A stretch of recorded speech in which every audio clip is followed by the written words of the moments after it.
Chapter 44. Beside the man was the young man who had freeloaded Li Wangyou's breakfast this morning. He laughed and said, "Your Majesty, I know this man. I even freeloaded his breakfast this morning." The man surrounded by the crowd was the great emperor of the Tang dynasty, Pai Lupi's husband, Li Shimin. In the second year of Chang'an, Li Shimin was 30 years old. Moreover, Li Shimin, Li Erlang, was a handsome man in the eyes of the Tangs. That curly beard on his face was praised by Du Fu in a poem. Curly beard like Taizong, beauty reflected in the spring beyond the Great Wall. "Oh, Wu Ji, you know this man?" The man who had freeloaded Li Wangyou's breakfast was actually the imperial uncle, Zhangsun Wu Ji, the great Yin's Duke of Zhao. "Your Majesty, you know that my residence is at Chang'an Lane. Early this morning I met this boy in the square. At that time he was singing the song, Serving the Country with Loyalty. Although the tune was strange, it made my blood boil and I wished I could take my saber and mount the horse to fight the Tujue again. So I went up to him and asked. Only then did I know that he was the genius Li Wangyou, Li Zio." "This man is Li Zio?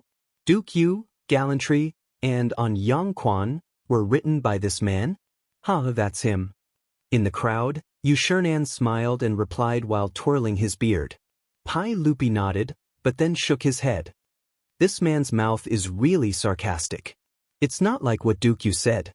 Were those two poems really written by him?" Before Yu Shernan could answer, another official walked out from the crowd and cupped his hands towards Pai Lupi. "Your Majesty, although Li Zio's words are sharp and he doesn't care about trifles, he is a real talent. I also have a new poem written by him here. Would your Majesty like to hear it?" "A new poem? Xianling also knows this man?" Pai Lupi asked curiously. "No, this is the first time we've met. My second son met Li Zio yesterday when he entered Cheng. They were reciting poems on Vermilion Bird Avenue outside the illustrious Virtue Gate.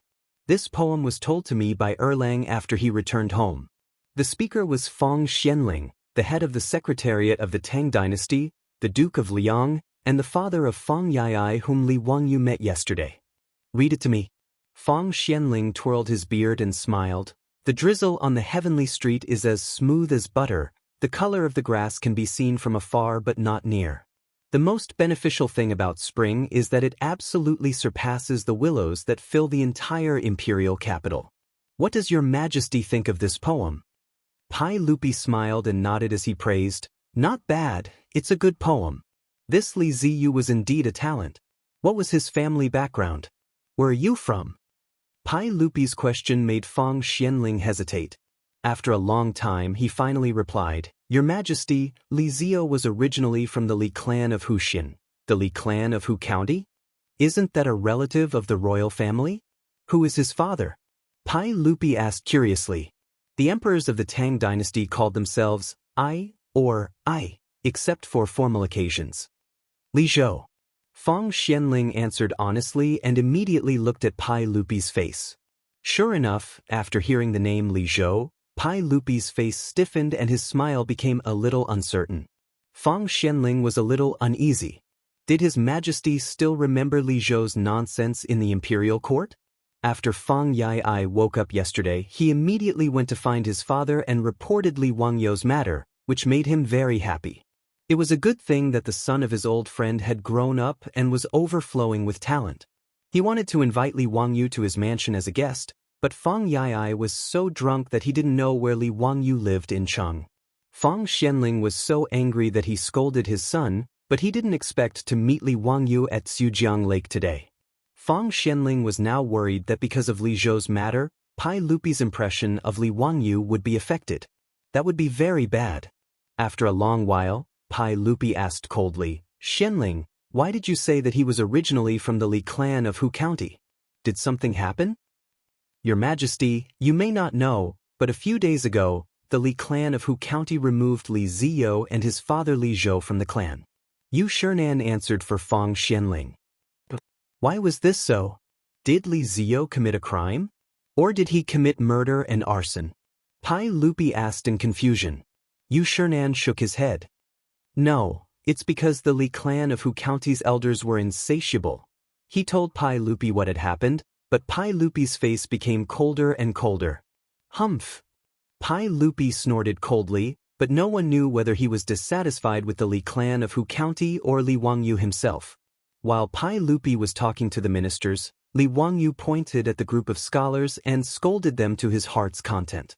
Then he turned his head and asked the Niu brothers, "Brothers, why did you have a conflict with this group of Kyoda?" The term Kyoda was used to scold scholars in the Tang dynasty. Niu Wu was stunned by Li Wangyu's string of wonderful words. He never knew that scolding people could be so eloquent and brilliant. For a moment, he was amazed by Li Wangyu. He carefully swallowed a mouthful of saliva and replied, "My brother and I were waiting for you here, but then this group of scholars came. They thought we were blocking their way and wanted to drive us away. They also mocked my brother's physical disability. I couldn't help but scold them back, saying that they were poor and had a conflict with them. If it wasn't for my brother holding me back, I would have let them know the power of my fists. Humph, you are all so mighty. Even the current saint doesn't allow commoners to visit Noda's Crooked River Lake. What right do you have to drive my brothers away?" Li Wangyu said coldly. Niu Yang's broken arm was lost during the battle with the Turks. In Li Wangyu's eyes, it wasn't a physical disability, but a medal of merit. This group of scholars used Niu Yang's physical disability to mock him. They deserve to die. Bah! Today's Crooked River Lake is a literary event. Everyone in Noda's Chang'an city knows this. Where did these Chioba come from to pollute the environment? Not to mention scolding you, even if they beat you, so what? Li Wangyu's words caused the scholars to fiercely refute. Ha, what a good Chioba! Do all of you know that it was these Chioba who protected all of you, allowing all of you to spout nonsense here today? Li Wangyu sneered. Nonsense? How can these two Chioba protect us? Just because they are missing arms and legs? Ha, what a joke! Tian Shalang, you have the nerve to talk big and protect us. Ridiculous. We are scholars who study the literature of the saints. In the future, we will be officials, patrolling the heavens and educating the people. That is protecting the people. Tu Chioba, you have the nerve to talk about protecting us. Ridiculous. The people who were stunned by Li Wangyu's scolding just now jumped up and down after hearing his words. However, the group of Confucian scholars, who lacked the strength to truss up a chicken, did not dare to do anything to the Niu brothers, who were physically handicapped but had strong bodies and long sabers. They could only continue to insult them verbally. Shut up! Li Wangyu roared and pointed at the Niu brothers. My two brothers were loyal to the country and fought a bloody battle with the Turks at Yanmen Pass.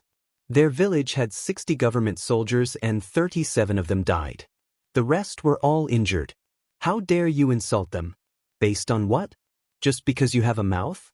Without the Chioba fighting to the death with the foreign tribes, would you defend against the foreign tribes with your mouths? Li Wangyu's scolding stunned the group of scholars. The warriors who were injured in the bloody battle with the Turks were indeed not people they should insult. The scholars were ashamed by Li Wangyu's words. Suddenly, someone exclaimed and asked in confusion, since the establishment of the Tang dynasty, we have never fought with the Turks at Yanmen Pass? Li Wangyu straightened his neck. In the 11th year of the Great Cause, the Battle of Yanmen Pass. Everyone was stunned. The previous dynasty? What about the previous dynasty? The previous dynasty did not fight the Turks? Chapter 45. Pai Lupi and his ministers, who were eavesdropping not too far away, almost sprained their backs when they heard Li Wangyu's words. They didn't know whether to laugh or to cry. They thought that those two were soldiers of the Tang dynasty, but they didn't expect them to be soldiers of the previous dynasty. Someone beside Pai Lupi suddenly laughed. This brat scolded well. Delightful, delightful. Lu Guogong, be careful with your words. This brat is obviously talking nonsense. How can he say that the soldiers of the previous Sui dynasty are protecting the scholars of the Tang dynasty? Someone among the ministers was dissatisfied with Li Wangyu's words and retorted. Lu Guogong was the #1 troublemaker of the Tang dynasty, Cheng Yaojin, Cheng Jijia. When Cheng Yaojin heard this, he glared at the minister who spoke with his bell-sized eyes. What? Do you have a problem with my words? Why don't you tell my fists what you have a problem with? Do. Seeing that Qing Yaojin was about to make a move, the minister could only fling his robe and ignore this troublemaker. A disgrace to the educated. A disgrace to the educated. Hey! Qing Yaojin spat a mouthful of thick phlegm on the ground. That brat is right. Do you think you can rely on your mouth? Alright, Jijie, stop talking. Seeing that the two of them were getting out of hand, Pai Lupi spoke up to stop them, but his tone was obviously biased towards Qing Yaojin. At this moment, besides Zhang Sun Wuji, Du Ruhui, Fang Xianling, Wei Zheng and the other ministers, there was also Lu Guigong, Zhao Junwang, Wei Shaogong, Yi Country Duke Wei Qi, Wei Country Duke Li Jing, Qiao Country Duke Chai Shao, Chen Country Duke Ho Junji, Yi Country Duke Qin Shubao, and the other founding ministers. Li Wangyou's words just now had struck a chord with these generals. Although they didn't praise Li Wangyou directly like Qing Yaojin, they all nodded in their hearts, thinking that Li Wangyou was indeed not bad. Li Wangyou had no idea that his words on behalf of the Niu brothers had left him with an extremely good impression in the hearts of the military bigwigs and founding dukes of the Great Tang. It could be said that he had unintentionally planted a willow in the shade. Pai Lupi looked at the Niu brothers who were dressed in tattered clothes and said quietly, "The soldiers of the previous dynasty are also the people of the Tang dynasty. They are soldiers who protect the land of the country, and I owe them too much. The Turks, I wish I could break their bones and suck their marrow." The Turks were not only enemies of the Sui, they were also enemies of the Tang dynasty. After Li, the Tangs, Khan led his troops to the south to kill all the way from the grassland to Chang'an. 200,000 Tuju's soldiers lined up at the north bank of the Wei River. In the end, Pai Lupi had no choice but to promise gold and money. On the Wei River Bridge, he killed the White Horse and formed an alliance with Khan Xieli. Khan Xieli brought a large amount of gold and silver and returned with satisfaction. However, the Wei River alliance was seen by Pai Lupi as the humiliation of his life, and he hated the Turks to the bone. Now that he saw the two soldiers of the previous dynasty who participated in the Battle of Yanmen, Pai Lupi felt respect for them. He also felt that Li Wangyou's words were to his liking. "Your Majesty, you don't have to blame yourself. The Tang dynasty has just been established, but our country is getting stronger day by day. I believe that we will be able to repay the humiliation of the Turks." Zhang Sun Wuji consoled. Pai Lupi didn't say anything, only looking at Li Wangyou not far away. The group of Confucian scholars were choked by Li Wangyou's words, but they didn't know how to refute. However, just as Li Wangyou said, even the soldiers of the previous dynasty fought against the Turks. They were also Chinese heroes. They didn't know what to say, but they couldn't win against Li Wangyou. They felt a little embarrassed, so they turned around and left. "Everyone, don't bother with this person. Today's Lake Tsujiang poetry gathering is the most important thing. Let's go quickly." That's right. I heard that the important officials of the court will participate in today's poetry gathering. Even Prime Minister Du, Prime Minister Fang, Secret Supervisor Yu, and Chancellor Kong will participate. This is a great opportunity for us to show off our talents. Let's go quickly. Many of the 18 scholars will participate in today's poetry gathering. It's really a grand occasion for our literary circle. Let's go. Why bother with this young man? The Confucian scholars acted as if they didn't want to lower themselves to the same level as Li Wangyou. They clustered around each other and quickly left. However, their words stunned Li Wangyou for quite a while. Today's poetry gathering seemed to be different from what he had imagined. Originally, Li Wangyou thought that the so-called poetry gathering was just a group of scholars who had nothing to do after eating and had nothing better to do, so they gathered together to recite poems and make couplets. But why was it that from the words of this group of Confucian scholars, even great Confucian scholars like the 18 scholars were going to participate? Li Wangyou knew about the 18 scholars from the beginning of the Tang dynasty. When Pai Lupi was still the emperor of Qin, he built the literature hall and recruited the talented scholars of that time. Du Ruhui, Fang Xianling, Yu Jining, Su Shizhang, Yao Xilian, Xue Shou, Chu Liang, Lu Deming, Kong Yingda, Li Xiandao, Li Shaosu Yu Shinan, Kai Yungong, Yan Xiangshi, Su Jingzong, Shui Yuanjing, Gai Wenda, and Su Sun were all scholars. Pai Lupi also asked Yen Liben to draw portraits of the 18 scholars, which was called the 18 Scholars Ascending Ingzhou. Among the 18 scholars, there was no need to mention Du Ruhui and Fang Xianling. Yu Shinan, Kong Yingda, and Yao Xilian were all great scholars. There was even Su Jingzong, who was later listed as the number 1 treacherous official.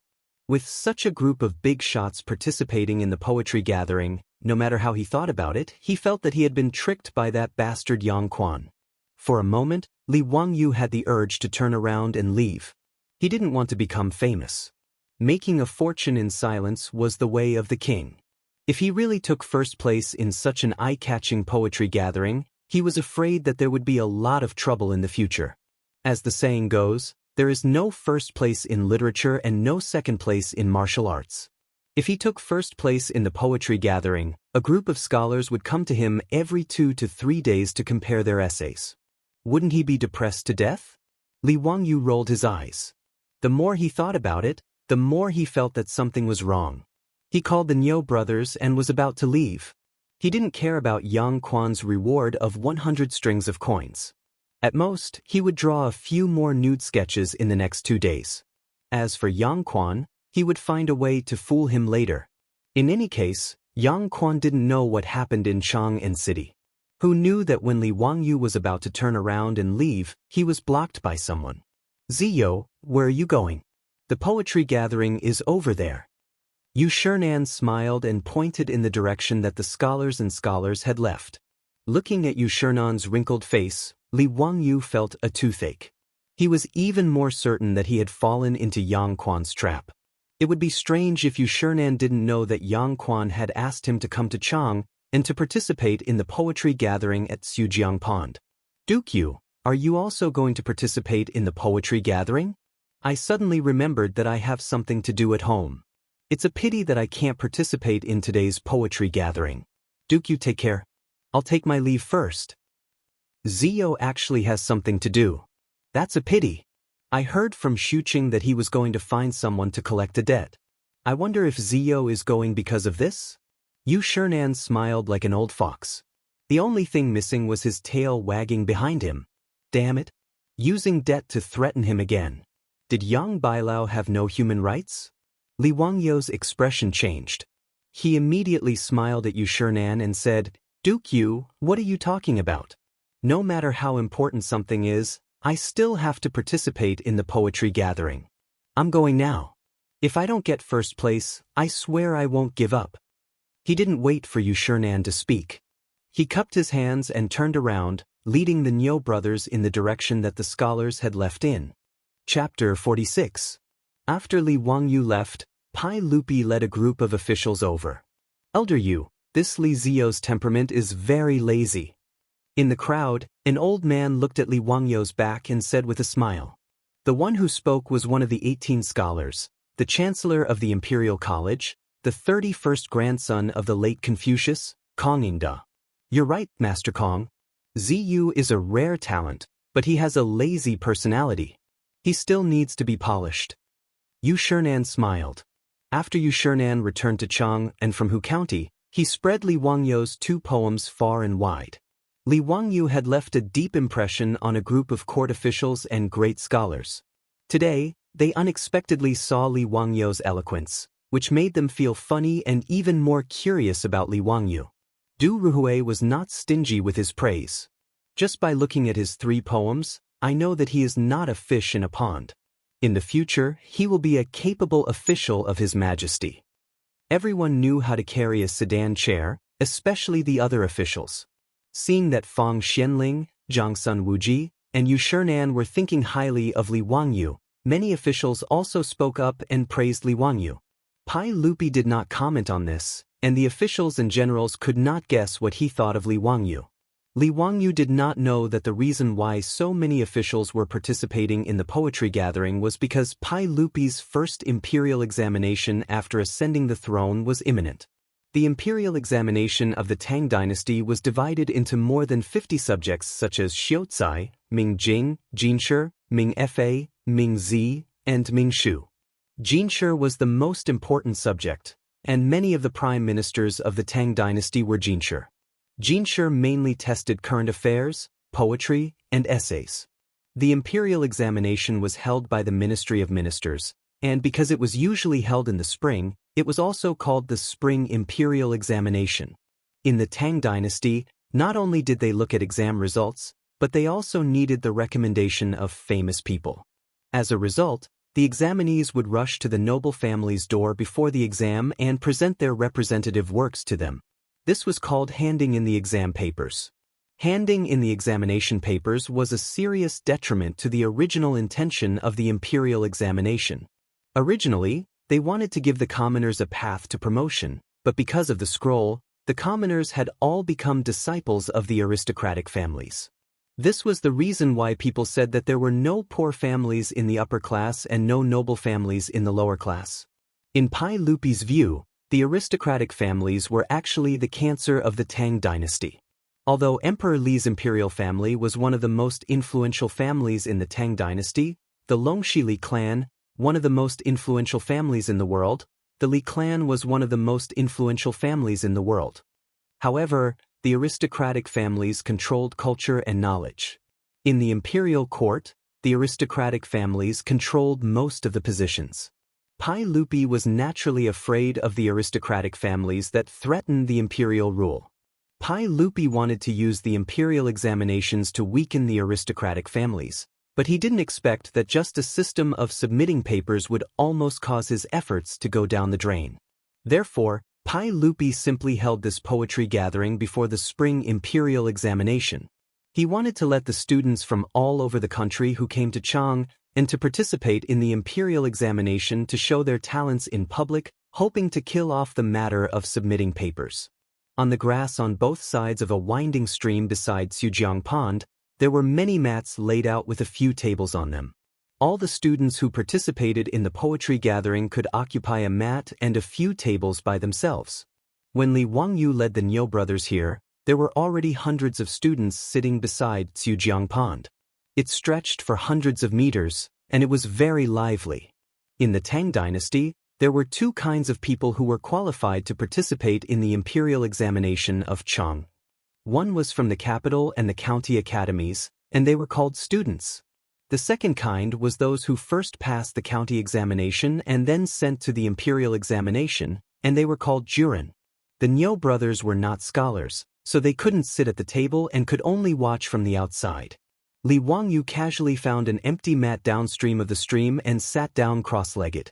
Until now, he was still confused and didn't understand the rules of this poetry gathering.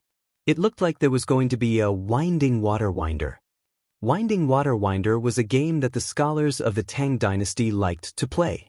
They used it to compose poems and compete in poems. Winder was a kind of wine vessel mostly made of wood that could float. Whoever the winder flowed from upstream or stopped in front of would drink and compose a poem, and the others would sing a poem. In Li Wangyu's view, this poetry gathering was just something that the scholars of the Tang dynasty had nothing better to do. If they had the time, wouldn't it be better for him to spend a few more sketches?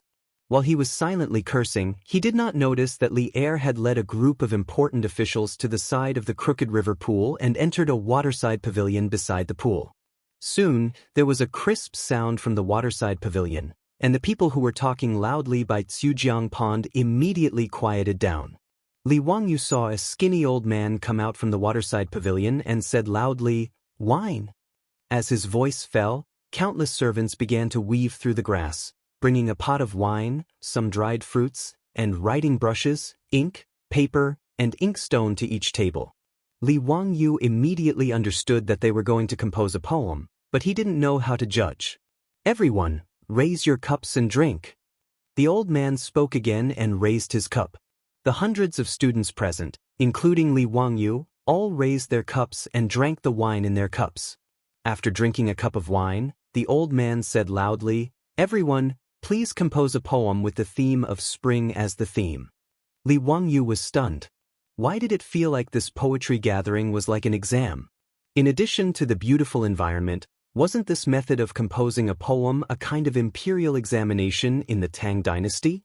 But since he was sitting here, he had to show some ability and copy it properly. Otherwise, It would be really bad if Yang Quan really pulled down his face and asked him to pay for it. With the theme of spring as the theme, the ancient poems with this theme in his mind were simply too common. Li Wangyu felt that he could copy 10 of them in one breath without any pressure. Looking around, Li Wangyu prepared to pick the most suitable poem to copy. But he saw many wild ducks frolicking in the Tsujiang pond not far away. Li Wangyu immediately thought of which powerful poem he should copy. Su Shi Su Dongpa's Hui Chong Chun Jiang Shaojing was most suitable for this Tsujiang pond. Li Wangyu picked up the brush and wrote, changing the title of the poem. Tsujiang Shaojing in Tsujiang pond, outside the bamboo, there are 2 or 3 peach blossoms. The duck knows when the spring water is warm. The artemisia is full of short reed buds. It is the time when the pufferfish is about to rise. 2 or 3 minutes later, when the other students were still thinking hard about how to compose a poem with the theme of spring, Li Wangyu had already finished writing the whole poem on the rice paper with beautiful thin gold characters. When the servant at the side saw him finish the poem so quickly, his eyes lit up and he immediately jogged over to take away the rice paper. Not long later, Li Wangyu's poem was delivered to the waterside pavilion by the Tsujiang pond. Who finished the poem so quickly? Pai Lupi asked curiously. Your Majesty, it was Li Wangyu from Hu County. When Pai Lupi heard this, he frowned slightly. It's this kid again. Let me hear it. Yes, Tsujiang Shaojing in Tsujiang pond. Outside the bamboo, there are 2 or 3 peach blossoms. The duck knows when the spring water is warm. After the poem was recited, before the civil officials could say anything, a group of generals and dukes clamored. Good poem. This poem is well written. Even a boor like me can understand it. Naturally, it is a good poem.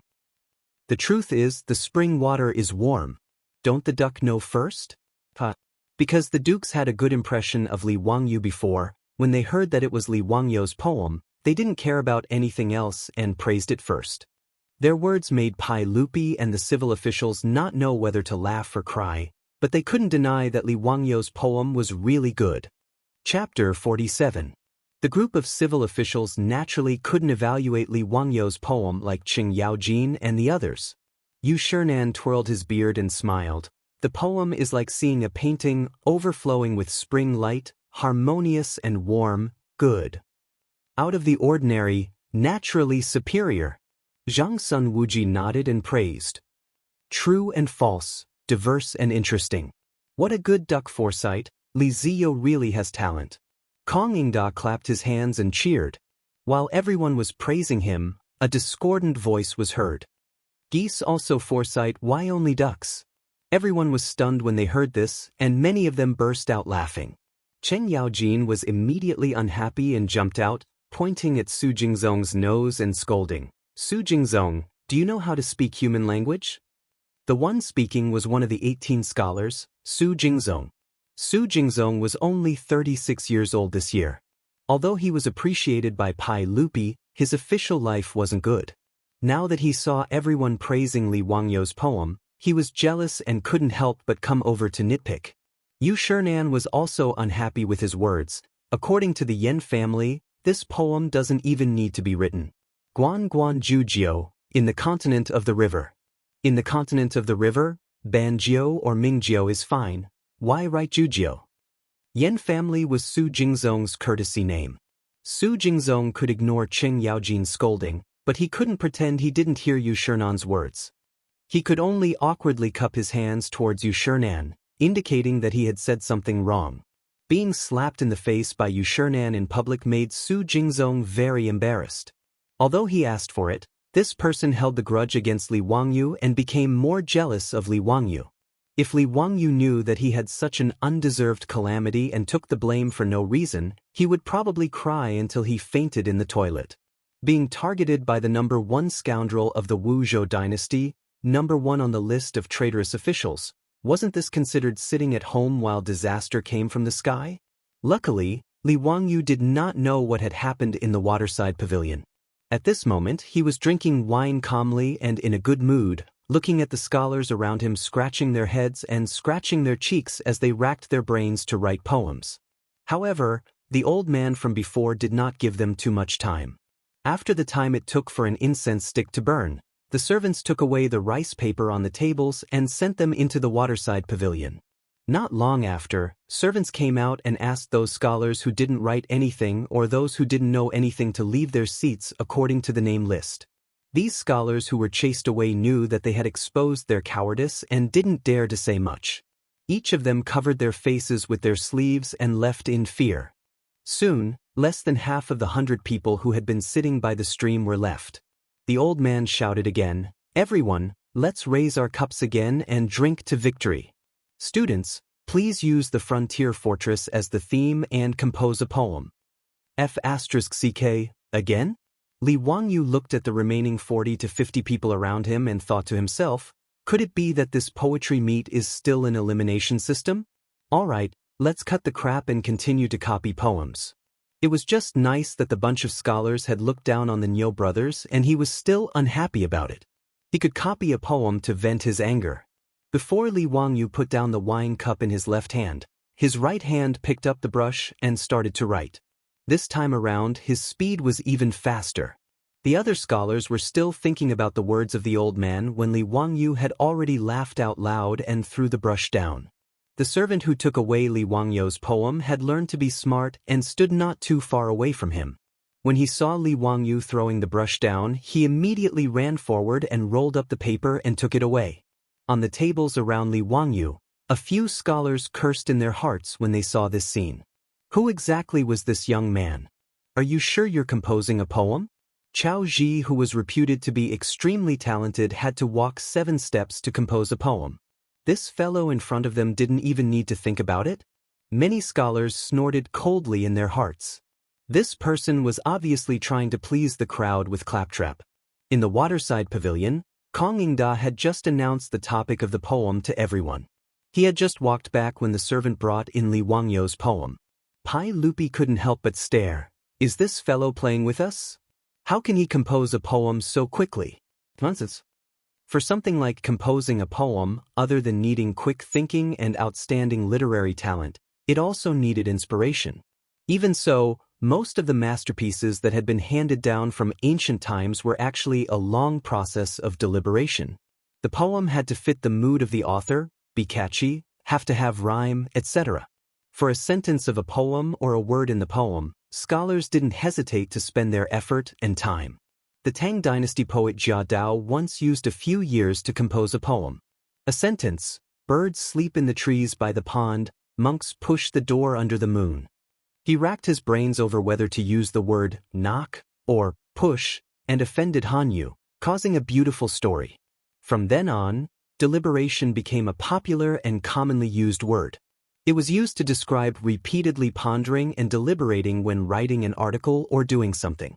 From this, one could see that composing a poem wasn't something that could be done casually. That was why Chao Ji's poem in 7 steps became a beautiful story. The group of officials were also dumbfounded by Li Wangyu's speed. Su Jingzong jumped out again. "Your Majesty, this fellow is clearly disrupting the poem gathering. He should be punished as a warning to others." "Bastard, it's you again? If I don't let you know the power of my fist today, you won't be able to learn how to speak properly." Cheng Yaojin also went against Su Jingzong today. He was a founding duke. If he really wanted to beat Su Jingzong up, then so be it. Su Jingzong would be beaten up for nothing and wouldn't be able to find a place to cry. Pai Lupi shouted in dissatisfaction, "Ji Jie, have you caused enough trouble?" "Your Majesty, it's not that I want to cause trouble. It's clearly this fellow who is deliberately causing trouble time and time again." "Humph, you're a duke, and you have the nerve to cause trouble for others?" Pai Lupi glared at him. Cheng Yaojin was Pai Lupi's most trusted general. How could Pai Lupi really reprimand him for Su Jingzong? He was just using this as an excuse to vent his dissatisfaction with Li Wangyu. Pai Lupi was depressed because he had a good impression of Li Wangyu just now. He had even personally come up with the poem about the frontier fortress. He wanted to see what kind of poem Li Wangyu, who had passionately lectured the group of scholars, could write about the frontier fortress. In the end, Li Wangyu didn't give him any face at all. Kong Yingda had just announced the topic and he had already finished writing. Other than scribbling, what other explanation could there be? Yu Shernan was also somewhat embarrassed. He had just praised Li Wangyu. Why did this fellow drop the ball? Pai Lupi was able to propose a second poem about the frontier fortress. Everyone present was shrewd. How could they not see that this had something to do with the small argument by the Crooked River pool? It was clear that Pai Lupi was already interested in Li Wangyu and wanted to see his talent one step further. Your Majesty, let me go and warn that weary fellow to write another poem. Yu Shernan could only speak up. He hoped that Pai Lupi would give him face and give Li Wangyu another chance. Pai Lupi didn't express any opinion. He let out a cold snort from his nostrils, tacitly agreeing with Yu Shernan's words. Yu Shernan didn't care about his old age. He turned around and wanted to leave the waterside pavilion to beat up Li Wangyu. However, he heard Chang'an let out a soft cry. Hey, this poem is amazing. Good, leaving the fortress. Chang'an held the paper in his hand. He was so excited that his beard trembled. His words attracted the attention of everyone in the waterside pavilion. Pai Lupi didn't understand and asked, Chang'an, what poem did that fellow write? What made you lose your composure like this? This poem is vigorous and open-minded, with a majestic momentum and stirring one's heart. It can be said to be the best of the 7 absolutes. Oh? For Chang'an to praise it so much, could it be that the fellow wrote some amazing poem? Quickly read it for us. Yu Shernan was also excited. He thought that Li Wangyu had made a mess. Now it seemed that it wasn't what the officials in the waterside pavilion thought. The poem is called Leaving the Fortress. The bright moon of the Qin and Han dynasties, the long march of 10,000 li has not yet ended. But with Long Chengfei, the general, there will be no horse to cross the Yin Mountains. Chang'an used a yin and yang tone to recite Li Wangyu's poem. The waterside pavilion was completely silent. Everyone stared at Chang'an in disbelief. Are you playing with us? Such a magnificent poem was written by that tired kid without any hesitation? Chapter 48. When everyone was still shocked by Li Wangyu's leaving the fortress and didn't know what to think, they heard a person in the waterside pavilion laugh loudly. I already said that this kid is amazing. Su Jingzong, what else do you have to say? Cheng Yaojin's laughter made the frozen atmosphere in the waterside pavilion loosen up. Su Jingzong's face twitched a few times and he shut his mouth. He jumped out twice to criticize Li Wangyu, but he didn't expect to be slapped in the face. This made Su Jingzong sullen and depressed, feeling that he lost face in front of Pai Lupi today. Li Wangyu copied Wang Changling's Leaving the Fortress, and it was hailed as the head of the Tang dynasty's 7 absolutes in the future. Needless to say, the group of dukes and generals in the waterside pavilion were all extremely excited by Li Wangyu's poem. Even the civil officials fell for it. Many of the civil officials in the beginning of the Tang dynasty had also experienced war. Take the Wei River Alliance in the 9th year of Wuda as an example. Pai Lupi led Gao Shilian, Fang Xianling and 6 others to the Wei River to negotiate with Xieli Khan. The civil officials in the beginning of the Tang dynasty couldn't be compared to the weak scholars in the later generations. Pai Lupi himself was an emperor on horseback. More than half of the Tang dynasty's rivers and mountains were conquered by him personally. Therefore, Li Wangyu's Leaving the Fortress could be said to have written in the hearts of everyone present. Zhang Sun Wuji couldn't help but sigh. Xie Lingyun said that the world's geniuses only have 1 stone. Chao Zijin alone has 8 stones, he has 1 stone. Since ancient times, they have shared 1 stone. I think he said it wrongly. This Li Ziyo is clearly the Qilin's son who has 8 stones. No one in the waterside pavilion felt that Zhang Sun Wuji's words were exaggerated. They all nodded in agreement. Li Wangyu's 2 poems were also passed around in the hands of everyone. Li Wangyu's words are so strange. Someone immediately discovered Li Wangyu's unique thin gold body. This old man knows this character. It's Ziyo's original thin muscle body. This lean muscle body's handwriting is thin and strong, yet it doesn't lose its meat. It's really good handwriting. Yu Shernan explained with a smile. The more Li Wangyu shone in this poetry competition, the happier Yu Shernan was. He didn't want a hidden gem like Li Wangyu to be buried among the common folk. If Pai Lupi didn't want to use Li Wangyu because of Li Zhou, Yu Shernan didn't mind taking advantage of his seniority and making a scene. In any case, he was already 70 years old. Confucius had once said, "At 70 years of age, follow your heart's desires and do not overstep the rules." Such a great scholar, even Li Er had to be respectful when facing Yu Shernan. Yu Shernan had been a loyal and upright person all his life. When his brother Yu Shiji was captured by Yuan Huaji and was about to be executed, Yu Shernan knelt on the ground and begged to be executed for his brother. He was praised by the world. In contrast, Su Jingzong was a shameless villain. His father Su Shanshin was killed by Yuan Huaji. In order to survive, Su Jingzong danced with joy. It could be seen how bad his character was. "Your Majesty, what do you think of this poem?" Yu Shernan asked Pai Lupi with a smile. In fact, these words didn't give Pai Lupi any face. Just now, Pai Lupi had questioned Li Wangyou's ability to write a poem so quickly. Now that he heard the poem, Leaving the Fortress, it was an awkward moment. As a result, Yu Shernan went to ask the emperor about Li Wangyou's poem. It was simply a slap in the face. Pai Lupi also felt his face heat up. He coughed to hide his embarrassment and said, "It's not bad, not bad." If this poem, Leaving the Fortress, was not bad, would there still be people who could write poems in the Tang dynasty? However, Pai Lupi was the emperor of the Tang dynasty after all. He had to leave some face for himself. Yu Shernan didn't expose him. He just twirled his beard and chuckled. Pai Lupi was thick-skinned. He just took Li Wangyou's poem and looked at it carefully. He also liked calligraphy. He especially liked Wang Shi's Wang Youjuan's Fei by script. His calligraphy was also excellent. Later generations had many Pai Lupi's original works, which were all priceless treasures. Now that he saw the unique thin gold script, Pai Lupi was also excited. He liked it very much. The civil officials present were also the same. They all admired the thin gold script. As for Li Wangyu, who was only 16 years old and had created an original font, they were even more shocked. They also felt that Zhang Sunwuji's words were not wrong. In this world, Li Wangyu had 80% of the talent. Li Wangyu naturally didn't know what was happening in the pavilion. He was already a little drunk. Beside the stream of Chujiang Pool, everyone was thinking hard. However, he was happily drinking cup after cup of wine and eating a plate of fruit. He was very relaxed and content. The wine provided for today's poetry gathering tasted the best he had ever tasted since he came to the Tang dynasty. It was slightly sweet, like the rice wine of later generations. Li Wangyu didn't know that these wines were all imperial wine from Pai Lupi's palace. Naturally, they tasted good. There was good wine and beautiful scenery.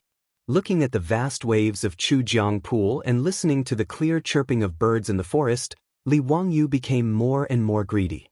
He quickly finished the jug of wine on the table. He asked the attendant to bring him another jug of wine. The other scholars were busy composing poems. Almost no one touched the wine on the table. Only Li Wangyu was bored. He just minded his own business and drank to pass the time. Li Wangyou's small body of 16 years old was not good at drinking. In a daze, he drank a lot after drinking a few jugs of wine. After getting drunk, Li Wangyu became more excited.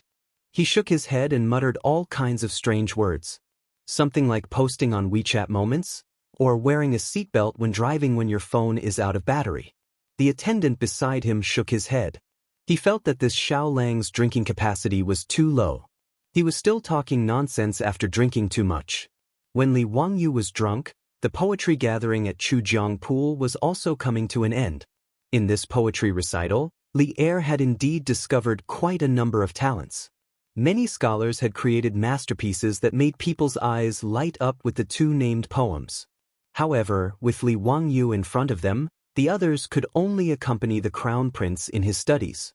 Pai Lupi was now extremely satisfied with Li Wangyu. The bad impression that Li Zhou had given him had long been thrown to the back of his mind. Without any discussion, Pai Lupi and a group of important officials decided that Li Wangyu would be the champion of the poetry gathering. Pai Lupi was just about to have someone summon Li Wangyu to the waterside pavilion, preparing to personally meet this Qilin's son of the Li family. However, he heard a guard report, Reporting to your Imperial Majesty, Her Imperial Highness the Empress has brought Princess Chang'an to Chujiang Pool. Why has Mei Guanyin come? Hearing that his Empress had arrived, Pai Lupi was astonished. He saw a pleasure boat rowing over from Chujiang Pool, slowly coming to a stop beside the waterside pavilion. Empress Chang'an, accompanied by a 7- or 8-year-old adorable loli, disembarked from the boat and ascended to the waterside pavilion. The group of important officials promptly bowed to Empress Chang'an. Empress Chang'an asked the officials to dispense with the formalities. She then curtsied to Pai Lupi.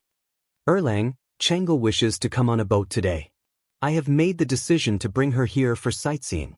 At the same time, I want to see what kind of young talents your Imperial Majesty has unearthed at this poetry gathering.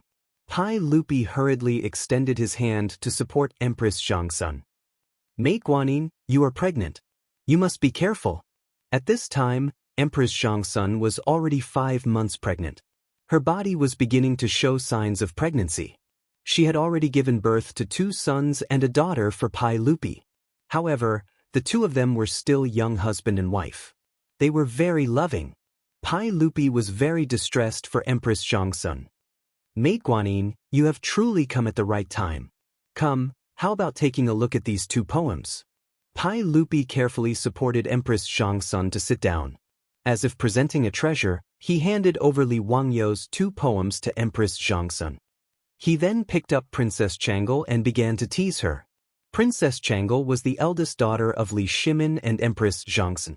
Her name was Li Lizzie, and she was 8 years old this year. She was of noble birth. Since childhood, she had been doted on by her parents. She grew up under the gazes and doting of tens of thousands of people. Chang'an, do you miss father? In the Tang dynasty, there was actually no such title as Imperial Father. In the Imperial Palace, the title was the same as that of a commoner. Father, or Daddy, were acceptable. I do. After father is done with his work today, can you accompany Chang'an to play? In a moment, father will accompany you on the boat. As father and daughter whispered to each other, Empress Chang'an finished reading the 2 poems. She could not help but exclaim in admiration, Erlang, who composed these 2 poems? Truly a talent for worldly affairs. Chapter 49. In a trance, the already drunk Li Wangyu only felt that he was being supported by someone. He swayed as he walked, and it was only because of the support of his attendants that he didn't fall. Seeing him so drunk, Empress Chang'an couldn't help but cover her laughter. Erlang, this is Li Wangyu? How did he get so drunk? Li Wangyu was dizzy and couldn't see clearly who was in front of him. He thought that the people supporting him were the Niu brothers. Because Niu Yong was missing an arm, Li Wangyu thought that it was Niu Wu who was supporting him. Erlang, I'm fine. Today's wine is very, very good. Come, let us brothers drink another cup. Pai Lupi ordered people to summon Li Wangyu. He wanted Empress Chang'an to see this young talent, but he didn't expect to bring in a drunk cat. What made him even angrier was that as soon as this guy entered the pavilion, he began to talk nonsense and shouted something about Erlang. Wasn't he Pai Lupi Erlang Pai Lupi? Empress Chang'an had always been used to calling him Erlang. The ministers in the pavilion didn't know that Li Wangyu was calling Niu Erlang. They only thought that this guy had drunk too much and directly called His Majesty Erlang. Everyone was stunned. Did this guy go crazy? Drink another cup? Who do you want to drink with? Su Jingzong had been hiding behind the crowd for a long time, afraid that Duke Lu would beat him up. Now that he saw Li Wangyu being rude in front of His Majesty, he immediately jumped out. Your Majesty, this guy is talking nonsense. Being rude in front of His Majesty after drinking is the same as disobedience. He deserves 10,000 deaths. I ask that you send him out and punish him with 20 strokes of the cane as a warning to others. Su Jingzong's words could be said to be vicious, directly putting Li Wangyu in a bad light. If Pai Lupi nodded slightly, Li Wangyu wouldn't be able to keep his butt. Yu Shernan hurriedly bowed. Your Majesty, Ziyu is young and greedy for alcohol. I beg for your Majesty's forgiveness. Empress Chang'an also chuckled and said, Erlang, forget it. Children talk nonsense when they drink too much. Don't take it seriously. From the side, Princess Chang'an let out a bell-like laughter. Father, why is this elder brother like a drunken cat? Look, he can't even stand steadily. How amusing. With Empress Zhang's son and Yu Shernan pleading for leniency, Pai Lupi naturally couldn't bring himself to punish Li Wangyu. He could only wave his hand, planning to have Li Wangyu brought out. But unexpectedly, although Li Wangyu was drunk, his mouth was unforgiving. In a daze, he heard Su Jingzong's words. He pointed at Su Jingzong and said, "Who the hell are you?" "Zio, don't mess around." Yu Shernan hurriedly reprimanded Li Wangyu, wanting him to stop talking. If he truly angered Pai Lupi, it would be troublesome. However, Su Jingzong would not let Li Wangyu off. Today, he had lost face several times because of Li Wangyu. With great difficulty, he had finally found an opportunity. How could he be willing to let it go? "Your Majesty, I see that this Li Wangyu is only SOS." Those two poems from before might have been written in advance by someone. Otherwise, how could he have written such a masterpiece so quickly? Why don't Your Majesty set a topic and have him compose a poem in front of you? Seeing that Li Wangyu was unable to stand steadily, Su Jingzong wanted him to compose a poem on the spot. He wanted to see Li Wangyu make a fool of himself. "Your Majesty, Ziyu is already drunk. I'm afraid that this poem cannot be composed." Yu Shernan hurriedly helped Li Wangyu evade.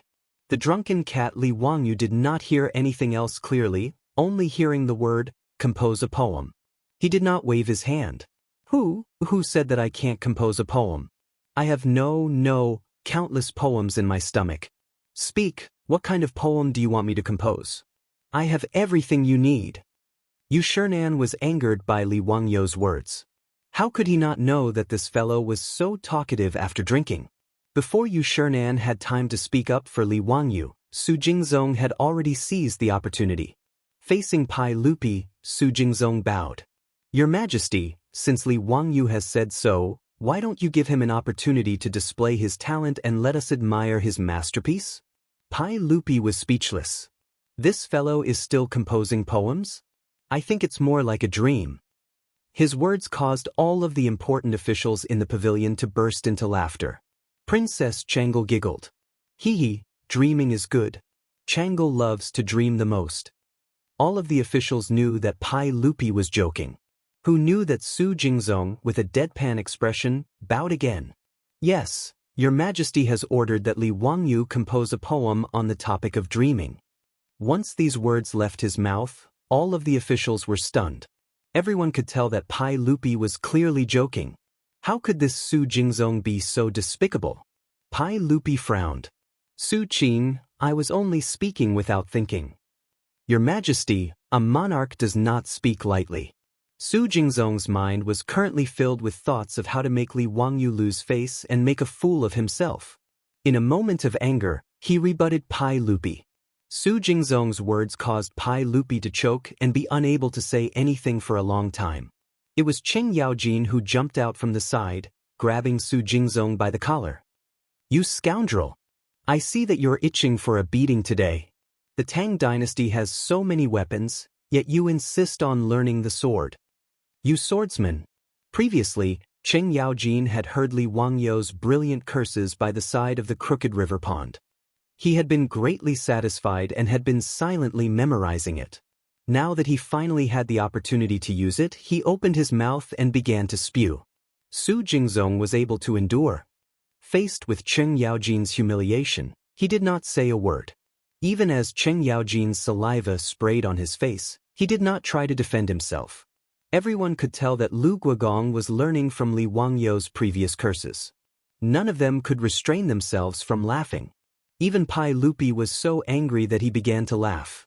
However, this was the first time that Empress Chang's son and Princess Chang'an had heard such curses.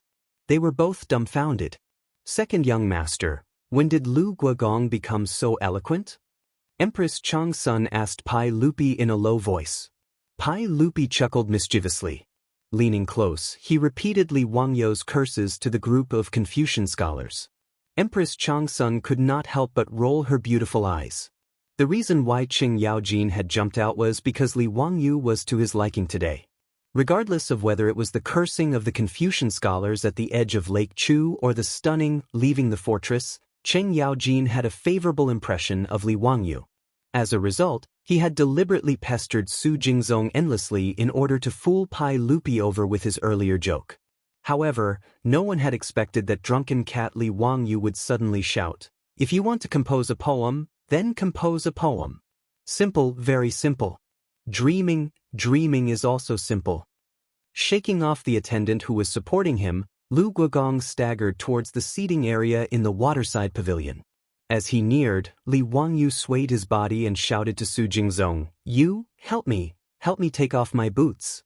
As previously mentioned, the Tangs had to take off their boots when they sat. Li Wangyu was so drunk that he actually remembered to take off his shoes. This was quite rare. Su Jingzong's face was as black as the bottom of a pot. Although his official position was not high, he was still one of the 18 scholars. Li Wangyu actually yelled at him to take off his boots. This was simply a naked humiliation. However, without waiting for him to speak, Pai Lupi's light words floated over. "Since Su Qin wants Li Ziyo to compose a poem while drunk, it is only right that you help him take off his boots." Pai Lupi, the emperor of the ages, was definitely a narrow-minded fellow. He was taking revenge on Su Jingzong for embarrassing him earlier. Now he was forcing Su Jingzong to take off Li Wangyu's boots. Chapter 50. The moment Pai Lupi opened his mouth, Su Jingzong was placed in a difficult position. Su Jingzong began to regret his actions. Why did he provoke this drunken cat for no reason? He cast a pleading gaze towards the crowd, hoping that someone would speak up and help him out of this predicament. However, all of the important officials in the pavilion felt that Su Jingzong had gone too far just now. Right now, they were just watching a good show. No one spoke up for Su Jingzong. Left with no other choice, Su Jingzong could only grieve without tears, pinch his nose and accept the situation. He, the grand 18th scholar, actually had to take off his boots for Li Wangyu, a fledgling. What kind of humiliation was this? Trembling, Su Jingzong squatted down, using all his strength to remove Li Wangyu's boots. Thank you. Li Wangyu did not forget to pat Su Jingzong on the shoulder, expressing his thanks. It would have been better if he had not said anything. After he finished speaking, Su Jingzong's face flushed red. "Thank you, my ass. Do you really think I'm your servant? Li Wangyu, from now on, the two of us cannot exist under the same sky." Ignoring how Su Jingzong was roaring in his heart, Li Wangyu leisurely walked over to the banquet table, plopping his butt on the table. Picking up a brush, he licked the ink twice. Discovering that the ink had already dried, he pointed the brush at a figure by the table. You grind the ink for me." As soon as he spoke, the gathered officials were in an uproar. This fellow was truly crazy. He actually had Princess Chang'an grind the ink for him. Originally, when Princess Chang'an saw that Li Wangyu wanted to compose a poem, she had curiously run over, wanting to see how he would compose a poem. Unfortunately, she had been pointed at by Li Wangyu, having her grind the ink. Li Er's face, which had been smiling and watching the show, immediately darkened. He reached out and patted the table beside him. He stood up and said, "How dare you ask my princess to grind ink for you? Li Wangyu, do you want to die? What's all this noise about? It's just grinding the ink. It's not like I'm going to publish it." Princess, how are you? Big brother will give you a tip later." Li Wangyu spoke incoherently. He thought that he was in a nightclub in the future, but he didn't know that the princess he was talking about was not the princess he was talking about. No one understood what Li Wangyu was talking about, but they knew that Li Wangyu wasn't talking about anything good. Moreover, this guy actually dared to call himself Big Brother.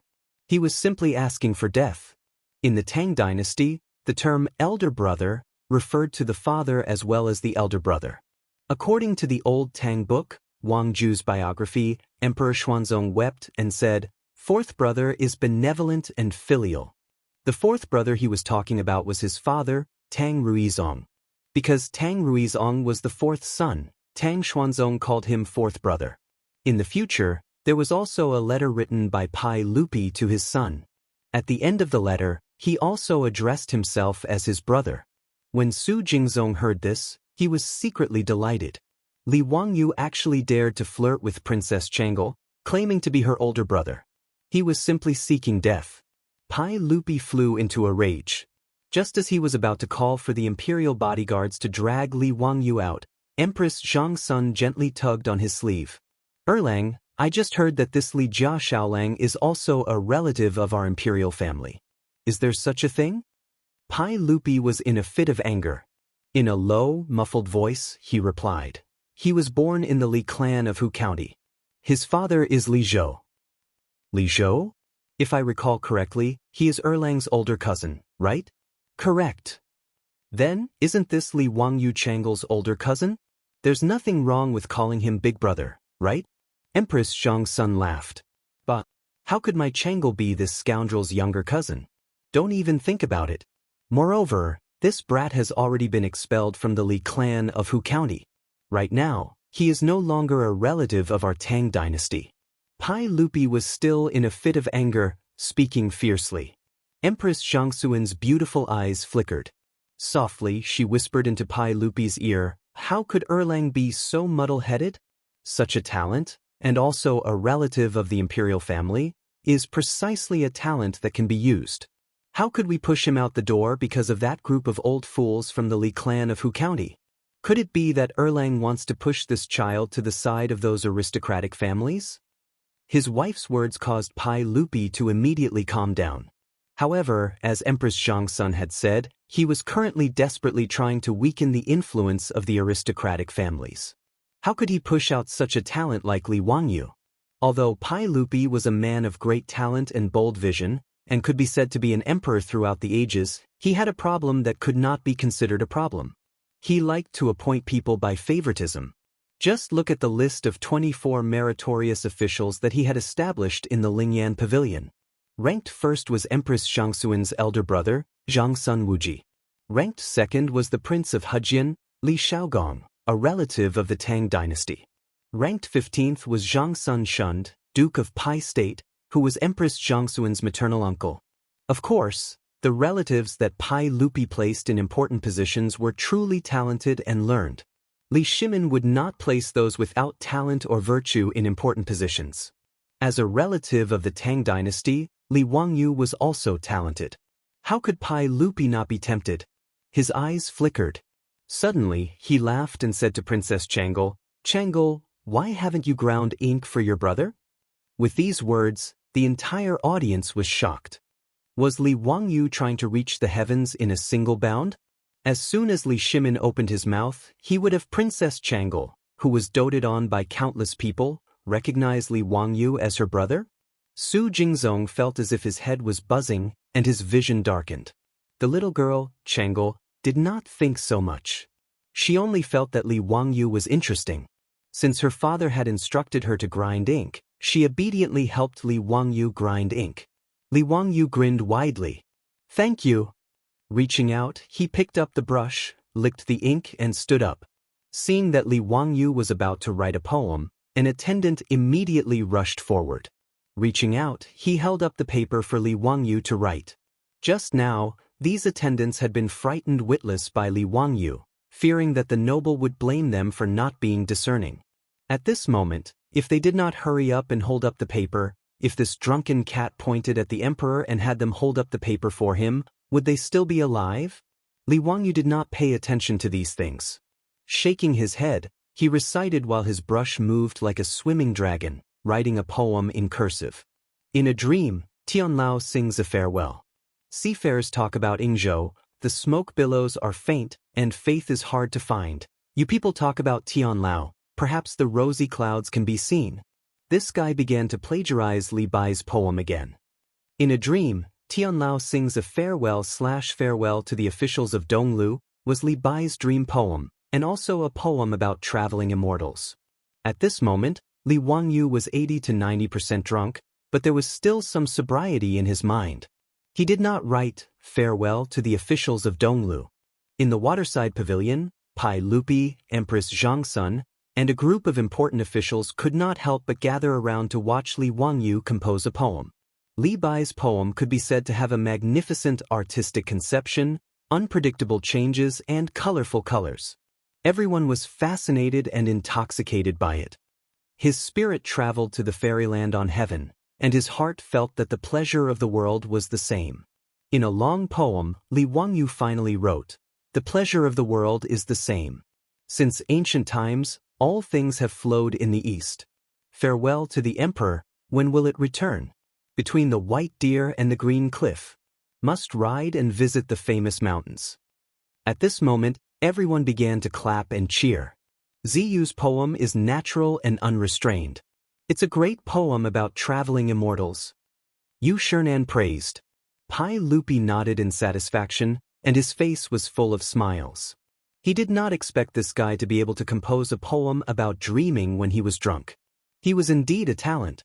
He and Empress Chang'an looked at each other excitedly. Pai Lupi was already determined to order Li Wangyu to enter the imperial court as an official. At this moment, everyone thought that the poem was finished. Li Wangyu picked up the brush shakily, licked the ink, and wrote again. "How can you lower your eyebrows and bend your waist to serve the nobles, making me unhappy?" Li Wangyu recited loudly as he wrote. After he finished, the waterside pavilion was completely silent. At this moment, Li Wangyu was completely drunk. He thought of himself as the immortal poet Li Bai. He threw the brush in his hand and laughed loudly, "Delightful, delightful. I am a banished immortal. The Son of Heaven asked me to come, but I did not get on board. I called myself an immortal in wine. How delightful." After he finished speaking, he fell to the ground and soon began to snore softly. Li Wangyu fell asleep. Chapter 51. Li Wangyu fell asleep, but none of the officials said anything. Pai Lupi's old face was as black as the bottom of a pot. His face was ashen, and he didn't say a word. "How can you lower your eyebrows and bend your waist to serve the powerful? What does this mean? How can Li Wangyu lower his eyebrows and bend his waist to serve the powerful? How can he not smile? In this world, he, Pai Lupi, is the most powerful person." The words Li Wangyu just wrote were simply a look of contempt for Pai Lupi. What do you want the narrow-minded Pai Lupi to think? It was simply pointing at a monk and cursing a bald donkey. He didn't leave any face for Pai Lupi. Moreover, he shouted something like, "The Son of Heaven calls for you, but you don't come on board. You call yourself a wine immortal. How arrogant!" Pai Lupi didn't immediately have the guards come in to drag Li Wangyu away and chop him to death. This was already very magnanimous. The officials present were also thunderstruck by the last two lines of Li Wangyu's poem. Yu Shernan sighed in his heart. Ziyu has caused a disaster. Only Su Jingzong felt that the originally cloudy sky seemed to have suddenly become clear. He felt very carefree. Li Wangyu, Li Wangyu, you're seeking your own death."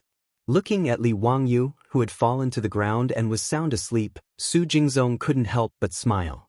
"Erlang." Empress Zhangsun wanted to comfort him, but Pai Lupi reached out to stop her. "Guanyin servant, there's no need to say more. Since this child isn't willing to lower his eyebrows and bend his waist, we naturally won't force him. Let him be happy." After Pai Lupi finished speaking, he ignored the others. With a sullen face, he picked up Chang Lu and turned to leave. Empress Zhangsun sighed helplessly. She turned to the officials and dukes and said, "His Majesty is in a fit of anger. We can't say much. I'll have to trouble you all to take care of the Li family's young man.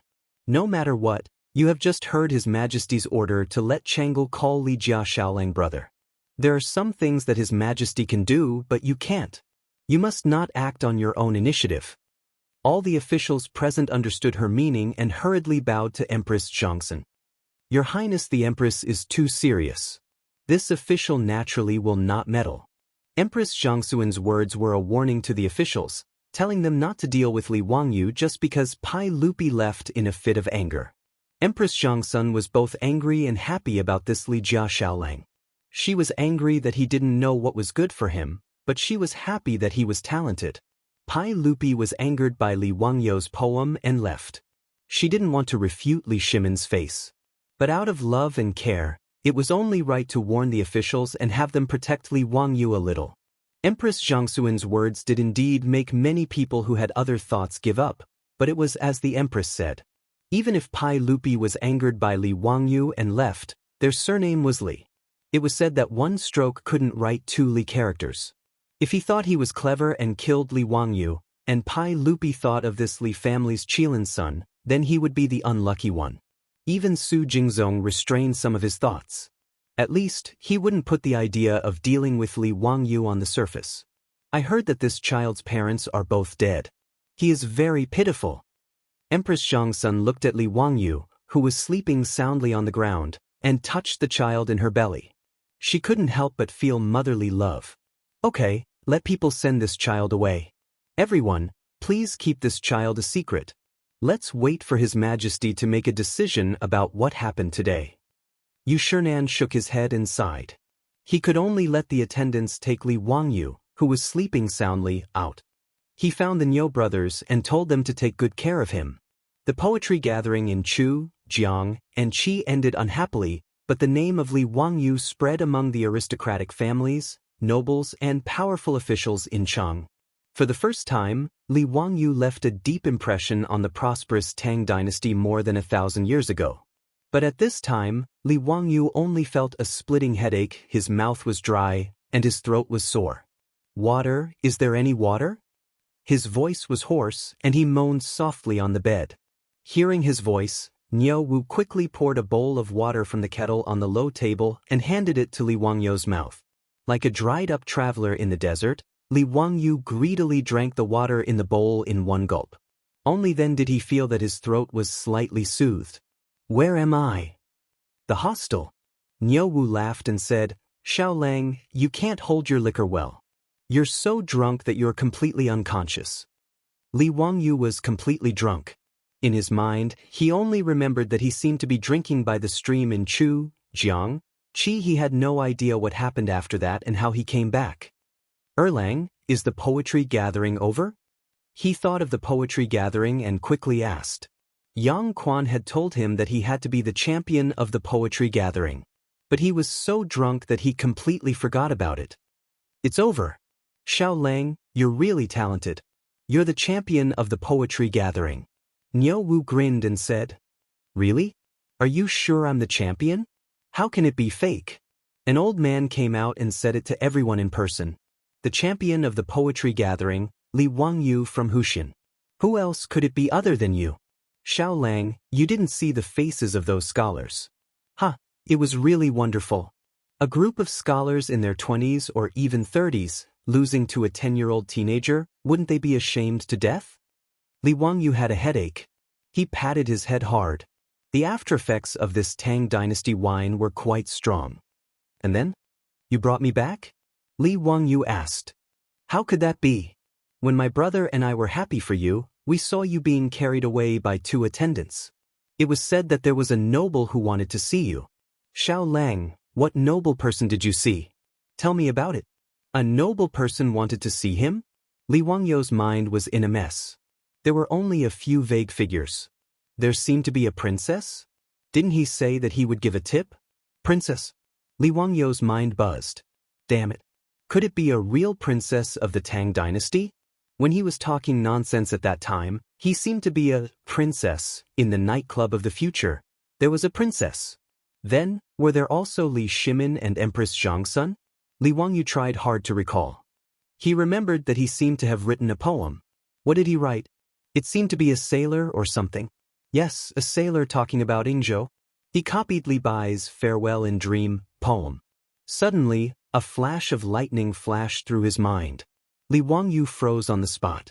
He almost cried. He couldn't be so Chunibyu, right? In front of Pai Lupi and Empress Chang'an, he wrote the sentence, How can I bow to the powerful and make me unhappy? It's over. Isn't it F***king over? Li Wangyu muttered. He slapped himself.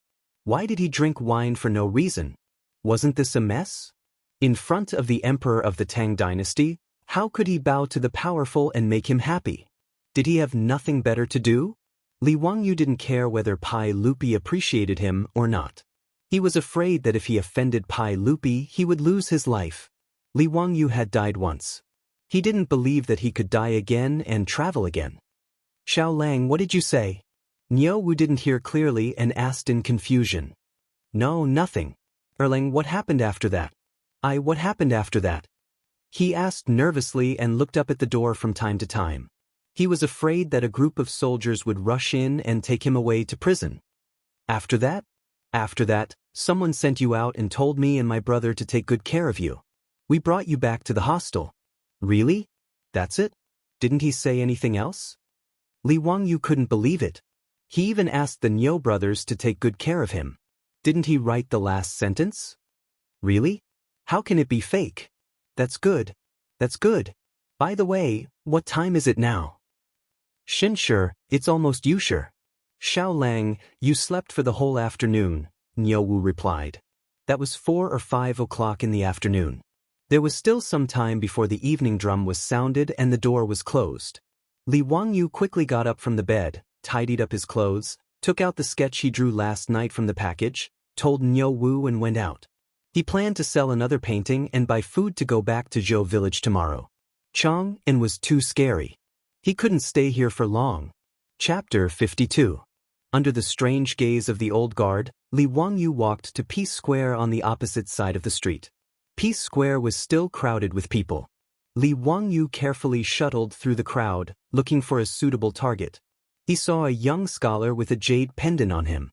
He must be a noble and was a suitable target. Just as he was about to walk over to sell his sketch, his arm was grabbed by someone. Xiao Lang, where are you going? I've been looking for you so hard. Li Wangyu was stunned. He turned his head and saw that it was the fat man who spent 10 taels of gold to buy his drawing yesterday evening. Brother, what's the matter? You still want to buy my drawing? Li Wangyu didn't understand why the fat man was looking for him. Could it be that he wanted a refund? The fat man didn't answer. He turned his head and shouted behind him, Father, I found Xiao Lang. Li Wangyu saw a middle-aged man with a kind face walk over from the crowd. He looked similar to the fat man. What was going on? Did he bring his parents to find trouble with him? Li Wangyu was speechless. He had a ridiculous feeling that he sold a pornographic book to a child and then his parents came to denounce him. The middle-aged man was full of smiles. He walked closer to Li Wangyu and cupped his hands. My surname is Cho and my name is Yuanliang. How should I address Xiao Lang? What's the matter, Mr. Cho? Li Wangyu was vigilant and didn't rush to introduce himself. Xiao Lang, don't worry. We don't have any bad intentions. We just want to invite Xiao Lang to our house. That's not necessary. I still have things to do. Li Wangyu quickly found an excuse. Inviting him to be a guest was most likely an excuse. He had never met this father and son before. They probably had ulterior motives for inviting him. This banquet was definitely not a good one. Xiao Lang, we really don't have any bad intentions. I'm a famous grain merchant in Chang'an City. Xiao Lang, if you're worried, you can ask someone. My Chiu family has been pure and kind for generations. They have a good reputation in Chang. Today, I took the liberty to invite Xiao Lang to my residence as a guest because I have something to ask of you. That's why I shamelessly invited Xiao Lang. Excuse me, Mr. Cho. Why did you ask me to go? Cho Yuanliang hesitated for a moment and replied softly, Xiao Lang, please draw a picture for me. Drawing? Li Wangyu seemed to understand. He looked at Cho Yuanliang with a playful look. This guy's son was already so old, but he was still so interested in Chang'an too? From the looks of it, he even wanted to customize a pornographic image? Li Wangyu somewhat believed Cho Yuanliang's words. He thought that since his enemy was a famous grain merchant, he shouldn't be able to deceive a poor kid like him, right? It couldn't be that they wanted to trick him into going to their residence and then put him under house arrest to draw Chang'an too for them, right? Li Wangyu was about to nod and agree, but he still had an idea. I can go to your residence, but I still have 2 brothers waiting for me in the hostel. I wonder if it's convenient for my brothers to go with me? Of course. I wonder where Xiao Lang's brother is? Let's go and pick them up together. Li Wangyu nodded. They went back to Chongren Lane to find the Niu brothers. He was also afraid that if the Chiu family had any bad intentions, at least their safety would be guaranteed with the 2 brothers guarding them. In the hostel, he also secretly inquired about the Chiu family from the waiter. As Cho Yuanliang said, the Chiu family was a famous grain merchant in Chang'an City with a good reputation. He was relieved. He rode out with the Niu brothers and walked into the Chiu mansion in Shenyang Lane in the evening drum. Chou Yuanliang arranged for the servants in the mansion to arrange food and accommodation for the Niu brothers. He also invited Li Wangyu into the central room and ordered the servants to bring wine. After sitting down and talking, Li Wangyu knew that the fat man was called Chou Kuan, the only son of the Chiu family. He also had several sisters who had already been married. When Li Wangyu heard Chou Kuan's name, he was surprised for a moment and then secretly laughed. This name was so domineering. The Tang dynasty wrote from top to bottom. Could Chou Kuan be read as Chou Ribai? After carefully thinking about Chou Yuanliang's name, Li Wangyu snickered even more. The surname Chou sounded the same as beg.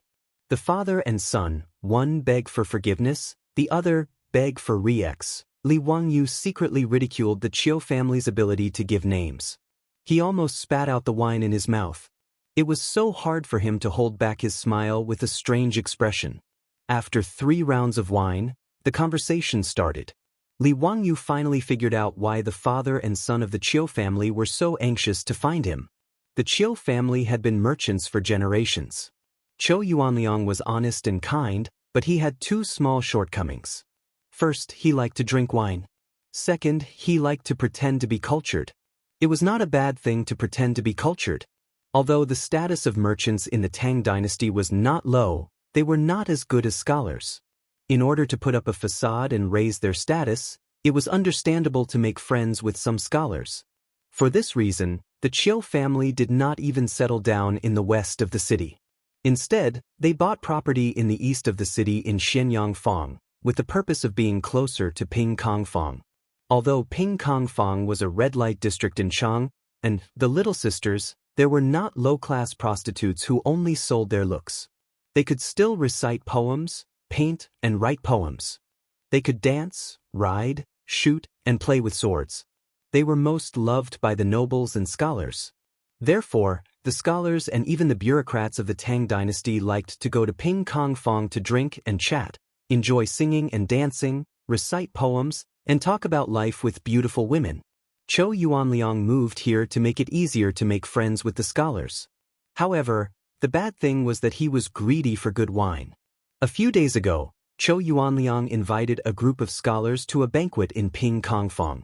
Although he was a patron, he was often humiliated by those poor and stinky scholars. During the banquet that day, everyone talked about the precious paintings of the past generations and mocked Chou Yuanliang intentionally or unintentionally. They said that although he was rich, he should collect some ancient paintings and classics to dilute the smell of money of the Chiu family. Chou Yuanliang drank a few more cups and was angry when he heard this. He was kind enough to spend a lot of money to treat them to wine, but they still mocked him.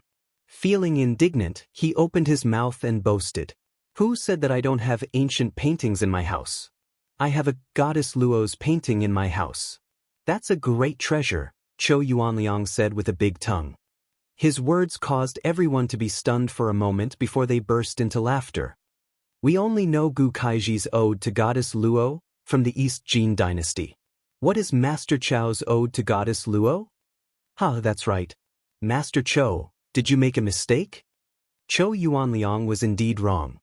He remembered Ode to Goddess Luo as Ode to Goddess Luo. However, under the influence of alcohol, for his own face, Chou Yuanliang's neck stiffened and he refused to admit that he was wrong. No, it's the Ode to Goddess Luo. No one knows when or who made this painting, but it's a great painting. In the painting, Goddess Luo has no makeup, her clothes are plain, her body is light, and she looks like she's on the river. The most important thing is that the goddess Luo in this painting is vivid and lifelike. She's the size of a real person, as if she's going to walk out of the painting at any time. It's very magical. That's the heirloom of my Chiu family. It's a treasure that can't be easily shown to others. Chou Yuanliang was purely bragging. He drank too much and spoke nonsense. However, he was usually honest, so his words made everyone believe it. Is there really such a magical painting? Master Chou, can you let us take a look and broaden our horizons? Everyone asked to see the painting, which made Chou Yuanliang sober up a little. He quickly found an excuse to dodge it. Originally, this matter was over. He was just bragging in front of everyone because he drank too much. However, he didn't expect that this casual bragging would be taxed. Zhou Yuanliang's unintentional words caused a huge trouble and crisis for himself and the Qiu family. Chapter 53. The Duke of Changping, Zhang Liang, was Pai Lupi's trusted general. Zhang Liang was born poor. At the end of the Sui dynasty, the world was in chaos. Zhang Liang first joined Li Mi of Wagong village. Later, he followed Su Shiji to the Tang Empire and was recommended by Fang Xianling to join the Qin king's mansion, becoming Pai Lupi's confidant. After the incident at the Black Tortoise Gate, Zhang Liang was appointed by Pai Lupi as general of the Right Guard, supervisor of the Huai province, and prefectural Duke Changping. Zhang Liang looked honest on the outside, but he was deceitful on the inside. He became even more arrogant because of his merit. He wantonly recruited young and strong men to be his fake sons. The so-called false son was the same as an adopted son. In the Tang dynasty, especially in the military, the fake son system was very popular. Those who could be recorded as fake sons were, of course, brave, courageous, and outstanding talents. Zhang Liang took in 500 fake sons, but he relied on his power to commit crimes. The Old Book of Tang described Zhang Liang's 500 fake sons as adopted sons are beasts, and their evil deeds are obvious. It meant that his fake son was a beast and had committed many evil deeds. In the later generations, there was only one person who dared to shout, "My father is Li Gang." However, Zhang Liang had 500 fake sons who could shout, "My father is Zhang Liang," at any time and run amok in Chang. Zhou Yuanliang's boasting at the banquet had somehow reached the ears of Zhang Liang, the Duke of Changping. Not long after Zhang Liang learned that his enemy had such a treasure, his fake son came knocking on his door. He said that in a few days, Zhang Liang, the Commandery Duke of Changping, would be celebrating his 40th birthday. He invited the Zhou family to bring the goddess of Luo's painting to the banquet to celebrate the Commandery Duke of Changping's birthday. This actually meant that the enemy family wanted to give the ancient painting Luo Shentu to Zhang Liang as a congratulatory gift. However, the aristocrats of the Tang dynasty still paid attention to face. It was not good to come forward and snatch it, but they used this method to force the enemy family to hand over the ancient painting. If Zhou Yuanliang really did have this ancient painting, then so be it. As a merchant, he could not afford to offend the Duke of Changping. But where was the goddess Luo's scripture? That was simply made up by Zhou Yuanliang when he was drunk. But no matter how he explained, Zhang Liang's fake son only thought that he couldn't bear to part with it and used this excuse to dodge. As a result, he angrily spread the word that if the Zhou clan did not bring a painting to the Commandery Duke Changping's birthday celebration to liven things up, then they were not giving the Commandery Duke Changping any face. If he angered the Commandery Duke Changping, he might lose his head.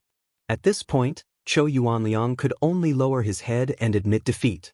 He promised that on the day of Duke Changping's birthday, he would bring the goddess of Luo's painting to celebrate and liven things up for the Duke. After Zhang Liang left with satisfaction, Zhou Yuanliang looked around for a brilliant painter, wanting to draw a Luo Shen painting to deal with it. However, he had boasted so much back then. How could he find an artist to draw a painting that was exactly the same as a real person in such a short time? He spent a lot of money and found several painters to draw the so-called goddess Luo painting, but he was not satisfied with any of them. Seeing that Zhang Liang's birthday was approaching, the Qiu family was about to face a disaster. When Zhou Yuanliang saw the sketch of a naked woman bought by Qiu Kun, he saw hope at once. That was why Zhou Yuanliang dragged Qiu Kun to look for Li Wangyu all over Ping Kong Fong. Finally, with the blessings of the heavens, he found it. After explaining all this to Li Wangyu, Zhou Yuanliang looked hopefully at Li Wangyu. "Xiao Lang, may I ask if this painting was made by you?"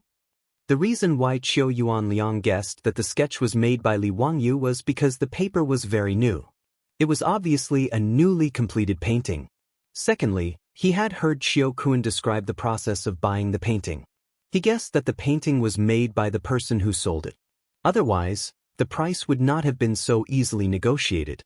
Li Wangyu thought for a moment and then nodded slightly. "That's great. It really was made by Xiao Lang." Then may I ask Xiao Lang to draw Goddess of Luo's painting for me? Don't worry, I will buy it for 100 taels of gold. Li Wangyu naturally would not refuse this condition. He immediately nodded and agreed. He was currently in a panic because of the lack of money. Anything that could earn money was a good thing. Duke Cho, can you exchange the gold for food? What? Xiao Lang's family is also in the food business? Qiu Yuan Liang was puzzled. Li Wangyu shook his head. The villagers in the village where I live are poor. He could not say that it was to prepare for the locust plague a month later. He could only say that Dingzhou village was poor. Xiao Lang is really righteous. How about this? I will exchange 200 stones of food with you. How about it? Li Wangyu was overjoyed. He quickly stood up and bowed. Thank you for your kindness, Duke Cho. For an adult, eating a caddy of food a day was enough to sustain his life. 1 stone of food was 250 caddies, which could feed an adult for 8 or 9 months. 200 stones of food was enough for the 563 people of Dingzhou village to eat for 3 months. With the small amount of food in the village, it could support them for a while. 100 taels of gold could only buy 160 stones of food. However, Qiu Yuan Liang was willing to give him 200 stones. This was naturally a good thing. It also showed that the Qiu family was really a kind person. For this, Li Wangyu was grateful. The two sides had a pleasant conversation. Qiu Yuan Liang immediately asked people to bring a pile of blank scrolls that had been mounted. All of them were large scrolls that were taller than a person. However, Li Wangyu only glanced at them and shook his head with a wry smile. Duke Cho, these scrolls are not good. Why is that? Qiu Yuan Liang was puzzled. These blank scrolls that had been mounted were all bought by him. They were all good paper and scrolls. Duke Cho, I remember you said that the painting was old? Qiu Yuan Liang blushed and nodded. He was just bragging. But as long as you are not blind, you can see that these scrolls are new at a glance. How can you deceive those people? Li Wangyu felt that the father and son of the Qiu family were good people. In addition, he hated the arrogance and despotism of Zhang Liang's fake son, so he was sincerely willing to help. Qiu Yuan Liang and Qiu Kun were both dumbfounded. Both of them had overlooked such an important point. However, as Li Wangyu said, even a blind person would know that these scrolls were new. How could they deceive Zhang Liang's fake son? What should we do? Is my Qiu family really doomed? Qiu Yuan Liang let out a long sigh. Li Wangyu smiled. Duke Cho, don't panic. I have a way to make these scrolls old. Xiao Lang can make them old? If you need anything, just say it. My Qiu family will not hesitate. Qiu Yuan Liang was overjoyed. Hee, it's very simple. Yellow cedar, honey locust, and tea leaves. That's it. Li Wangyu smiled and nodded. This was what he got from Baidu in his previous life. It was not to fake, but to pick up girls. That's right, to pick up girls. To put it simply, in order to deceive the girl, Li Wangyu shamelessly lied that he had been secretly in love with her for many years. He had written many love letters but did not dare to send them out. Originally, he just wanted to win the girl's favor. However, the girl asked him for the love letters that he had not sent out. He had never written any love letters before, so he wrote a few new ones overnight. Then, he found the method of making old ones from the internet and deceived the girl. Although the girl finally gave Li Wangyu a good person card, Li Wangyu remembered the method of making old calligraphy and paintings. However, he did not expect that it could be used in the Tang dynasty. Yellow cedar was a traditional Chinese medicine. Qiu Yuan Liang immediately sent the servant to the medicine shop in the square to buy the medicine. As for honey locust and tea leaves, the Qiu family had them. There was no need to go out and look for them. Not long after, the servant ran back with a lot of yellow cedar. Honey locust and tea leaves were ready. Chapter 54. Qiu Yuanliang and Qiu Kun looked at Li Wangyu expectantly. Xiao Lang, do you still need anything? Is this enough? It's enough. Ask someone to boil the yellow cypress and Chinese honey locust. Soak the tea leaves in the water alone. Also, prepare a few ovens to dry the painting later. When the yellow cypress and Chinese honey locust were boiled, Li Wangyu asked someone to bring a brush. He carefully dipped the brush in the yellow-brown liquid and brushed it on the painting several times. Then he asked someone to take it to dry. After that, he brushed it several times with tea water, dried it, and then brushed the yellow cypress and Chinese honey locust water. After repeating it several times, the original brand new painting became like an ancient painting that had been through thousands of years. It was very old. As for the scroll of the painting, it didn't matter. If he was asked, he would answer that the original one was rotten and replaced it with a new one. Li Wangyu made 7 or 8 scrolls old in one breath. He was afraid that he didn't draw well and needed to redraw for backup. After all, he hadn't drawn such a big sketch of a person before, so he wasn't very confident. He asked Zhou Yuanliang to prepare charcoal and steamed biscuits for him. Hearing that Li Wangyu wanted steamed biscuits, Zhou Yuanliang thought that Li Wangyu was hungry again and planned to prepare another table for him. Li Wangyu could only explain with a smile that he wasn't hungry. The steamed biscuits were used as a tool for drawing. Those who had learned to sketch knew that wiping with a steamed bun could replace an eraser, and it could gradually soften the sketch. It was a very convenient tool. There was no place to find an eraser in the Tang dynasty, so steamed biscuits were just right to replace it. When everything was ready, Li Wangyu suddenly slapped his forehead. He had forgotten the most important thing. He was still short of a model. Li Wangyu had never drawn a portrait of a beautiful woman in ancient clothes before. Without a model as a reference, he couldn't draw it. When Zhou Yuanliang and his son said this, they were dumbfounded. Although they didn't understand what Li Wangyu meant by model, they understood that Li Wangyu needed to draw this picture according to a woman. Zhou Yuanliang was straightforward. He immediately ordered the servants in the mansion to find all his concubines and let Li Wangyu choose who was suitable to be the model. This guy's straightforwardness was a bit beyond Li Wangyu's expectation. This was the Tang dynasty. How could he let his concubines come out to see him, an outsider, and let them be his models? However, Li Wangyu felt that this was the Tang dynasty. A concubine was not a wife at all, let alone have any status. And a wife, a concubine and a guest's wife, a wife and's wife, for a year and a half. A man who had concubines but no wife was still an unmarried, golden bachelor.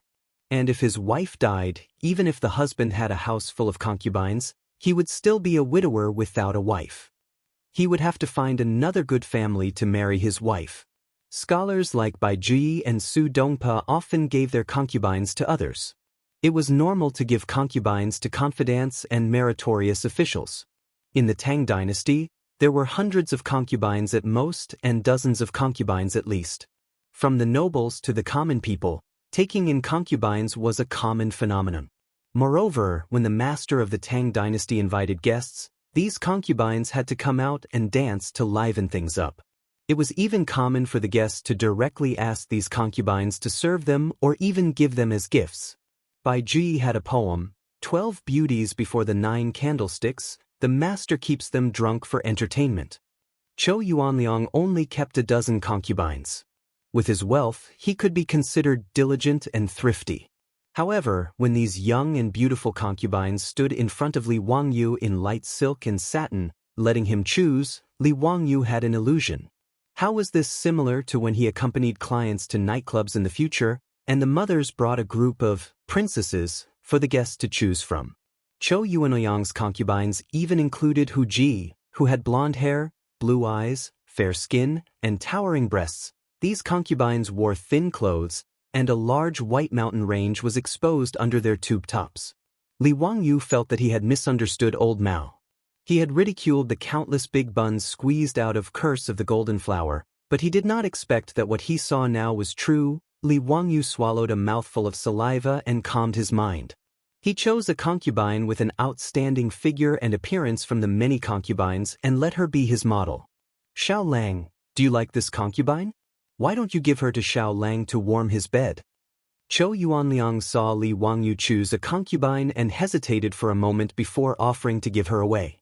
The concubine that Li Wangyu chose was tall and had an outstanding appearance. She was his type. However, Li Wangyu immediately shook his head and refused Zhou Yuanliang's words. The native of the Tang dynasty had such a strong taste. He wanted to give away his concubines at every turn. How about giving them money instead? In his opinion, a concubine was also one of his wives. How could he give her away like this? Was he afraid that he was not green enough? Li Wangyu was not an innocent little virgin, nor was he obsessed with mental cleanliness. In his previous life, he often accompanied clients to some brothels. This group of beautiful women had already made his mouth dry up. The reason why he gritted his teeth and refused was that he did not dare to take them home for fear of being hunted down by his beautiful boss. Secondly, he was resistant to sending people back and forth like goods. Chou Yuanliang thought that Li Wangyu was young and shy, so he enthusiastically persuaded him again with an attitude that if he did not accept his wife, he was looking down on him. Li Wangyu could not stand it. In the end, Li Wangyu was forced to use his trump card. He claimed that he wanted to cut off his decline and observe filial piety for his father. Only then did Chou Yuanliang embarrassedly give up the idea of giving him a concubine. There were only 3 days until Zhang Liang's birthday banquet. In other words, Li Wangyu had to draw this Goddess Luo painting within 3 days. Time was tight and the task was urgent. Li Wangyu planned to work through the night and strive to draw this Goddess Luo painting as soon as possible. He was also afraid that Su Changqing and the others would be worried about him at home, so he asked Niu Wu to make a trip. The next morning, he rode back to Dingzhou village to report that he was safe. He plunged into the studio that Chou Yuanliang had prepared for him and began to paint in peace. 3 days later, on the day of Zhang Liang's birthday. Today, the door of the studio was still closed. Chou Yuanliang and Chou Kuan were anxiously pacing back and forth in front of the door. "Father, it's almost 9 o'clock. In 4 hours it will be Duke Changping's birthday banquet. Is Li Jia Shaolang in a hurry?" Fatty Chou Kuan anxiously asked his father in a low voice. "He's in a hurry, he's definitely in a hurry." In reality, Chou Yuanliang was also not sure. Rather than saying these words to comfort his son, it was better to say that he was comforting himself. In these 3 days, Li Wangyu practically did not take half a step out of the studio. The food was all sent to the studio by the Fu's servants. He painted almost without rest or sleep. When he was truly too tired, he would put on his clothes and lie down for a while. Even the model concubine was nearly paralyzed from exhaustion. Regarding this, the Chou father and son saw it and were moved to tears. Previously, he had ruined 5 or 6 paintings. After all, to draw a life-size sketch was something that Li Wangyu had never tried before. In order to draw this Goddess Luo painting, he could be considered to have given it his all. Just as the Chou father and son were anxiously waiting, the door of the studio creaked open. Li Wangyu's face was filled with exhaustion. He held a painting scroll in his hand as he stood at the door and smiled at them. Under the sunlight, Li Wangyu's body seemed to be covered in a golden glow, revealing 8 spotlessly white teeth. Fortunately, I did not disappoint. Chapter 55. Chou Yuanliang and Chou Kuan were both excited. They reached out with trembling hands to take the picture in Li Wangyu's hand, which was related to the life and death of the whole family. The old and yellow picture scroll was slowly unfolded. A beautiful and dignified woman in plain clothes seemed to be standing in front of them, smiling at them without saying a word. Her facial features were delicate, with willow leaf eyebrows, red phoenix eyes, a hanging nose, cherry mouth, and ears without accessories. Her appearance was somewhat similar to Chou Yuanliang's beautiful concubine, but she had a bit more of an otherworldly immortal aura. Goddess Luo, was Mi Fei, the spouse of Hebo, the god of the Yellow River in China's pre-Qin mythology. She was the local water god in charge of the Luo River. Li Wangyu's sketch, Luo Shen Tu, was based on Chou Yuanliang's concubine.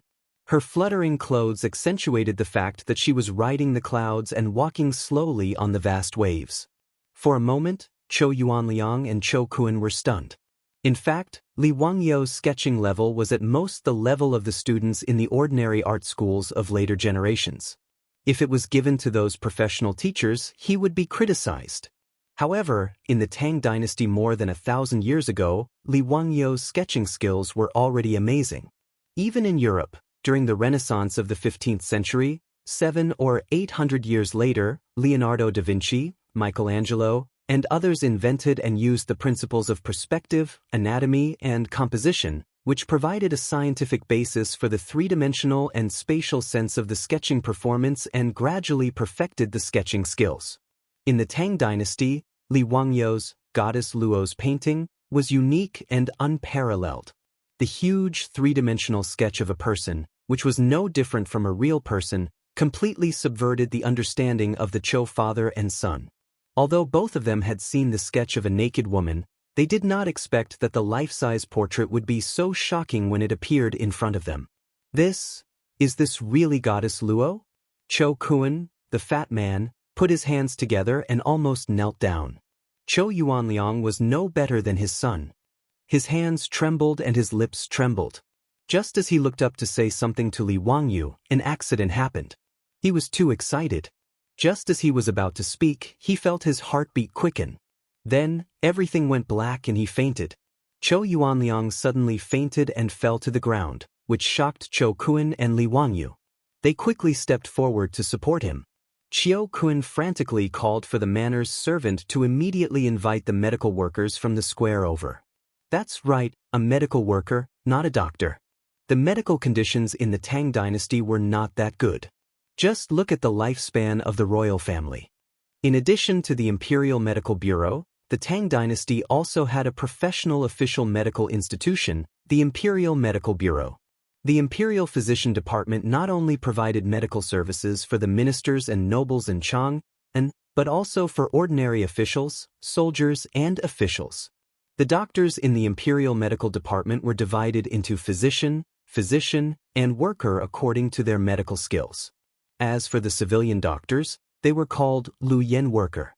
They were doctors who worked in the pharmacy and their medical skills were quite reliable. The other was the Jianghu traveling doctor, who basically treated patients according to fate. It all depended on whether the patient's life was tough or not. There was a pharmacy in Shenyang Square, so naturally there were doctors who worked there. The Zhou family's servant trotted out to invite the doctor. The others hurriedly carried Zhou Yuanliang into the room and onto the bed. Not long after, a white-bearded doctor rushed in under the lead of the Zhou family's servant. After a diagnosis, acupuncture, and massage, Zhou Yuanliang finally woke up. "Dr. Zhang, how is my master? Why did he suddenly faint?" Zhou Kun was a filial son. At this moment, he was so anxious that he was about to get angry. "It's nothing serious." He suffered from internal injuries of the 7 emotions, dizziness due to the wind, lack of upper qi, lack of qi and blood, and dizziness due to lack of qi and blood. I have already performed acupuncture on Master Zhou.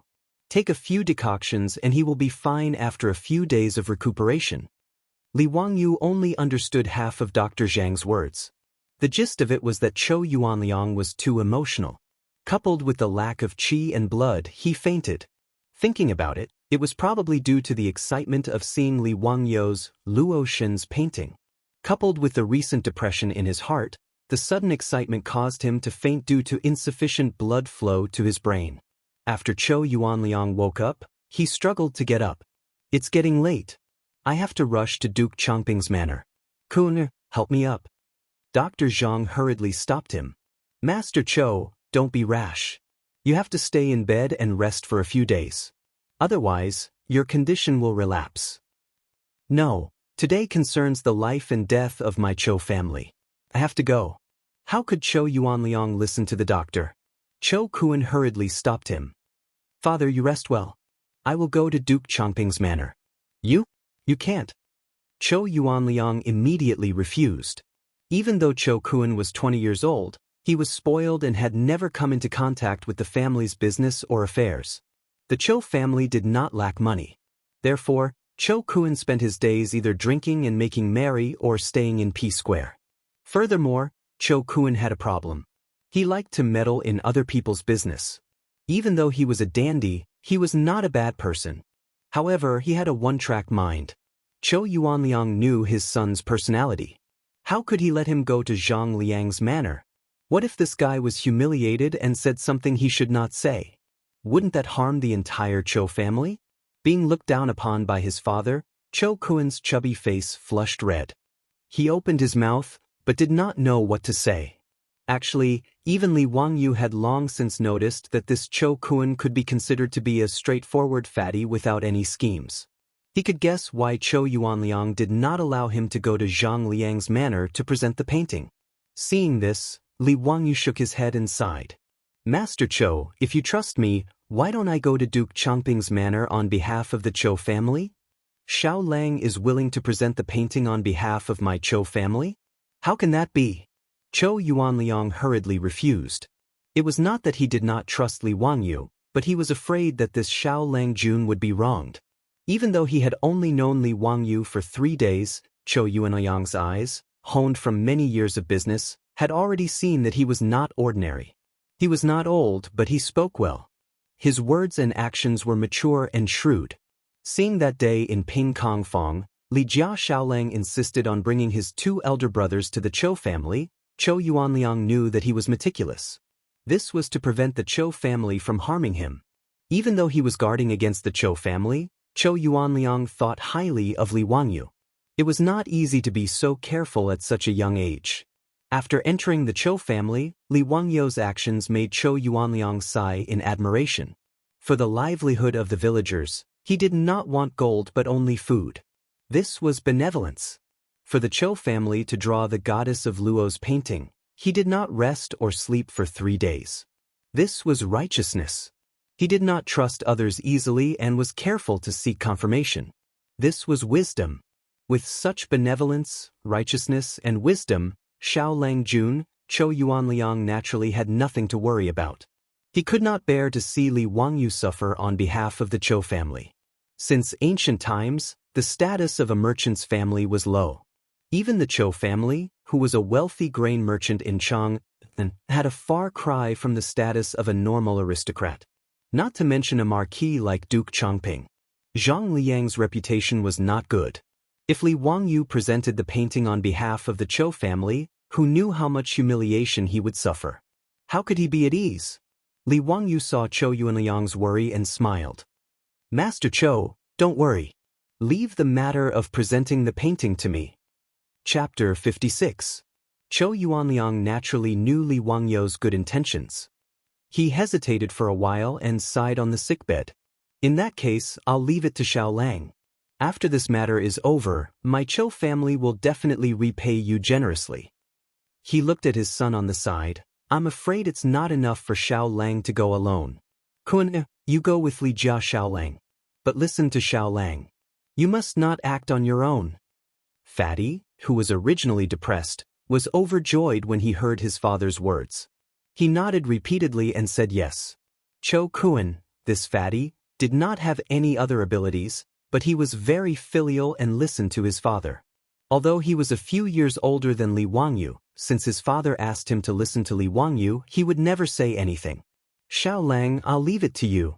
Cho Yuanliang lay on the sickbed and cupped his hands toward Li Wangyu. Mr. Cho, you're too serious. You have a good rest. Brother Cho and I will be back soon. It was getting late. After finding a good gold-rimmed Phoebe box to put the picture scroll, Li Wangyu and Cho Kun rode the Cho family's strong horses to Zhang Liang's mansion. The Tang dynasty advocated riding horses. If one did not have money, one could also ride a donkey. It was rare to see people riding in sedan chairs in later TV series. The Tangs thought that sedan chairs were too effeminate. If one was not 70 or 80 years old or physically disabled, no one would want to ride in a sedan chair. They would be laughed at. The most important thing was that Pai Lupi was the emperor of horses. When he went out, those golden and silver carriages were just decorations. He always rode horses. If the top was good, the bottom would be even better. In the Tang dynasty, riding horses was the right way to go. The tall and handsome horses were comparable to the luxury cars of the later generations. Even the women went out on horseback just like the men. At most, he would wear a conical hat with a black veil hanging from the edge of the hat, covering his face and body. Li Wangyu looked at Cho Kun, this fatty, riding a horse. He was worried about the horse under him. Would it be crushed by Cho Kun's huge body? That would be a sin. He felt that if the horse carrying Cho Kun on its back had something to say, it must be because of the bitterness in the baby's heart. But the baby did not say anything. Zhang Liang's mansion was located in Anxing Lane, northeast of Chang'an Lane. Because Chang'an was too big, it was nearly 4 kilometers away from the Cho mansion. The two of them chatted along the way. Before the banquet started, they arrived in front of Duke Changping's manor, which was located on the side street of the Gate of Heaven Influence. In the city of Chang and of the Tang dynasty, only the third-grade officials of the royal family and above could open their doors to the street. Ordinary people could only open their doors in the square. Zhang Liang was the founding prefectural duke and was a primary grade 2 prefectural duke. Naturally, he had the right to open the gate of his residence to the main street. At this time, the 80-meter-wide side street of the Gate of Heaven Influence was already filled with horses. The attendants of the various officials who came to attend the banquet were all chatting outside Duke Changping's manor, waiting for the banquet to end to pick up their masters. Li Wangyu and Cho Kuan had just arrived in front of Duke Changping's manor when they heard someone shout before they even got off their horses. Where did this merchant come from? Don't you know the rules? Is this a place where you can stop? Get lost. Li Wangyu was stunned. Why were they being chased away when they had just arrived at the entrance? Looking up, they saw a middle-aged man standing at the entrance of Zhang Liang's manor. He looked like a steward and was shouting at them. The reason why this steward could tell that Cho Kuan was a merchant, including how Li Wangyu could tell that Cho Kuan was selling the map at a glance, was not because of his sharp eyes, but because of the color of Cho Kuan's clothes. One of the main characteristics of the Sui and Tang dynasties was the color of clothes, which mainly referred to men's clothes. Women did not matter. Regardless of whether they were noble women or commoners, they all wore colorful clothes as long as you could afford them. In the Tang dynasty, the color of one's clothes could not be casually worn. Bright yellow was used exclusively by the imperial family. This went without saying. Civil and military officials of the 3rd rank and above wore purple. 4th rank officials wore dark red, 5th rank officials wore light red, 6th rank officials wore dark green, 7th rank officials wore light green, 8th rank officials wore dark green, and 9th rank officials wore light green. Officials wore light green, while merchants could only wear black. Thus, regardless of whether Fatty Cho Kuan's black clothes were made of silk or coarse cloth, others could tell his identity at a glance. As for commoners like Li Wangyu, they could only wear white. The so-called white body was a commoner without an official position or title. They could only wear white. Li Wangyu smiled and explained, "We are from Chang'an's Cho Manor. We were invited by your manor to participate in the birthday banquet. Get lost and enter the manor through the side door." Tian Shalang, you don't know the rules at all.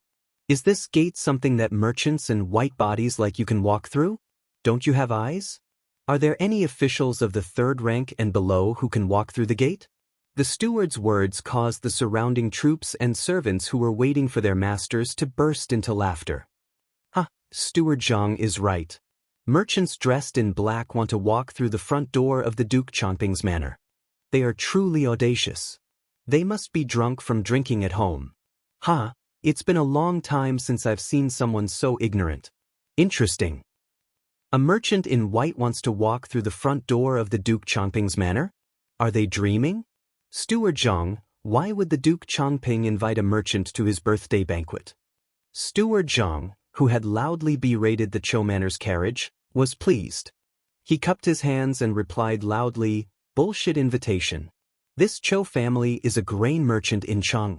My master heard that they have the goddess Luo's painting and asked them to come and present it for entertainment." Steward Zhang's words caused the troops and servants who were waiting for their masters to laugh even louder. In reality, their status was not higher than that of Li Wangyu and Cho Kuan, and their pockets were not as rich as the two of them. But at this moment, these troops and servants felt that they were superior and could freely laugh at the two who wanted to walk through the front door of the Duke Changping's manor. Originally, Li Wangyu did not care about walking through the front door. He was only here to help the Cho manor present the painting and did not want to cause trouble. But the bad thing was ruined by the fatty Cho Kuan. This fellow had lived a life of luxury since childhood and had never suffered such humiliation. His head heated up, he forgot his promise to his father that he would not speak carelessly and that he would listen to Li Wangyu in everything. Cho Kuan pointed the horsewhip in his hand at Steward Zhang. "Dog slave, My Cho manor came with good intentions to celebrate the Duke Changping's birthday. You dare to humiliate me? His words caused an uproar in front of the Duke Changping's manor. Although Steward Zhang was only a steward in the outer courtyard of the Duke Changping's manor, he was used to being fawned upon by others. Being scolded by Cho Kun, he was stunned. After a long time, Steward Zhang finally reacted. He was so angry that his lips were trembling. Pointing at Cho Kun, he shouted at the troops of the Duke Changping's manor on duty, "Beat him! Beat this Tian Shenu to death!" Before Cho Kun could react, he was pulled off his horse by the troops of Zhang Liang's manor. Then, with a flurry of punches and kicks, he was knocked to the ground. By the time Li Wangyu realized that the fatty Cho Kun had caused trouble, Cho Kun had already been beaten black and blue and was clutching his head with both hands, crying for help. "Stop! Quickly stop!" Li Wangyu panicked and hurriedly jumped off his horse, wanting to stop the troops from beating Cho Kun. It would have been better if he had not shouted. After he shouted, not only did he not stop the troops of Zhang Liang's manor from beating Cho Kun, a few of the troops even surrounded him with sinister smiles. Clearly, they were also prepared to teach Li Wangyu a lesson. Chapter 57. The nobles of the Tang dynasty all had their own troops, and this troop was both a servant and a private army. Zhang Liang was a general born in a marquee, so his troops were mostly private soldiers. Almost all of them fought in the military, but this was permitted by the laws of the Tang dynasty. These warriors were large and their arms were thicker than Li Wangyu's thighs. Seeing that the troops wanted to attack him, Li Wangyu became anxious. He didn't want to be beaten up with this fatty. In a moment of desperation, Li Wangyu grabbed the painting scroll from the gold-threaded Phoebe Jinan wood box and raised it high in the air as he roared. "All of you stop. Otherwise, I'll tear apart the ancient painting that the prefectural Duke Changping wants to see." It was no wonder that Li Wangyu was terrified. With his 16-year-old body, don't even talk about fighting with these troops, he reckoned that they could throw him to the ground with just a flick of their little finger. Not wanting to be beaten up for no reason, Li Wangyu could only use the kidnapping tactic. He wanted to use the ancient painting as a hostage to ensure his and Cho Kun's safety. Hearing his roar, Steward Zhang's face couldn't help but twitch a few times. "Bastard! You dare to break the prefectural duke's ancient painting? Let's see how many heads you have to chop off." Li Wangyu couldn't help but curl his lips. In his heart, he thought that this Zhang Liang was indeed arrogant and despotic. Just look at the steward in his residence. No wonder Zhang Liang was ordered to be executed by Pai Lupi in the 20th year of Zhenguan. It wasn't without reason. The goddess of Luo's painting, that he painstakingly drew for 3 days, became the prefectural duke's ancient painting from this guy's mouth. It was truly abominable to the extreme. However, this was only the 2nd year of Zhenguan. Li Wangyu couldn't wait for Zhang Liang to be executed 18 years later. He was surrounded by several of Zhang Liang's troops and was about to be beaten up. When this scene landed in front of the prefectural Duke Changping's residence, the troops and servants who were attending the birthday banquet couldn't help but make a ruckus. As the saying goes, one doesn't mind watching a good show. Using the painting that prefectural Duke Changping wants to threaten the people of the prefectural Duke Changping's estate, this guy is really courting death. Isn't it? Originally, they would only suffer some physical pain at most. But now, this matter can't be settled peacefully. I'm afraid these two untactful things will at least lose a layer of skin. Peeling off a layer of skin is already considered good. If Commander Duke Changping is angered, I'm afraid this enemy of his will be finished. While everyone was laughing and talking about Li Wangyu and Cho Kun, they saw Li Wangyu holding the scroll in his hand. He wanted to use it as an amulet, but he didn't expect that the surrounding troops would grab the scroll in his hand and snatch it away. Li Wangyu was dumbfounded. The only protective talisman he could think of was gone just like that? Shouldn't we all have a good talk? They were all civilized people, so why did they have to fight? Seeing that the fists of Zhang Liang's troops were about to come crashing down, Li Wangyu could only prepare to use the life-saving move he learned from his school days. He hugged his head with both hands and squatted on the ground, trying his best to reduce the area of his body that would be hit. At this moment, a sudden shout came from outside the crowd. "UB*cheese, stop right there. Hearing this, Steward Zhang was furious. Who the hell is meddling in other people's business? You dare to meddle in the affairs of our prefectural Duke Changping's estate? How many heads do you have? When he saw the appearance of the person who had come, he almost fainted from fright. I don't know, please forgive me. Steward Zhang was so scared that he couldn't speak clearly. The shout came from two large men on horseback. One was a large man with a yellow face, the other was a dark-skinned man with sideburns. It was obvious that the two of them were also nobles of Chang. Behind them followed a group of valiant troops. Seeing that Zhang Liang's troops had no intention of stopping, the troops behind the two men immediately rolled up their sleeves and rushed forward. Like hungry tigers charging into a flock of sheep, Zhang Liang's troops, who had just beaten Cho Kun to the point of crying for his parents, instantly changed their roles. There were only 7 or 8 troops at the entrance of the prefectural Duke Changping's estate, but they were beaten to a pulp by the iron fists of more than 10 people. One of the two men, a dark-skinned man, dismounted from his horse and walked in front of Steward Zhang. He grabbed Steward Zhang's collar and lifted him up in front of him. Cheese. You want to chop off my head? Even your prefectural Duke Changping doesn't dare to say such things to me. You've got guts.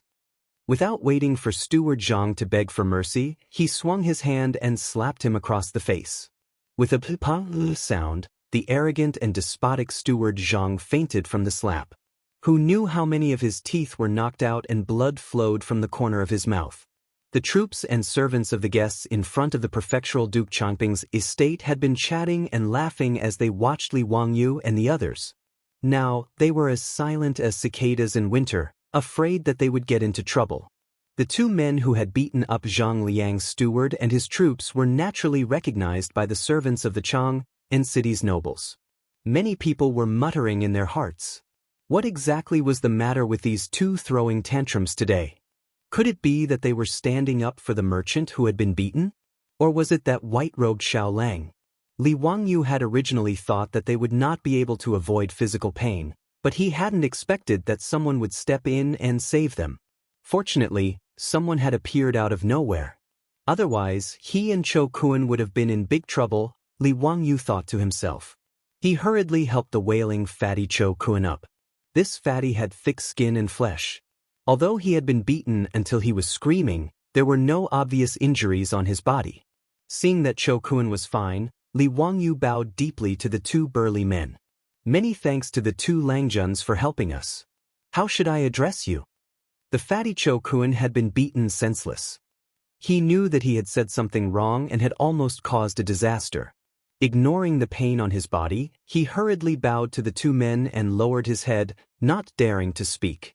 Wah, you're not bad, little child. To save your friend, you dared to go against these bastards. I like it. The burly man with a curly beard extended his hand and patted Li Wangyu's shoulder twice, laughing loudly. It would have been better if he hadn't patted him, but when he did, Li Wangyu felt as if he could hear the bones in his shoulder breaking. A huge force slapped Li Wangyu's body, causing him to stagger and almost fall. Little child, why is your body so weak? The burly man with a curly beard frowned and said, not feeling that there was anything wrong with him. Li Wangyu wanted to cry but had no tears. What kind of person was this? We don't have any grudges, right? Did he have to pat me so hard? He even blamed me for being weak. How could he be so unreasonable? He didn't dare to say more and could only bow again. May I know the names of the two Langjuns? The burly man with a black face was just about to speak when he was pulled by the other man beside him. He thought of something and quickly changed his words. You little child, why are you speaking so sour? I am Qing Jijie, and this is Qin Shubao. When Li Wangyu heard this, he felt as if he had been struck by lightning. The number one troublemaker of the Tang dynasty, the devil incarnate. Duke Lu, Qing Yaojin, Qing Jijie. Duke Yi, Qin Xiong, Qin Shubao. Damn it. Just now, he was still thinking that Qing Yaojin would appear out of nowhere, but he didn't expect it to be Qing Yaojin, the devil incarnate. His mouth was really effective. Unfortunately, there was no lottery in the Tang dynasty. Otherwise, he would have bought a few lottery tickets. Chapter 58. Cheng Yaojin and Qin Qiong were also here to attend Zhang Liang's birthday banquet. Although their relationship with Zhang Liang was normal, they were both in the army and were old acquaintances of the Qin king's manor. They were comrades who helped Pai Lupi to the dragon throne during the bloody battle at the Xuanwu Gate. Naturally, they had to attend Zhang Liang's birthday banquet. Of all the famous generals in the early Tang dynasty, Cheng Yaojin and Qin Qiong had the best relationship. They knew each other since childhood and met at Wagong village to fight together. The two left Wang Shichong and joined the Tang army, becoming Pai Lupi's disciples. As a result, their relationship was much deeper than other people's. Today, Cheng Yaojin and Qin Qiong had agreed to attend Zhang Liang's birthday banquet together. When they arrived at Zhang Liang's manor, they saw Li Wangyu and Chou Kuan arguing with the housekeeper. "Brother Shu Bao, it's the Li family kid." Cheng Yaojin's eyes were sharp, and he immediately saw Li Wangyu. Qin Qiong also frowned. Zhang Liang's subordinates were really overbearing, attacking without a word. Li Wangyu was not a normal person. How could he be beaten up by this group of people?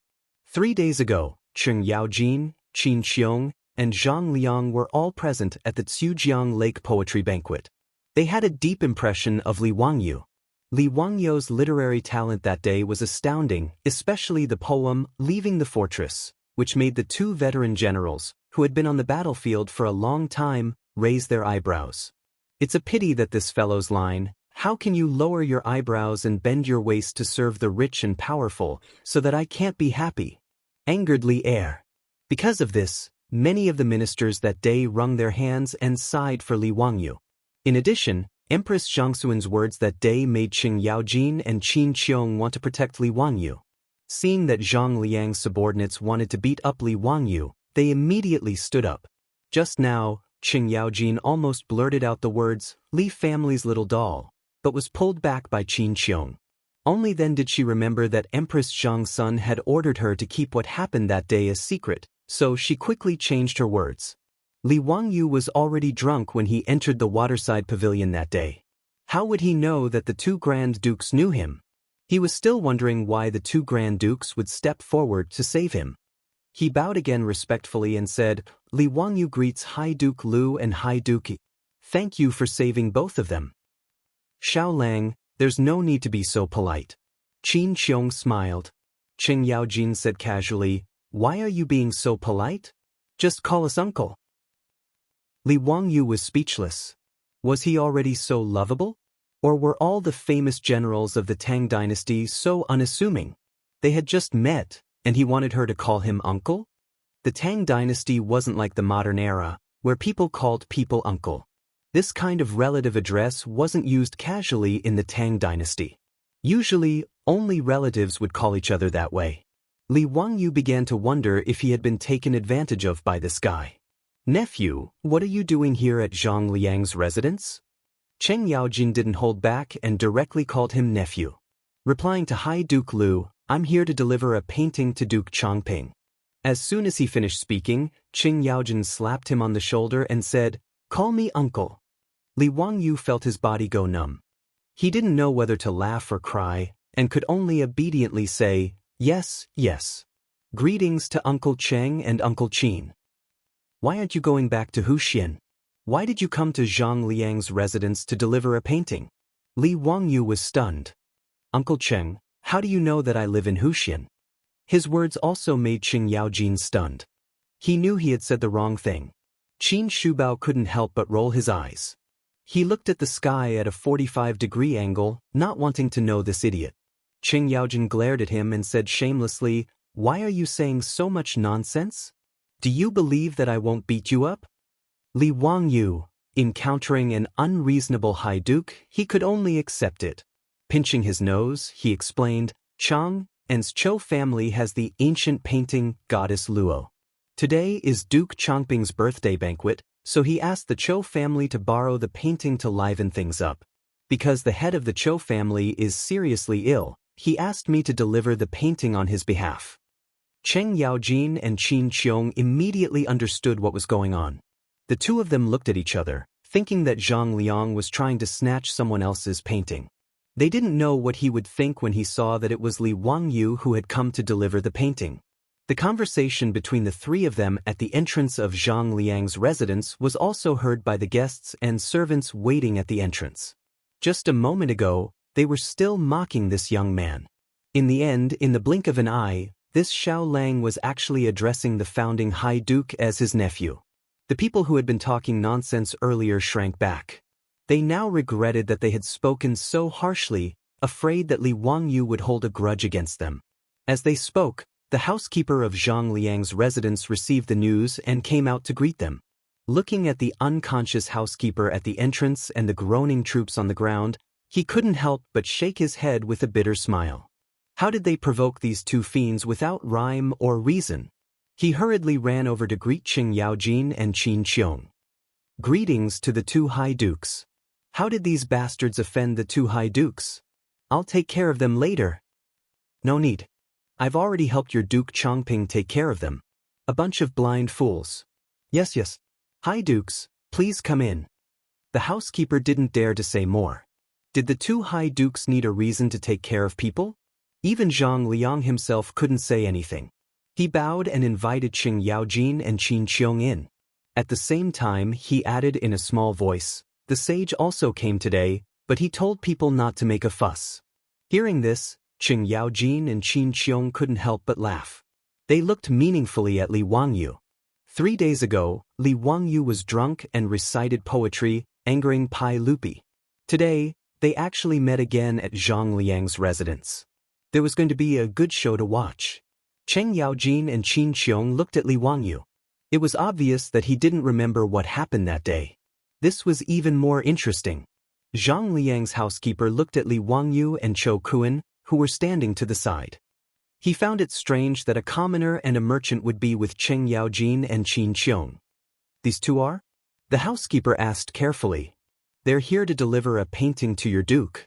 All right, enough nonsense. Lead the way. Cheng Yaojin waved his hand impatiently. When the housekeeper heard that they were here to deliver a painting, he understood what was going on. But that Chou family was clearly just a merchant's family. How did they have a relationship with two dukes? He didn't dare to say more. He ordered the servants in the residence to help steward Zhang and the troops into the residence. He led Qing Yaojin and Qin Qiong to the main hall. Li Wangyu held the painting scroll and hesitated. He didn't know if he should go in with them. After all, he and Chou Kuan were commoners and merchants. They didn't have the qualifications to go to the main hall of Zhang Liang's banquet. Should he just give the painting to the housekeeper and he and Chou Kuan would have completed their mission? While he was hesitating, Qing Yaojin walked over and stretched out his hand without saying anything. Like a captive in a military battle, he stretched out his long arm and clamped Li Wangyu under his armpit. "Nephew, why aren't you leaving? Why are you dilly-dallying?" After saying that, Qing Yaojin didn't wait for Li Wangyu to resist. He clamped him under his armpit and strode into Zhang Liang's residence as if he was weightless. Li Wangyu was completely dumbfounded by Qing Yaojin's actions. What was going on? "I'm here to deliver a gift, not a gift." Chapter 59. Li Wangyu still wanted to struggle, but Qing Yaojin's arm was like an iron hoop, clamping him so tightly that he could not move at all. Qin Qiong did not stop him. He stroked his beard and laughed, then stroked his beard and strode towards the main hall. Chou Kuan was dumbfounded. What kind of situation is this? Just now, in front of Qing Yaojin and Duke Cheng, he was so scared that he did not even dare to raise his head. Hearing Qing Yaojin ask Li Wangyu to call them uncle, Chou Kuan was even more shocked. He secretly looked up at Li Wangyu, then quickly lowered his head. He did not recognize the Xiao Lang who sold him erotic paintings at Ping Kong Fong. Now that he saw Li Wangyu being taken away by Qing Yaojin in such a way, he was even more confused. The small eyes on his fat face blinked hard, trying to see if he was hallucinating.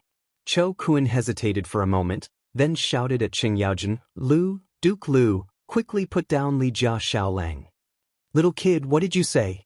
Qing Yaojin glared at Chou Kuan fiercely. Chou Kuan was so scared that he swallowed his saliva, but he still looked straight at Qing Yaojin. Duke Lu, can you put down Li Jia Xiao Lang?" "Wah, you're not bad, little kid. Come in with us," Qing Yaojin said, then he ignored Chou Kuan and walked into the residence with Li Wangyu. Chou Kuan hesitated for a moment, then quickly ran to catch up, following closely behind Qing Yaojin. Li Wangyou's eyes flashed, and he turned to look at Cho Kuan. He felt that this fatty was a good person, and that he did not take the risk of being beaten in vain to save him. At this time, the main hall of Zhang Liang's residence was full of guests, and it was very lively. Servants were shuttling back and forth, serving all kinds of wine and food to the guests. Zhang Liang's family's singers and singers were dancing in front of the hall, entertaining the public. Li Wangyu was full of humiliation and was carried into the main hall by Cheng Yaojin. Seeing everyone looking at him, he could not help but cover his face with his hands. It was too damn embarrassing. Why didn't the heavens send down lightning to strike this bastard Cheng Yaojin to death? At this moment, the banquet had not officially started yet. Pai Lupi, dressed in casual clothes, was playing chess with Fang Xianling, surrounded by a group of civil and military officials. The game they played was called elephant play, which meant symbolic play. It was the predecessor of Chinese chess. During the Tang dynasty, there were already horses, generals, chariots, pawns, and other types of soldiers in the elephant opera. The way in which the horses moved diagonally and the chariots moved straight was very similar to the way in modern Chinese chess. The chessboard was also arranged vertically and horizontally. 10 horizontal and 9 vertical. There were a total of 64 squares. However, the chessboard in the Tang dynasty's elephant show was made of metal, and the chess pieces were three-dimensional. It was a bit similar to modern chess. Pai Lupi was also a Go fan. According to the old Tang book, biography of Lu Kai, Emperor Taizong Li Shimin often read the elephant scripture. Cheng Yaojin walked into the main hall with Li Wangyu under his arm, which naturally attracted the attention of all the civil and military officials, including Pai Lupi. Ji Jie, what are you doing? Who Xiao Lang is this? Did you catch him alive? Pai Lupi laughed. He thought Cheng Yaojin was teasing some rich kid. When Cheng Yaojin put Li Wangyu down, Li Wangyu stood up straight. Pai Lupi could not help but be surprised. Many of the civil and military officials in the central room had participated in the Chu River Lake Poetry Gathering 3 days ago. Seeing that the person Cheng Yaojin had brought in was Li Wangyu, everyone's expression became strange. Their eyes could not help but steal glances at Li Er. Pai Lupi's face, which was full of smiles, suddenly became as black as the bottom of a pot. When he saw Li Wangyu, he was angry. This scoundrel kid actually dared to write in front of him, "How can I lower my eyebrows and bend my waist to serve the rich and powerful?" and even arrogantly said, "When the Son of Heaven calls, I will not board the boat." He really did not give him any face. If it were not for the fact that this kid was talented and was a relative of the Li clan, Pai Lupi would have ordered him to be beheaded. He originally thought that he would just ignore this scoundrel and let him fend for himself in the countryside. He did not expect to see him in Zhang Liang's mansion 3 days later. This made Pai Lupi gnash his teeth in anger. Li Wangyu did not know about this. After he was put down by Cheng Yaojin, he saw so many nobles of the Tang dynasty looking at him. He immediately bowed and greeted them. "May I ask which one of you is the Duke of Chongping? This little one is representing my enemy to send the God of Luo painting." Zhang Liang was originally filled with joy because Li Er had come to congratulate him in disguise. At this moment, when he saw Li Wangyu appear, he was also extremely stunned. When he heard Li Wangyu's words, his face also darkened. "Can you stop messing around? This old man only wanted to bully a merchant and take an ancient painting. Why did you, a relative of the Li clan, come here to join in the fun?" Don't look at how Pai Lupi left in a fit of anger. Empress Zhangxuan's words were true. No matter what, Li Wangyu was still a relative of the Pai Lupi. Although everyone knew that Li Wangyu was expelled from the Li clan in Huxian, who could guarantee that the Pai Lupi would not use this kind of Qilin child in the future and let him return to the imperial family? Did they dare to offend Li Wangyu? Were they not afraid that Pai Lupi would turn against them? Cheng Yaojin harbored even more evil intentions and even fanned the flames. He pointed at Zhang Liang and said to Li Wangyu, "Nephew, that is the Duke of Chongping. Quickly hand over the painting. If you're late, be careful that you don't get beaten up again. TSKSK, you were almost beaten up by the Duke of Chongping's troops at the entrance. Haven't you learned your lesson yet?" On the surface, he was talking about Li Wangyu, but in fact he was giving Zhang Liang a hard time. After Cheng Yaojin finished speaking, Pai Lupi couldn't help but look at Zhang Liang, his eyes full of dissatisfaction. Just as Empress Zhangsun said, Pai Lupi was angry at Li Wangyu, but he couldn't bear to see others bully a relative of the Li clan. Zhang Liang broke out in a cold sweat. If what Cheng Yaojin said was true and his troops beat up Li Wangyu, then wouldn't he be in big trouble? Cheng Yaojin, you old fool, don't speak nonsense. How could my troops beat people up so casually? Zhang Liang hurriedly denied, then looked at Li Wangyu with a face full of smiles. Xiaolang Kun, this old man is Zhang Liang. Thank you, Xiaolang Kun, for making a trip here. Thank you for your hard work. Please take a seat. His master's words gave the housekeeper a fright. Who exactly was this white-clothed youth? Duke Lu and Duke Yi wanted him to call him uncle, but his master was so polite, calling him Xiaolang Kun. The housekeeper felt that his brain wasn't enough to process this, but he didn't dare to be negligent. He hurriedly invited Li Wangyu and Chou Kun to the table. The banquet in the Tang dynasty was divided into different meals. After Zhang Liang spoke, a servant immediately set up a table for the two of them and brought wine and food. Li Wangyu and Chou Kun were also confused, but they didn't dare to make a sound. They could only obediently take off their boots, go to the front of the hall, and sit cross-legged. Li Shimin frowned and stretched out his hand to call Cheng Yaojin over. Jie, why did you bring this boy here? Your Majesty, you wronged me. I happened to meet him at the gate of Zhang Liang's mansion. Li Zio came to deliver the painting for Zhang Liang. It has nothing to do with me. By the way, Your Majesty, this boy doesn't know anything about what happened that day. It seems that he really drank too much that day. Noisy! Pai Lupi glared. Cheng Yaojin smiled and didn't say anything more. He took Qin Qiong to the side to drink and watch the show. What painting did you send? Let me see. Pai Lupi shouted at Li Wangyu. He almost blurted out Li Wangyu's name, but he changed his words in time. Li Wangyu saw that Zhang Liang didn't object, so he quickly took out the painting from the gold-rimmed Nanmo box. He slowly unrolled the painting with Chou Kun and presented it in front of everyone. When the sketch of the goddess Luo painting came out, everyone was shocked. Chapter 60. When the goddess of Luo's painting was unfurled, everyone in Zhang Liangfu's main hall saw the contents of the painting and couldn't help but gasp. Even Cheng Yaojin exclaimed, Who is this? Why is it sealed in the painting? Uncle Cheng, this is goddess of Luo. Li Wangyu smiled. Fang Xianling, Zhang Sun Wuji, and the other civil officials immediately gathered around and looked carefully at the first realistic sketch in human history.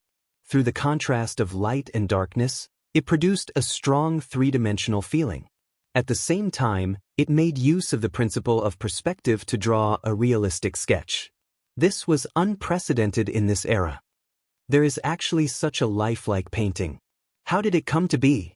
What a strange painting, such brushwork. Young Supervisor Yen, do you recognize this painting? Zhang Sun Wuji asked a young man around 27 or 28 years old. The person he asked was Yen Liben, an artist from the early Tang dynasty. In the 17th year of Chang'an, Pai Lupi's famous painting of the 24 meritorious officials of the Lingyan Pavilion, was conferred. His work, Carriage Painting, was a famous painting that was passed down in the future. The current Yen Liben was a young supervisor. He was best at painting portraits, which were lifelike and lifelike. At that time, he was known as the legend of painting. However, compared to Li Wangyu's goddess of Luo's painting, Yen Liben's portraits were much more lifelike, but in terms of realism, they were far inferior. At that moment, Yen Liben was already stunned by the goddess of Luo's painting. He stared at the painting in front of him in a daze and didn't make a sound. Zhang Sun Wuji called him a few times before he came back to his senses. Minister Zhang Sun, I have never heard of this painting before. This is really a shocking work of art. I don't even know how this painting was drawn. It is really a godly skill. Yen Liben then looked at Li Wangyu and Chou Kun. Xiaolang Kun, may I ask who drew this painting? Chou Kun blinked his eyes and looked at Li Wangyu. He didn't know how to answer this question. Li Wangyu replied without hesitation, This map has been collected by the Chiu family for generations. It's been a very long time. I don't know who made it. He was lying without even batting an eyelid. Hearing this, Cho Kuan hurriedly lowered his head, afraid that he would laugh out loud. I still don't know who did it. It was clearly you who drew it in my house in front of my father's concubine for 3 days. Fortunately, Cho Kuan was not a fool. He naturally would not reveal any clues. Li Wangyo's words had indeed fooled quite a few people. The civil and military officials present only needed to look at the yellowed picture scroll to know that it had been through the passage of time for it to become like this. On the other hand, after Yen Liben carefully examined the goddess of Luo's scripture, although he didn't say anything, he looked at Li Wangyu with a playful expression. While everyone was carefully examining the goddess of Luo's scripture and exclaiming in surprise, a voice came from outside the crowd. This painting is just SOSO. As the saying goes, literature carries Tao. There is Tao in the painting, but there is no Tao in the painting. If there is Tao but no art, then although the object is formed in the heart, it cannot be formed in the hand. It only has the form but not the spirit. The painting is precious, but what is the spirit? These words were rather blunt. The meaning was that the goddess of Luo's scripture only had the form, but not the spirit. Li Wangyu was taken aback by these words. Raising his head, he saw that it was the curly-bearded young man who had been playing chess with the others. He had no idea that the speaker was Pai Lupi, Li Shimin. Pai Lupi was one of the greatest emperors of all time, but sometimes he was like a child who liked to compete with others. There had once been a merchant from the western regions who was skilled in playing the pipa and had composed an extremely gorgeous and complicated song. Pai Lupi had even arranged for a court musician to eavesdrop and learn from him. After the merchant played, Pai Lupi pretended to be relaxed, saying that there was nothing strange about this song and that his court musician also knew how to play it. Then he called out the court musician who had secretly learned from him to play, thus proving that the song was not strange at all. Thus, Pai Lupi's personality was sometimes quite childish, making people not know whether to laugh or cry. At this moment, Pai Lupi's competitive nature was acting up. He already disliked Li Wangyu, and now that everyone was praising his painting, he was even more annoyed. Pai Lupi's criticism of the goddess of Luo's scripture was not wrong, strictly speaking. After all, the essence of traditional Chinese painting was the way of painting. A masterpiece had to be elegant, profound, and memorable. It was a work of charm. However, Li Wangyu's goddess of Luo's scripture was more realistic and novel. The two painting methods were different, and they could not be compared. Zhang Sun Wuji and Fang Xianling knew about Pai Lupi's little problem, so they smiled and did not say anything. Even Qing Yaojin was drinking silently and did not agree. However, when Pai Lupi opened his mouth, many people who were praising the goddess of Luo's scripture immediately changed their words. That's right. This painting has no charm and no spirit. It's really not worth mentioning. That's right. I just felt that this painting was really strange. The brushwork was sluggish, and I couldn't see the essence of the brush and ink. Master Cui is right. As the saying goes, a masterpiece has both form and spirit. It's simple and elegant. It's natural and pure. There's no need to talk about this painting.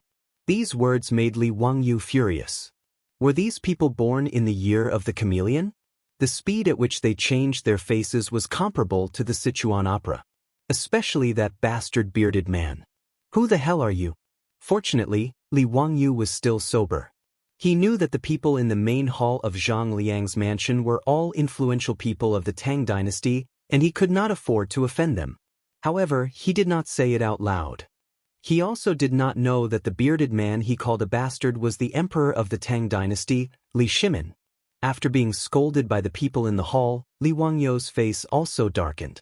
Just as he was about to put away the painting, he heard Pai Lupi speak unhurriedly. However, this painting is not completely useless. This kind of completely realistic technique is indeed suitable for portraits. It's so vivid that it's hard to come by. It's a pity that the techniques created by the predecessors have not been passed down to the present day. It's really a pity. Pai Lupi's words made the faces of the group of fence-sitters and ministers who agreed with him suddenly stiffen. They felt that they were showing signs of schizophrenia. Your Majesty, can you speak without pausing? Say it all in one breath. Before, they were still praising this painting. It wasn't easy for them to be thick-skinned and belittle the goddess of Luo's scripture with you. Now you're changing your mind? What happened to the promise of a monarch?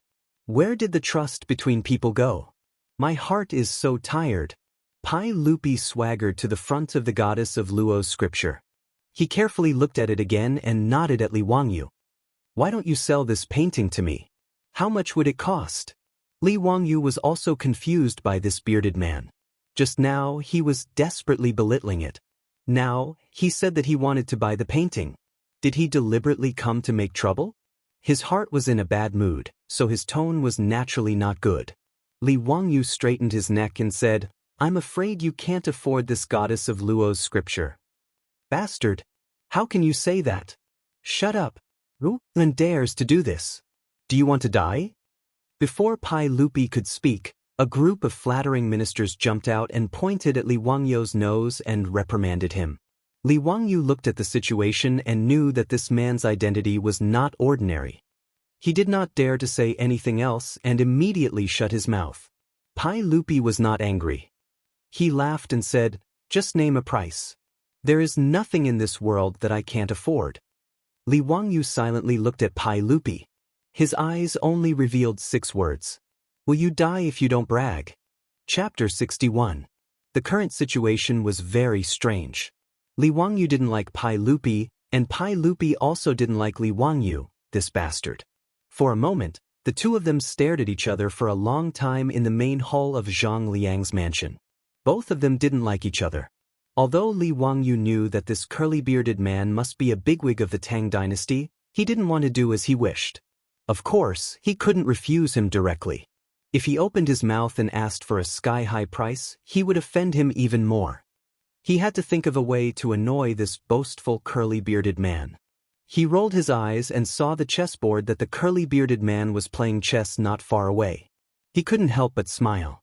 Li Wangyu bowed and said, since this Lang Jun wants to buy the Chiu family's Luotian painting, of course you can. However, the Chiu family is a grain merchant. I wonder if Lang Jun can accept using grain to exchange for the painting? Pai Lupi thought for a moment and nodded in agreement. The Chiu family was a grain merchant. It was naturally better to ask for grain than copper. It was very reasonable. Cho Kuan was stunned when he heard this. He raised his head and looked at Li Wangyu. He wanted to say something, but when he thought of how he was beaten in front of Zhang Liang's mansion for talking too much, he immediately closed his mouth. Xiaolang, how much grain do you want? Li Wangyu smiled and pointed at the elephant play chessboard not far away. I don't want much. Just fill that chessboard. His words made everyone in the main hall stunned. Fill the chessboard with grain? What did that mean? Li Wangyu continued to explain. Please put 1 grain of rice in the first grid, 2 grains in the second grid, 4 grains in the third grid, 8 grains in the fourth grid, and so on. The number of grains in each grid is twice as many as the previous grid. Just like this, fill all 64 grids. I want this many grains of rice. Can Lang Jun accept it? These words made the officials and Pai Lupi laugh. This Li Jia Xiaolang was not greedy at all. He used a few grains of rice to give away the goddess Luo painting. Could this be considered selling a favor to Pai Lupi? Cheng Yaojin secretly whispered to Qin Xiong, did this child recognize his majesty? Otherwise, why would this painting be sold at such a low price? It's hard to say. Maybe he remembered the drunken scene that day. This child was smart enough to give his majesty some face. When his majesty's anger subsides, it will naturally benefit him. Qin Xiong also guessed. Not only did Cheng Yaojin and Qin Xiong have such thoughts, but many of the important ministers who had participated in the poetry gathering in Xujiang and Qi also had similar thoughts. They felt that Li Wangyu was giving Pai Lupi a way out and letting Pai Lupi vent his anger. Even Pai Lupi felt that this kid was more pleasing to the eye. Since Xiaolang said so, then I won't be polite. I'll buy this painting at the price you said. Pai Lupi laughed. He turned his head and said to Zhang Liang, Official Zhang, I'll borrow a dan of grain from your residence. Zhang Liang naturally nodded in agreement, but there was a trace of regret in his eyes. It was a pity that such a perfect goddess Luo painting had been missed by him. If Li Wangyu hadn't come to present the painting today, and if Pai Lupi hadn't come to his birthday banquet incognito, this painting would have become Zhang Liang's family treasure. But now that Pai Lupi had taken a fancy to it, even if Zhang Liang was domineering, he wouldn't have any ideas about this painting. Soon, the servants of Zhang Liang's residence carried a dan of rice and began to place the grains of rice on the chessboard according to Li Wangyou's instructions. The officials all smiled and didn't say anything. Some people even made bets on whether a dan of rice would be enough. Anyway, no one was in a hurry. They just watched the servants slowly count the grains of rice as a pastime. Only Li Wangyu sneered in his heart. Hee, a dan of rice? Dream on. This was a problem that all junior high school students in the future knew about. The 64 squares of rice on the chessboard had a total of 2 to the power of 64 minus 1. The result was 1844674407370955161 grains of rice, or 1,800,000,000,000 grains of rice. Li Wangyu remembered that in the future, there were people who had nothing better to do on the internet. 1 kilogram of rice was about 60,000 grains. If one really wanted to install this scale, they would need 280 billion tons of rice to fill the chessboard. What kind of concept was this? In the future, the world's annual rice production was only about 500 million tons. 280 billion tons was equivalent to the total amount of rice produced in human history. With so much rice, Pai Lupi wouldn't be able to afford it even if he sold his pants. Li Wangyu was purely using his advanced knowledge to crush the bigwigs of the Tang dynasty. This feeling of being the only one sober when everyone was drunk was really cool. The corner of Li Wangyou's mouth couldn't help but curl up. In the main hall, the servants were still counting the grains of rice. On the side, the accountant of Zhang Liang's residence was helping with the counting with a counting stick. At this time, the Tang dynasty hadn't invented the abacus yet. It was a calculating tool that only appeared in the northern Song dynasty. The counting stick was a pile of small sticks of the same length and thickness. It was arranged in 2 ways, horizontal and horizontal. The accountant of Zhang Liang's residence was already sweating when he reached the 20th square of the chessboard. The 20th square of the chessboard required more than 500,000 grains of rice. As time passed, the officials and Pai Lupi in the main hall also found that something was wrong. Why was there more and more rice? Pai Lupi immediately asked someone to calculate how much rice was needed. Immediately, a servant brought out a scale and began to weigh the grains of rice. Other officials who were proficient in mathematics began to send paper, brushes, and counting sticks.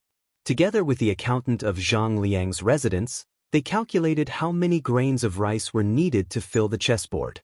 After the time it took for a stick of incense to burn, after the time it took for 2 sticks of incense to burn, those officials who were calculating with the counting stick were already sweating profusely.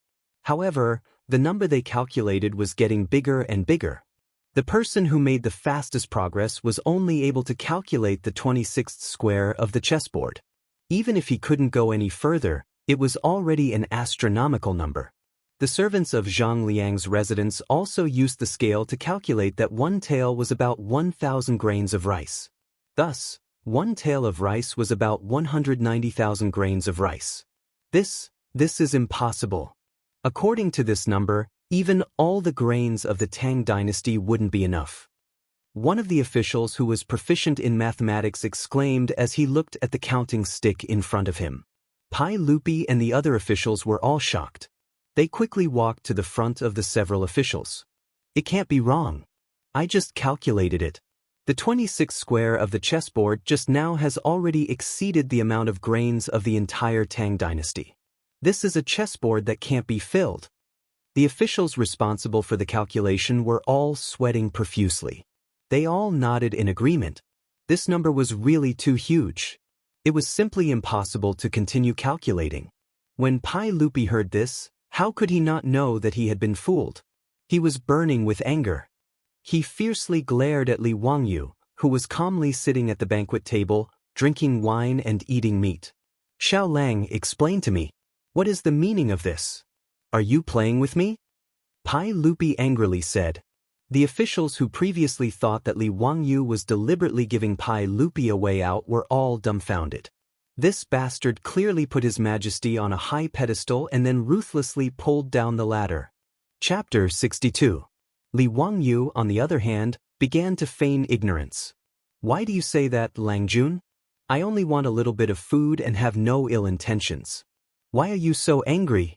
If you think it's too expensive, then forget it. Li Wangyu's words made Pai Lupi speechless for a long time. It was as he said, he only wanted a little bit of food. But was this just a little bit of food? The entire Tang dynasty's food was not enough to fill this small chessboard. It was unbelievable, but the truth was in front of everyone. They had no choice but to believe it. Pai Lupi knew that he was played by Li Wangyu today, but he was unable to vent his anger. After all, the conditions were proposed by Li Wangyu, but none of the officials, including him, objected. This made Pai Lupi, who always boasted of his intelligence and wisdom, feel his face burning. Zhang Sun Wuji, Fang Xianling, and the other officials also felt ashamed. This bastard! He actually played all of them in the palm of his hand. They were so angry that they wanted to beat him up. Li Wangyu was still proud of himself, but he did not expect a tall and sturdy figure to rush out from the side and directly clamp him up. This familiar smell, this familiar formula. This damned Qing Yaojin actually reached out and grabbed Li Wangyu again, clamping him under his armpit. Then his large hand slapped Li Wangyu's but heavily. The huge pain stimulated Li Wangyu to scream. He felt that his butt was about to split into pieces.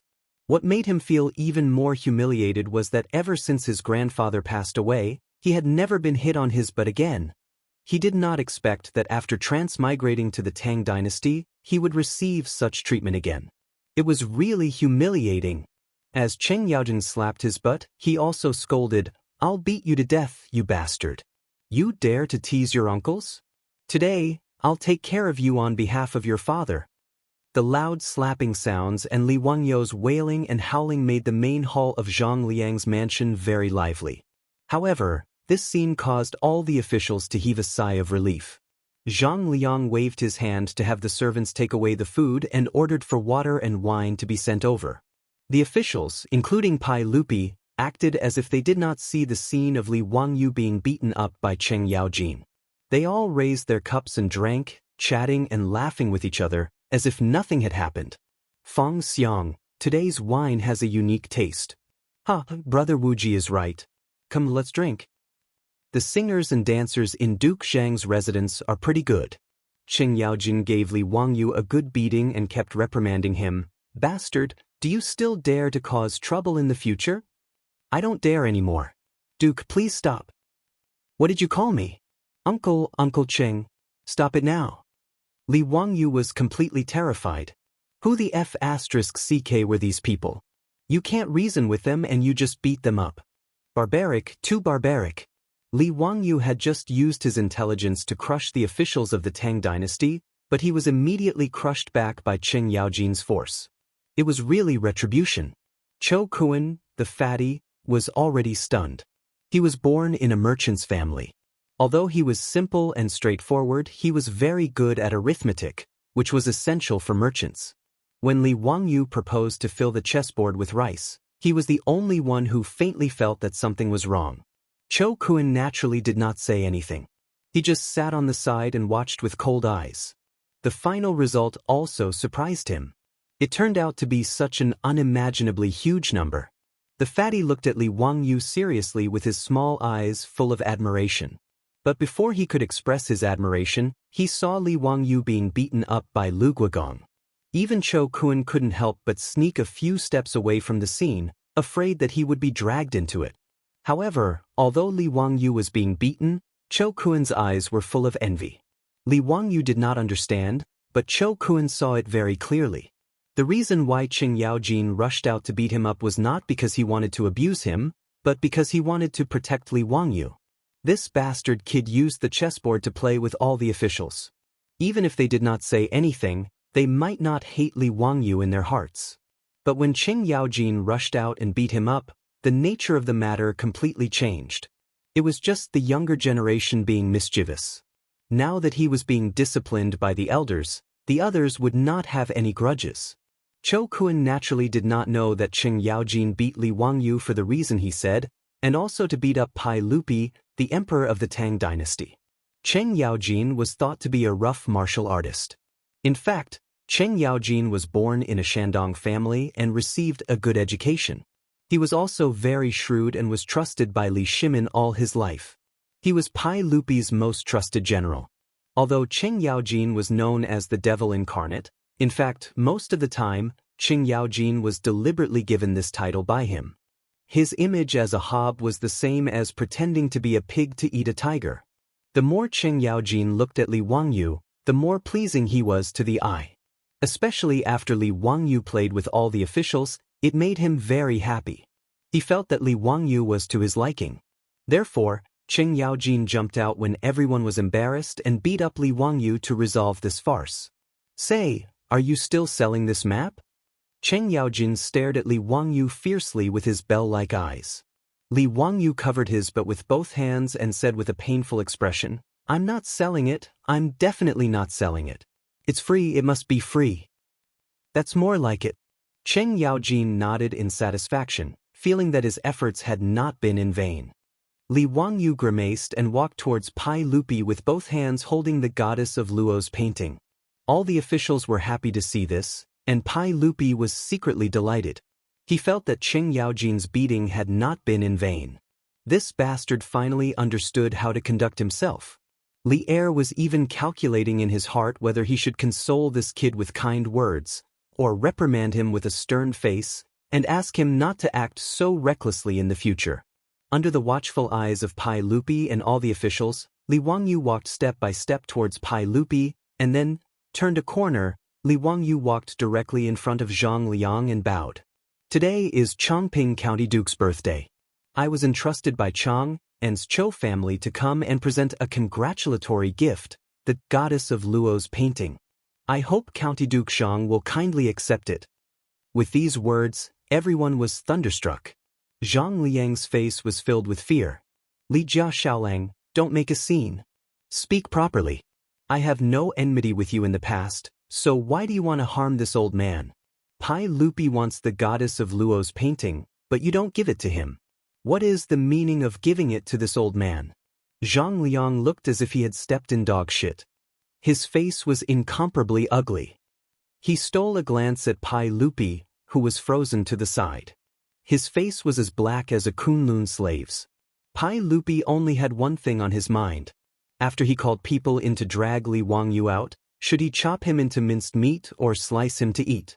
"You've played with me twice and thrice. How dare you?" Chapter 63. In fact, Pai Lupi had completely wronged Li Wangyu. As the saying goes, those who do not know are not guilty. How could Li Wangyu know that he was the current emperor of the Tang dynasty, the wise and powerful Li Shimin? Otherwise, even if Li Wangyu ate a bear's heart and leopard's guts, he would not provoke Pai Lupi. That would be asking for trouble. Li Wangyu just did not like Pai Lupi.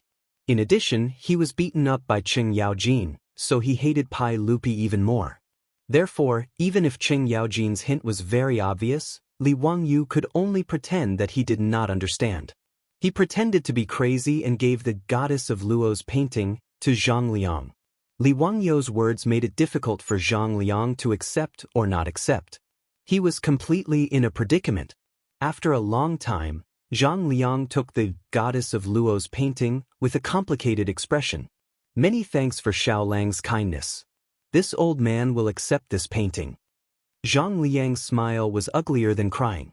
After he finished speaking, he turned around and walked towards Pai Lupi with the painting in his hands. "This old man is a crude person. I cannot appreciate this goddess of Luo's painting. I ask Li Gong to accept this painting, so as to avoid a pearl being covered in dust."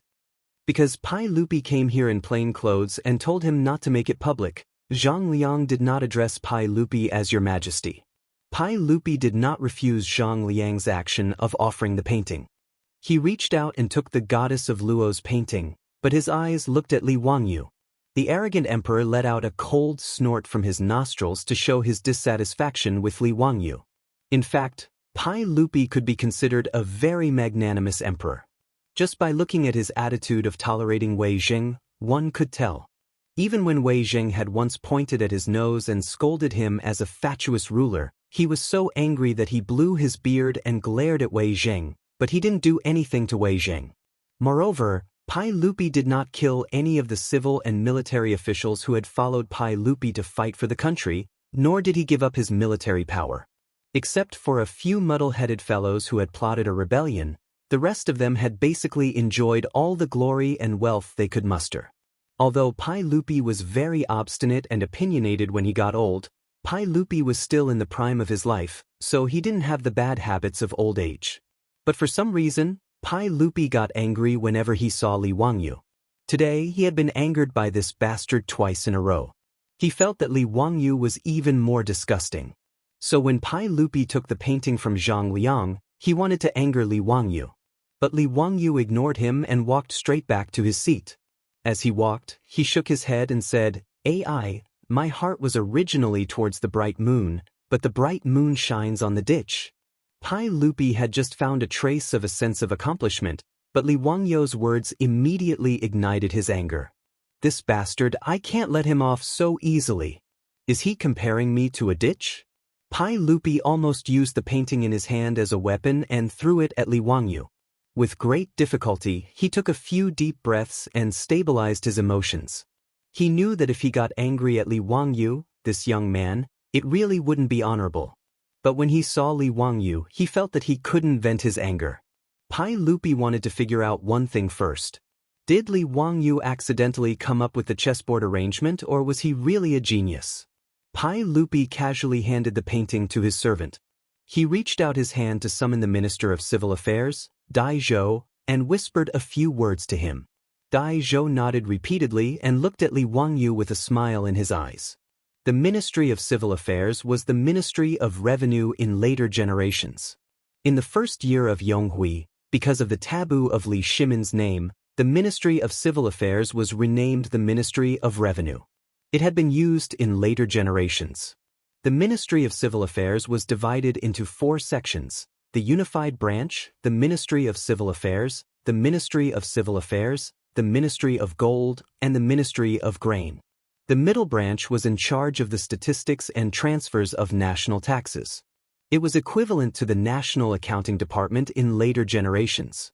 The most talented people in the Tang dynasty were all gathered here. Dai Zhou stroked his beard and walked to Li Wangyu's table with a smile. "Xiao Lang, this old man is Dai Zhou. I have a question, and I wonder if you can answer it?" Except for Pai Lupi, Li Wangyu was very polite to others. Especially knowing that Zhang Liang's residence was full of big shots in the imperial court, he did not dare to be presumptuous. He quickly stood up respectfully and bowed. "May I ask what question Master Dai has? I will answer everything I know." Dai Zhou smiled and said, "I have a difficult question. I wonder if Xiao Lang can solve it? Today, there are pheasants and rabbits in the same cage. There are 35 heads on the top and 94 feet on the bottom. How many are the pheasants and rabbits?"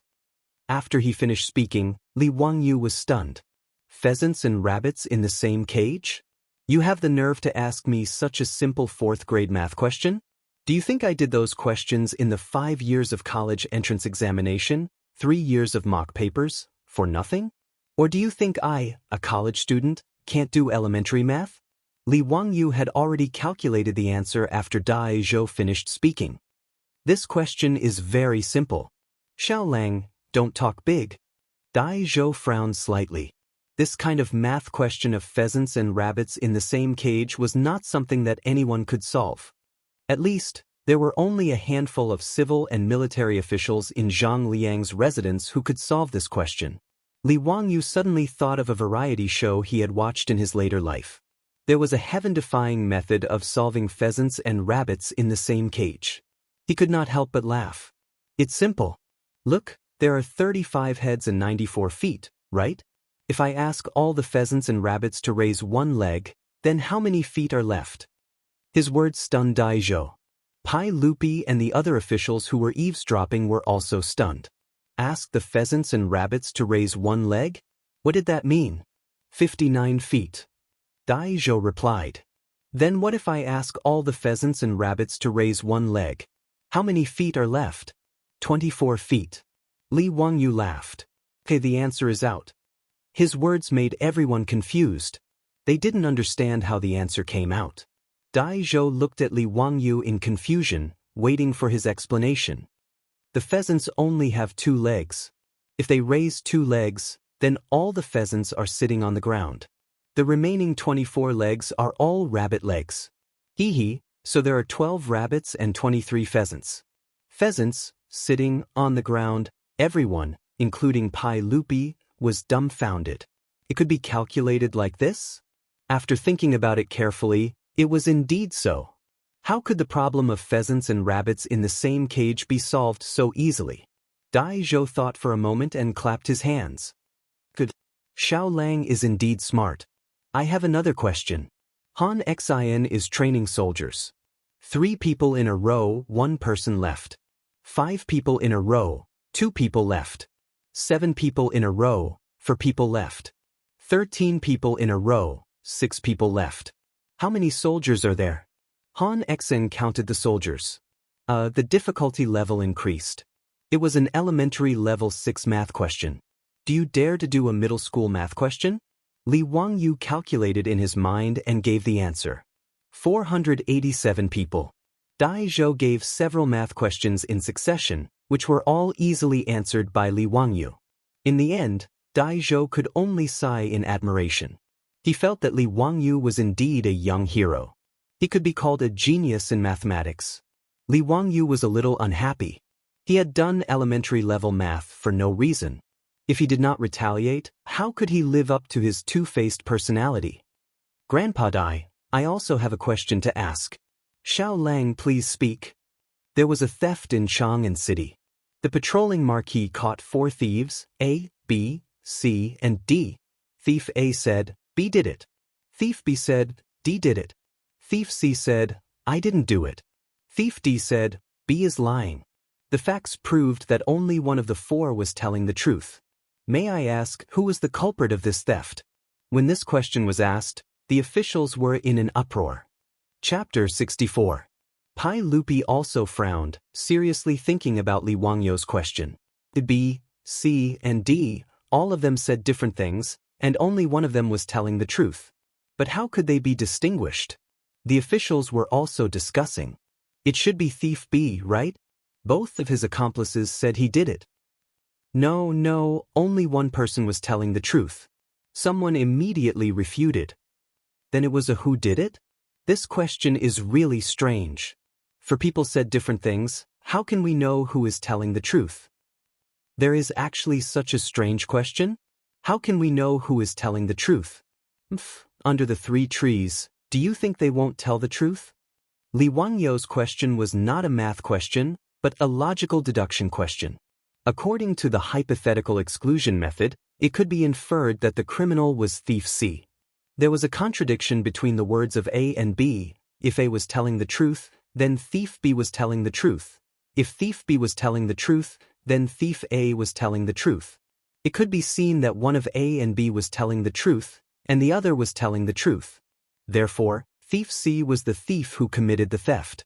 A group of nobles and officials were thinking hard about which of the 4 thieves was telling the truth, but Cho Kuan's small eyes blinked, as if he had discovered something. Cho Kuan looked left and right, then carefully moved to Li Wangyu's ear and whispered. Xiao Lang, thief C is the thief, right? His words made Li Wangyu slightly startled, and he looked at the fatty Cho Kuan in surprise. Li Wangyu had always thought of Cho Kuan as a straightforward person, so that was why he looked for him to sell his paintings at Ping Kong Fong. He did not expect that this fatty was not stupid at all, and he was more shrewd than a group of nobles and officials who attended the birthday banquet in Li Wangyu's mansion. He could not help but look at Cho Kuan in a new light. Li Wangyu did not expect that someone in the Tang dynasty could solve this kind of logical deduction question. He secretly gave Cho Kuan a thumbs up, and then nodded slightly, indicating that he had answered correctly. Seeing Li Wangyu's affirmation, Cho Kuan revealed a bright smile. Right now, he was full of admiration for this young man, Li Wangyu. Not to mention Li Wangyu's amazing painting skills, Just coming to celebrate Li Wangyou's birthday today was enough to stun him. Duke of Lu, Duke of Yi, and the other founding dukes had him intimately call them uncle. Especially when Duke of Lu beat him up just now, it was even more intimate. This made Cho Kun really unable to figure out the background of this wretched young man who sold his erotic paintings at Ping Kong Fong. As for Li Wangyou's mathematical knowledge, it amazed Cho Kun even more. As a disciple of the Shang clan, mathematics was one of the things they had to learn.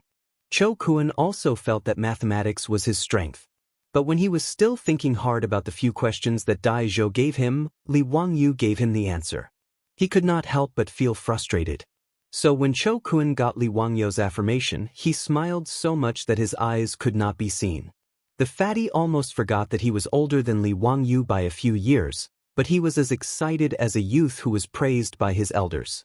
In the main hall of Zhang Liang's mansion, the officials were racking their brains and the fatty Cho Kun was beaming with joy, forming a sharp contrast. Many people also noticed the only fatty wearing black. Li Wangyou's question, Qing Yaojin also could not figure out which of the four people was telling the truth. He was confused. He was too lazy to think about it and directly grabbed Cho Kun to force an answer. Brat, do you know about it? Hurry up and explain to me, just who is that damned bandit? Damn thief, these four thieves should be caught and beheaded. Cheng Yaojin was not polite and grabbed Cho Kun and asked. This. Cho Kun was shocked by Cheng Yaojin and quickly looked at Li Wangyou for help. Uncle Cheng, don't bully people, this nephew will tell you. Li Wangyou whispered a few words into Cheng Yaojin's ear and told him the key point of the question. After knowing the answer, Cheng Yaojin was stunned for a while and then heavily slapped Li Wangyou's shoulder. Son of a bitch, you are really, really too bad. Li Wangyou was slapped until half of his body went numb, and he was speechless and smiled bitterly. Today, he inexplicably met this Cheng Yaojin, and he was really unlucky. Being slapped in the butt in front of everyone, he did not have any face, and it was better to stay away from this bird in the future. After Cheng Yaojin knew the answer, he began to wander around the main hall with a wine cup. Fong Xiang, are you thinking about the question? This question is very simple and not worth mentioning. Duke of Qi, are you still thinking about which thief is telling the truth? I, old Qing, have thought of it. It is really simple. Brother Yuqi, what are you thinking about? Cheng Yaojin was such a pain in the neck, and many people wanted to roll up their sleeves and beat him up. His skin was really too thick, and he ran over to extort the answer, and then came back to show off in front of everyone. He was simply not a son. Your Majesty, after all, this question is still a bit difficult. Cheng Yaojin was not careful and walked over to Pai Lupi's side. His words made Pai Lupi so angry that he fiercely kicked him. Pai Lupi really could not figure out Li Wangyou's question, and no matter how he thought about it, he still could not figure out which of the four thieves stole the item. After being disturbed by Cheng Yaojin, Pai Lupi simply flung his sleeves, coldly snorted, and turned around to leave, preparing to return to the palace. As the host, Zhang Liang hurriedly chased after Pai Lupi to see him off, but the civil and military officials in the main hall were stunned by the scene of Pai Lupi leaving in anger, and they looked at Li Wangyou even more strangely. Li Wangyou was speechless and thought, why are you all looking at me? It was obviously that old bastard Qing Yaojin who made the bearded man leave in anger. What does it have to do with me? Many people secretly speculated in their hearts, this Li Wangyou might not be Li Zhou's son, right? Could it be that he is His Majesty's illegitimate son? He actually made His Majesty so angry, but it was fine. Li Wangyou did not know this, and when Zhang Liang came back from seeing Pai Lupi off, he hurriedly took Cho Kun and said goodbye to Zhang Liang. Today, his main purpose was to help Cho Kun deliver the map, and since the map was delivered, he did not care who Zhang Liang would transfer the map to in the end, and his mission was completed. Under the strange gazes of the civil and military officials of the Tang dynasty, Li Wangyou leisurely left Zhang Liang's mansion. But he did not know that what happened at Zhang Liang's birthday banquet today had quickly spread to the ears of all the influential officials in Chang'an, and almost became a legend. Whether it was the magical Luo God's map, the chessboard arrangement, or the unfathomable arithmetic, they were all talked about enthusiastically. At the same time, The question of the thief disgusted the officials in the imperial court.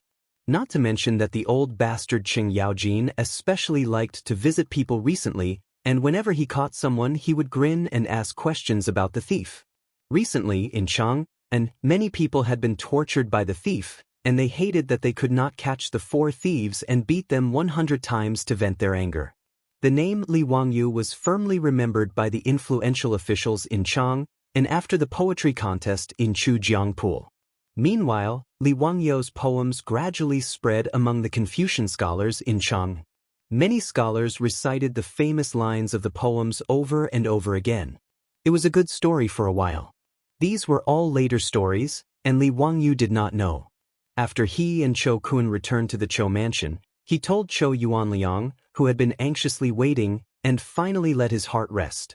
The dark clouds that had been hanging over the Chou family for many days finally dispersed. Chou Yuanliang was also very generous, and directly gave Li Wangyu 100 dawn of grain as a reward. Together with the previous 200 dawn of grain, he gave a total of 300 dawn of grain to Li Wangyu. Now, for Li Wangyu, the more grain, the better. He was not pretentious, and after repeatedly thanking Chou Yuanliang, he accepted it without hesitation. 1 dawn of grain weighed 50 kilograms, and 300 dawn of grain weighed 15,000 kilograms, or 15 tons. How to transport so much grain back to Dingzhou village, but Li Wangyu was troubled. Chapter 65. If they used bullock carts to transport the grain, 1 bullock cart could carry 500 kilograms of grain at most. 15 tons of grain would require more than 30 bullock carts to transport. However, the bullock carts in the Tang dynasty were too expensive. They had to carry 100 kilograms, and for every 100 miles, they had to pay 100 copper coins. Hiring 30 bullock carts to transport the 15 tons of grain back to Dingzhou village would cost at least 30 strings of copper coins. Li Wangyu could declare bankruptcy. Actually, he was already bankrupt a long time ago. This child still had a huge debt of more than 1 million strings of copper coins. Although he still had 10 taels of gold, Li Wangyu could not bear to spend half of it just to transport the grain. In the end, it was the Niu brothers who came up with a solution for him. Water transportation. Outside Dingzhou village was the Gan River, and the Gan River was directly connected to the Wei River. In this way, they could use ships to transport the grain directly to Dingzhou village. Although the distance by water was longer, about 180 miles, and they had to sail against the current, the transportation cost was much cheaper than using bullock carts. When Chou Yuanliang heard that Li Wangyu's Dingzhou village could use water transportation, he waved his hand and said that he could use the Chou family's ship to transport the grain for free. Originally, most of the Chou family's grain was transported to Chang'an city by water transportation. This was more convenient. They could directly send a ship from the East Wei Bridge outside Chang'an city to transport the grain directly. In the Tang dynasty, the East Wei Bridge north of Chang'an city was the end of the Wei River's grain transport. There were many sails here, and it was a large cargo port. In the poem, Looking at the East Wei Bridge in the Evening, it was written, Qin has Wu Zhou, 1,000 boats Wei Chu head. It could be seen that the water transportation was developed. After solving the problem of transporting the grain, Li Wangyu was naturally overjoyed. He asked Niu Wu to ride first and return the 3 horses that he borrowed from the Huxin county government. Then, he returned to Dingzhou village and told the village chief to arrange labor in the village to help him transport the grain. After Niu Wu rode back, Li Wangyu and Niu Yong said goodbye to Chou Yuanliang and Chou Kun. Under the lead of the Chou family's housekeeper, they went to the East Wei Bridge and boarded the Chou family's ship to escort the grain ship back. The grain transport boats in the Wei River were all Xiekua River boats. This kind of river boat was short and wide, with a flat bottom and shallow cabin. It had a large load capacity, and each boat could carry more than 1,000 stones. Moreover, it was convenient to load and unload. It was suitable for navigation in an open river with stable water flow. Because the journey from Dongwei Bridge to Dingzhou village was a boat going against the current, it was completely dependent on the wind and a few boatmen using long poles to push the boat. The speed was very slow. It was roughly the same speed as a person walking. It would take about 2 days to sail from Chang'an to Dingzhou village. Li Wangyu and Niu Yong counted the grain on the boat, thanked the Chiu Mansion's housekeeper again and again, and prepared to call the boatman to set sail. However, he heard a familiar voice coming from the dock. "Xiao Lang, wait for me." Li Wangyu looked up and saw that it was Cho Kuan, that fatty, who was riding over. "Brother Cho, is there anything else?" Li Wangyu asked curiously. Cho Kuan rolled down from the horse's back and stepped onto the boat with a smile. "Xiao Lang, I want to go to your Dingzhou village to stay for a few days. I wonder if it's convenient?" Cho Kuan's words made Li Wangyu slightly surprised, but he immediately smiled. "Brother Cho is willing to come to my house as a guest. Of course, you are welcome." Li Wangyu did not know that after he and Niu Yong left the Chiu mansion, Cho Kuan immediately told his father everything that he saw at Zhang Liang's mansion today. Cho Yuanyang was also shocked by his son's story. He did not expect that his son could get to know such a person by casually buying a painting in Ping Kongfang. Although Li Wangyu was only 16 years old, he could not see through his ability at all. When he heard that Lu Guogong actually let Li Wangyu call him uncle and beat Li Wangyu's but as an elder at the banquet, Cho Yuanliang could not help but be moved. What was the identity of this young man? To be treated like this by the founding duke, it really made Cho Yuanliang, who was born in a merchant family, feel shocked. Cho Yuanliang immediately made a decision that would make him proud for the rest of his life. He must find a way to be on good terms with Li Jia Xiaolang. He told his son Cho Kuan to immediately take the gold and silver to the dock and accompany Li Wangyu to Dingzhou village. He would do his best to help. He only hoped that both sides could have more incense. Li Wangyu did not dislike Cho Kuan. Instead, he felt that he was very much to his liking. Although the fatty was born in a merchant family and his character was slightly foppish, he was not pretentious. Moreover, although the fatty Cho Kuan was straightforward, he was loyal. That day in front of Qing Yaojin, he stood up for justice and asked Qing Yaojin to let him go. The boatman shouted and the boat was slowly pushed away from the dock by several long poles. It slowly sailed upstream. 2 days later, the boat sailed into Gan River. Dingzhou village was already in sight. From afar, Li Wangyu saw many people standing on the riverbank, waiting for them. The leader of the group was a stunning beauty. It was Su Changqing. Seeing her dress fluttering as she stood on the riverbank and smiled at him, Li Wangyu's heart throbbed. It turned out that someone was waiting for him. The feeling was so wonderful. After not seeing Su Changqing for a few days, he missed her even more. In a moment of excitement, he could not help but rush to the bow of the boat. He shouted at Su Changqing, who was on the riverbank, "Sister, do you want to go out?" Su Changqing was amused by him and laughed. She wiped the tears from the corners of her eyes and shouted at Li Wangyu, "I don't want to go out with children." These words made Li Wangyu stunned. Don't want to go out with children? Damn, this kind of naked contempt could not be tolerated. Do you believe that I won't go to your room tonight? The people around them did not understand their joke. Cho Kuan was puzzled. "Xiao Lang, why don't you want to go out?" Li Wangyu, there was no dock by the Gan River where Dingzhou village was located. The riverboat could only dock by the riverbank to unload. There was a gap of several meters between the riverbank and the river surface. It was not easy to transport the food. Fortunately, after the old villager received Niu Wu's notice, he brought almost all the strong laborers and the few old cows in the village. Everyone was busy for half a day before they finally unloaded 300 dan of food from the riverboat. The old villager asked everyone to help transport the food to Li Wangyu's house.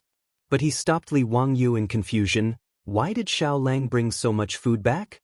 In March, there was a locust plague in Guangzhou. This matter was only known to Li Wangyu and Su Changqing.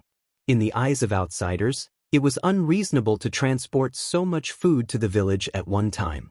How long would it take to eat all this food?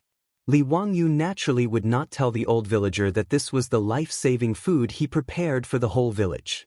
With these 15 tons of food, some wild vegetables, and the food stored in the villagers' houses, it should not be a problem to cope with this locust plague. Moreover, Dingzhou village was backed by the Qinling Mountains and had the Gan River to the north.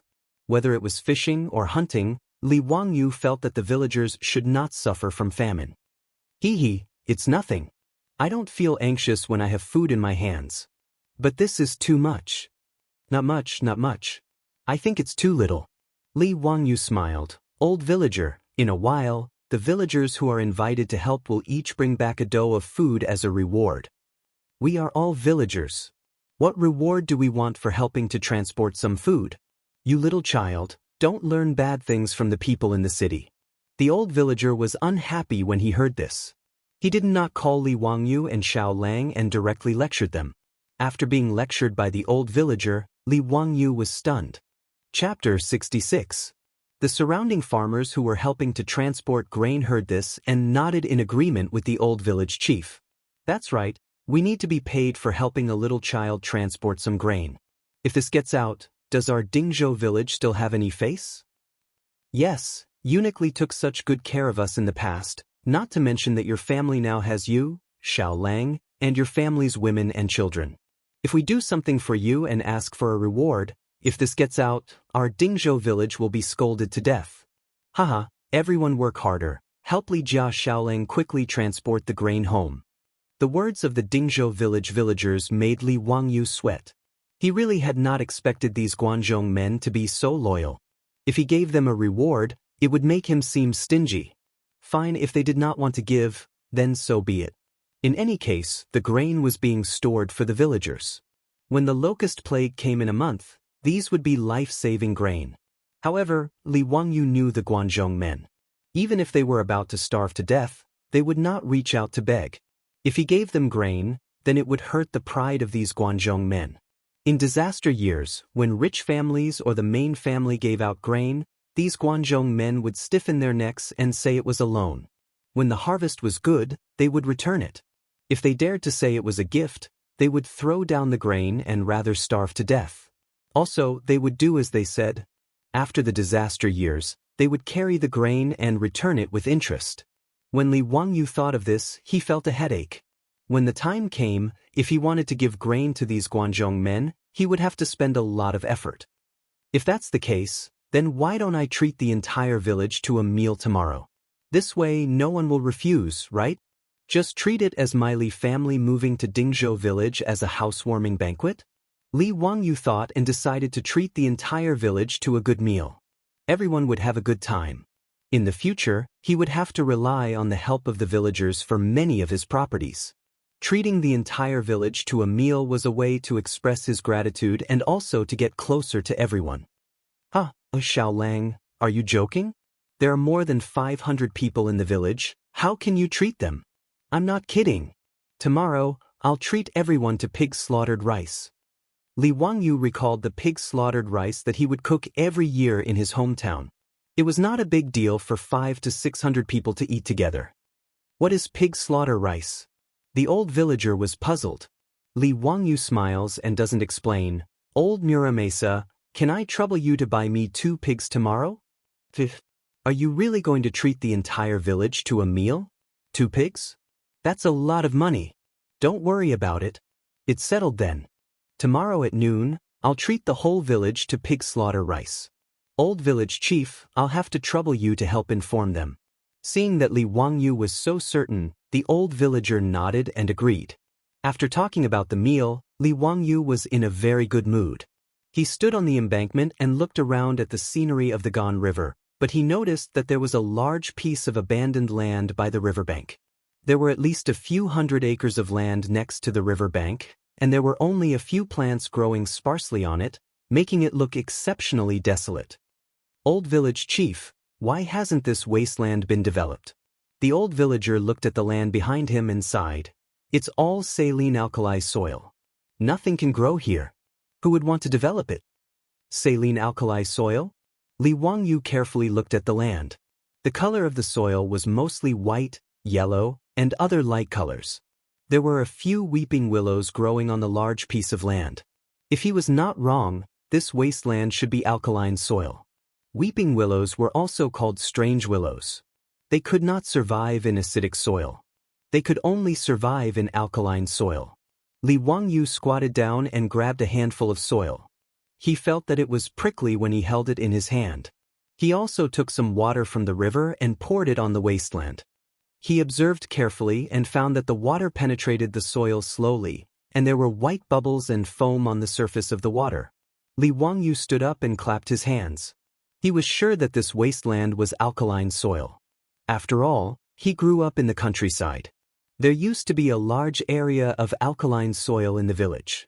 Later, under the guidance of the scientists at the Agricultural Research Station, they cleaned and improved the soil and turned the waste into treasure. Even after the original wasteland was improved, the food grown on the weak alkaline soil was even more popular. However, it was the early years of the Tang dynasty. Obviously, no one would improve the saline alkali soil. Li Wangyu suddenly felt that he seemed to have found a way to make money. Moreover, he could give out the food legitimately. If he could improve these hundreds of acres of land, wouldn't it be a huge fortune? Moreover, improving the land required hiring labor. When the time came, he would use the food to hire the villagers. Wouldn't it be killing two birds with one stone? Old village chief, where does this wasteland belong to? Li Wangyu wanted to ask if the wasteland had an owner.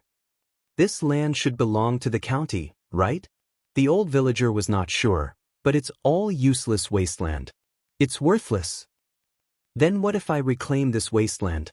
The old villager looked at Li Wangyu like looking at an idiot. Xiao Lang, this is saline alkali soil. It can't be used to grow crops. Why do you want to reclaim this land? Hey, old village chief, you don't need to know how to use this land. Let me ask you, if I reclaim this land, who will it belong to? The old villager shook his head. Naturally, it will belong to you. The county encourages reclamation. The reclaimed land only needs to go to the county to register. The reclaimed land is exempt from taxes for 3 years. However, this saline alkali soil can't grow crops. Xiao Lang, don't make trouble. Li Wangyu did not refute. He just looked at the hundreds of acres of wasteland in front of him and smiled. Sure enough, knowledge is productivity. In Li Wangyu's eyes, this land was a treasure. It was close to the Gan River. Whether it was for cleaning the saline alkali soil or for watering in the future, there was no shortage of water. It was very convenient. However, he still needed to talk to Yang Quan about taking over this wasteland. It was hundreds of acres of wasteland, so it was better to be safe. He didn't want to end up with a master after he finished reclaiming the land. That would be too disgusting. Li Wangyu thought about Yang Quan's promise to reward him with 100 strings of cash if he won first place in the poetry competition. He wondered if he should go to the Huxian County Yamen again. While he was thinking about this, all of the grain had already been transported to the shore. The river embankment was only 1 or 2 li away from Dingzhou village. It was very convenient. Without much effort, the 300 dan of grain was all moved back to Li Wangyu's home by the villagers using wheelbarrows and ox carts. There was too much grain. The family's granary was full, and there was still a lot that had not been moved in. Fortunately, there were few people in his home, so there were still many empty rooms. Even so, the 300 dan of grain filled the granary and the 2 rooms in the front yard. When Li Heng saw that Xiao Lang had brought back so much grain after leaving home for only a few days, his old face was full of smiles. Perrin was also excitedly busying herself without stopping for a moment. For the people of the Tang dynasty, having grain was the happiest thing. Not to mention, there was so much grain that their homes almost couldn't hold anymore. After they were done, the villagers didn't even drink a mouthful of water before leaving. The Niu brothers also prepared to leave, but they were stopped by Li Wangyu. He insisted that the 2 brothers bring back a dan of grain. A dan of grain was worth more than 3 strings of cash. How could the Niu brothers be willing to take it? Xiao Lang, we brothers didn't help you much. How can we take so much grain? If this gets out, we will be criticized behind our backs. Niu Yong insisted. Niu Wu also rubbed his big hands. Hee, we have enjoyed riding horses these days with Xiao Lang's help. We also ate and drank well in Chang'an. How can we take any more grain back? Xiao Lang, don't say any more. Li Wangyu pulled the 2 brothers and persuaded them sincerely. Brothers of the Niu family, you must take the grain back. Have you forgotten about your 9 fellow soldiers? Take it as a token of my sincerity. His words actually made the Niu brothers somewhat hesitant.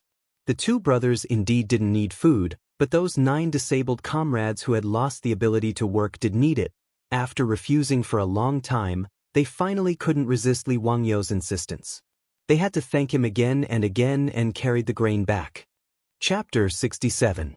After sending off the Niu brothers, Li Wangyou finally had the time to introduce Chou Kun to Su Changqing and the others. Chou Kun, the fat man, didn't regard himself as an outsider at all. He greeted Su Changqing and the others one by one. The fat man also saw that the relationship between Li Wangyou and Su Changqing was not ordinary, but he was very puzzled. In his opinion, Su Changqing was too old. She was 24 or 25 years old. In the Tang dynasty, she was at the level of an aunt, but Li Wangyou was only 16 years old. Why did they seem to have feelings for each other? What's more, in the eyes of the fat man, although Su Changqing was very beautiful, she was too thin. She didn't have a round and smooth body at all. He really couldn't figure out why Li Wangyou liked such a woman. He didn't know that women in later generations were crazy to lose weight. Many people admired Su Changqing's devilish body. The lyrics of the divine song, Calories, in later generations sang, "Burn my calories, buy donuts, pearl milk tea instant noodles, hot pot rice, big plate chicken, take it away, don't be polite." These were the thoughts of women. Fortunately, although the fat man Chou Kun was simple and straightforward, he was not a fool. He would not stupidly say these thoughts out loud. Otherwise, he was afraid that he would inevitably be beaten up. After instructing Li Heng to arrange a room for Chou Kun, Li Wangyou sent the little girl parent away. Finally, he had a chance to whisper to Su Changqing. He confessed to Su Changqing about his trip to Chang, and this time, the only thing he neglected to mention was the erotic painting. He only said that he helped Chou Kun's family to draw a sketch of Goddess Luo's painting, and solved his family's crisis in exchange for the food. Su Changqing knew that he must have a little secret, but he was very smart and didn't expose it. He just smiled and watched the little man in front of him talk about all kinds of things in Chang'an. By the way, Changqing, our bathroom renovation plan can be carried out. Li Wangyou took out the 10 taels of gold from the package as if he was presenting a treasure. These 10 taels of gold can be exchanged for 60 strings of copper coins. It's more than enough to build a bathroom and toilet. I forgot to ask the village chief just now. I don't know where I can find a kiln to make porcelain. Li Wangyou excitedly talked about his plan, which made Su Changqing feel inexplicably moved. This little man was really working hard for their family in the Tang dynasty. In the days that Li Wangyou was not at home, she looked forward to his return every day. Far away from the familiar society and her family, Su Changqing finally realized that in the Tang dynasty, Li Wangyou was the only one she could rely on. Although she was surrounded by people from the Tang dynasty, Su Changqing was filled with a sense of loneliness, as if she and Li Wangyou were stranded on a deserted island. After all, she was not like Li Wangyou, who had received a person's memory. Everything in the Tang dynasty was unfamiliar to her. Su Changqing only felt that it was really good to have Li Wangyou. Li Wangyou was still talking about something when he felt a warm and moist touch on his cheek. Su Changqing suddenly leaned over and gave him a gentle kiss on the cheek. A certain someone was stunned as if he was struck by lightning. Although Li Wangyou was not a pure little virgin, it was the first time a girl took the initiative to kiss him. Moreover, it was a goddess. Just when Li Wangyou was about to turn into a wolf, Su Changqing ran away with a smile. Don't think too much. This is Big Sister's reward for you getting the food. I'll cook for you. Today, we'll eat noodles, braised meat noodles. Demon, you dare to run away after doing something bad. Eat this old Li's stick.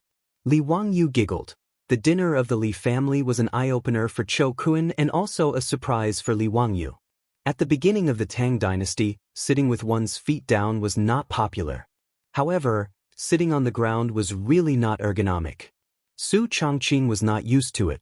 Therefore, in the few days that Li Wangyou was not home, Su Changqing actually asked the village's carpenter to help make some furniture for the family.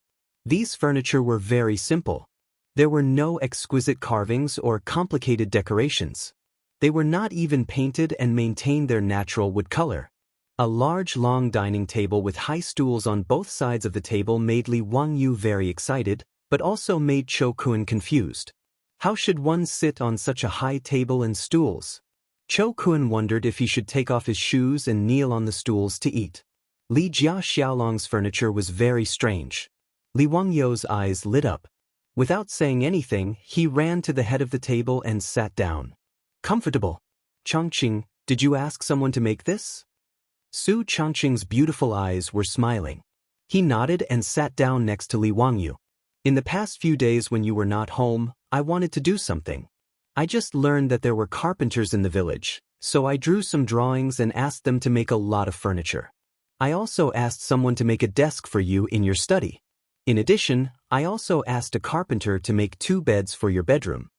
If it were not for the fact that everyone was here, Li Wangyu would have hugged Su Changqing and kissed him to express his gratitude.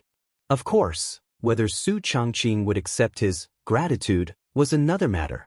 Let's eat. Li Wangyu shouted excitedly, Brother Cho, please sit down. Don't be polite.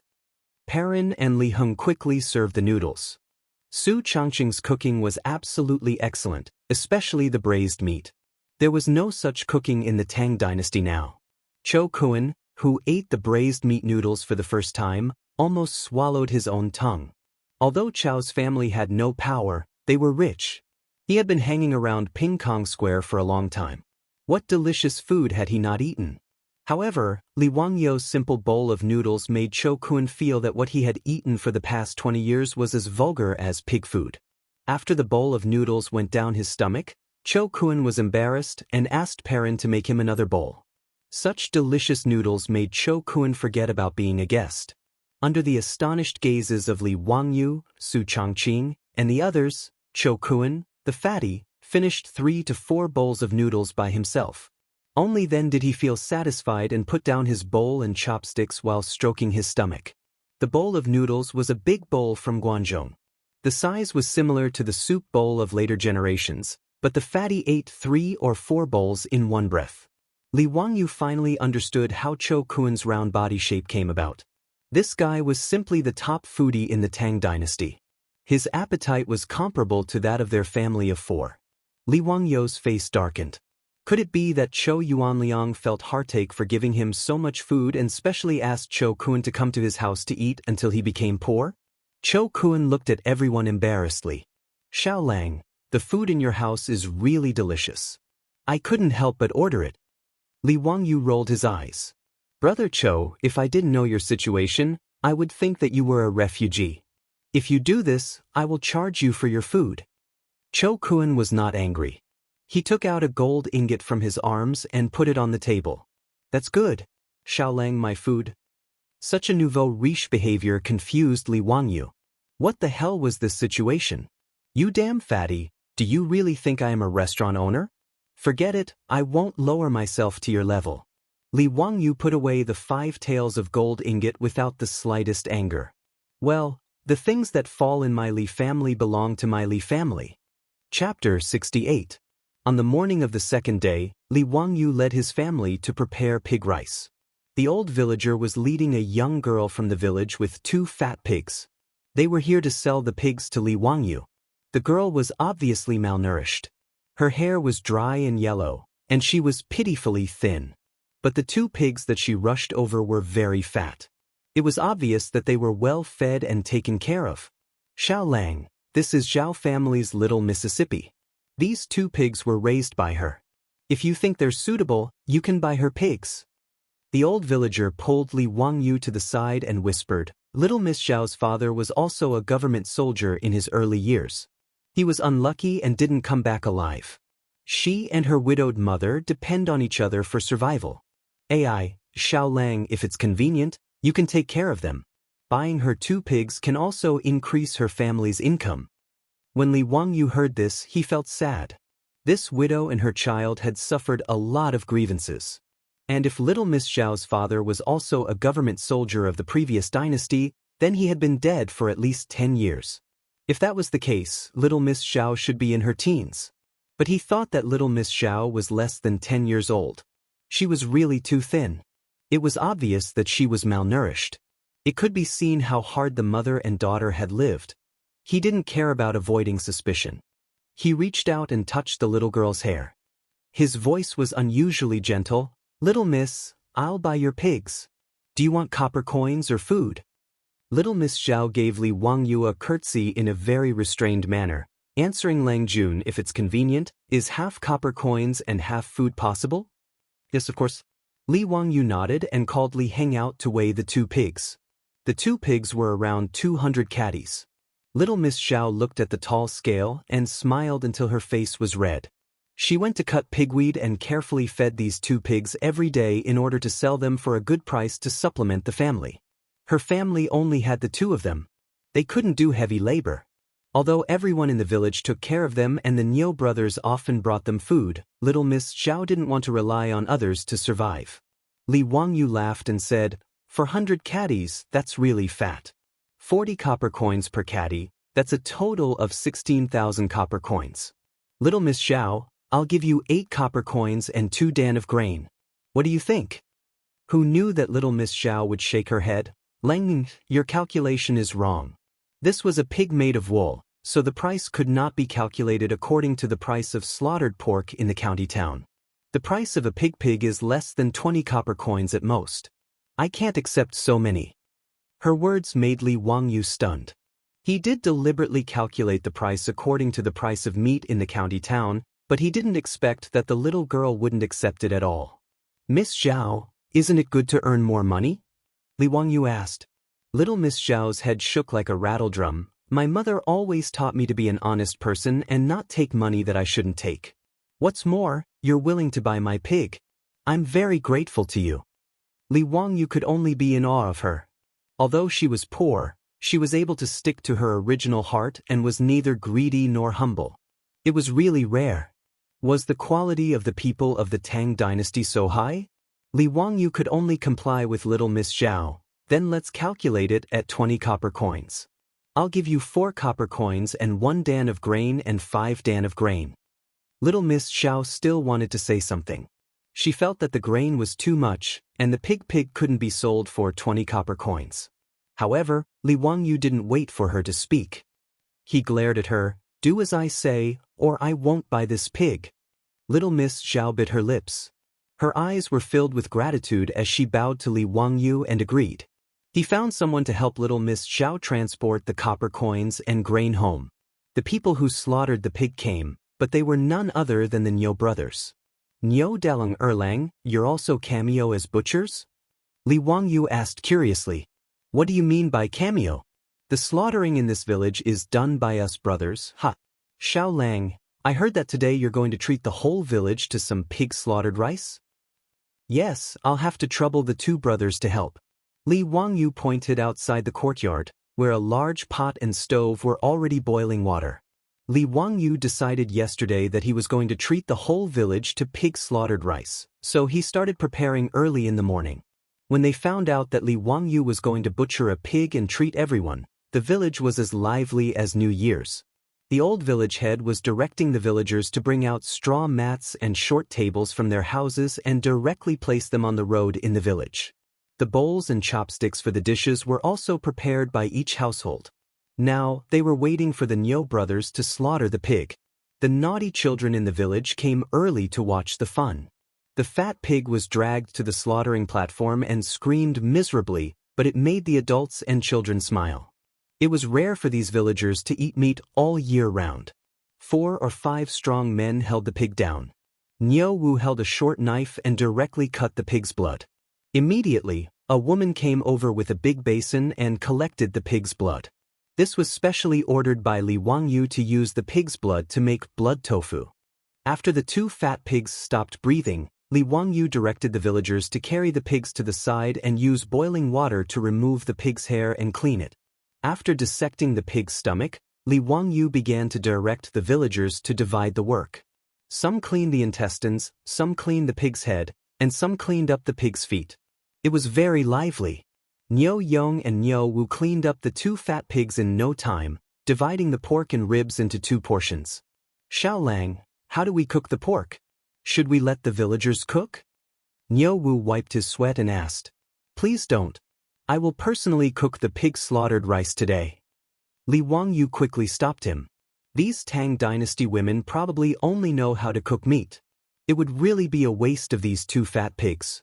Su Changqing originally wanted her to cook, but she was driven far away by Li Wangyu. Ha, Changqing, you don't know how to cook the pig slaughtered rice today.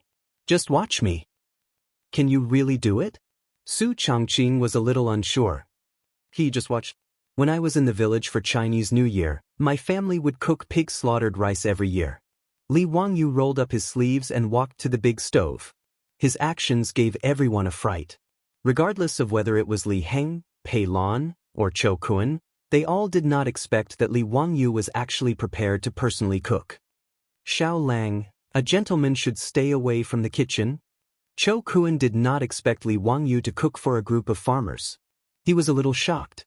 Li Wangyu glanced at him and spat, "Bah, that sentence clearly says that a gentleman is a beast. Seeing it alive, he can't bear to see it dead. Hearing it, he can't bear to eat it. Therefore, a gentleman should stay away from the kitchen. You eat meat every meal, and you have the nerve to say that a gentleman should stay away from the kitchen? If you have the ability, don't eat it later." Chou Kun smiled embarrassedly and hid to the side. He wanted to see what Li Wangyu could cook and whether it was as delicious as the braised meat noodles last night. Li Wangyu began to command a group of people to help him. Some of them started the fire, some of them did the chores, and he operated several big stoves at the same time. Pig intestines and blood curd, braised pork, dongpa pig knuckle, stir-fried pork, twice-cooked pork, garlic paste, braised pork ribs, stir-fried liver and kidney. Li Wangyu used all his skills, and he was so busy that his forehead was covered with sweat. Delicacies that had never been seen before by the people of the Tang dynasty were constantly served and filled the seats in the village. The aroma of the pork stimulated the adults and children in the village and made them drool. They all looked at Li Wangyu, who was busy at the stove, and waited for the banquet to start.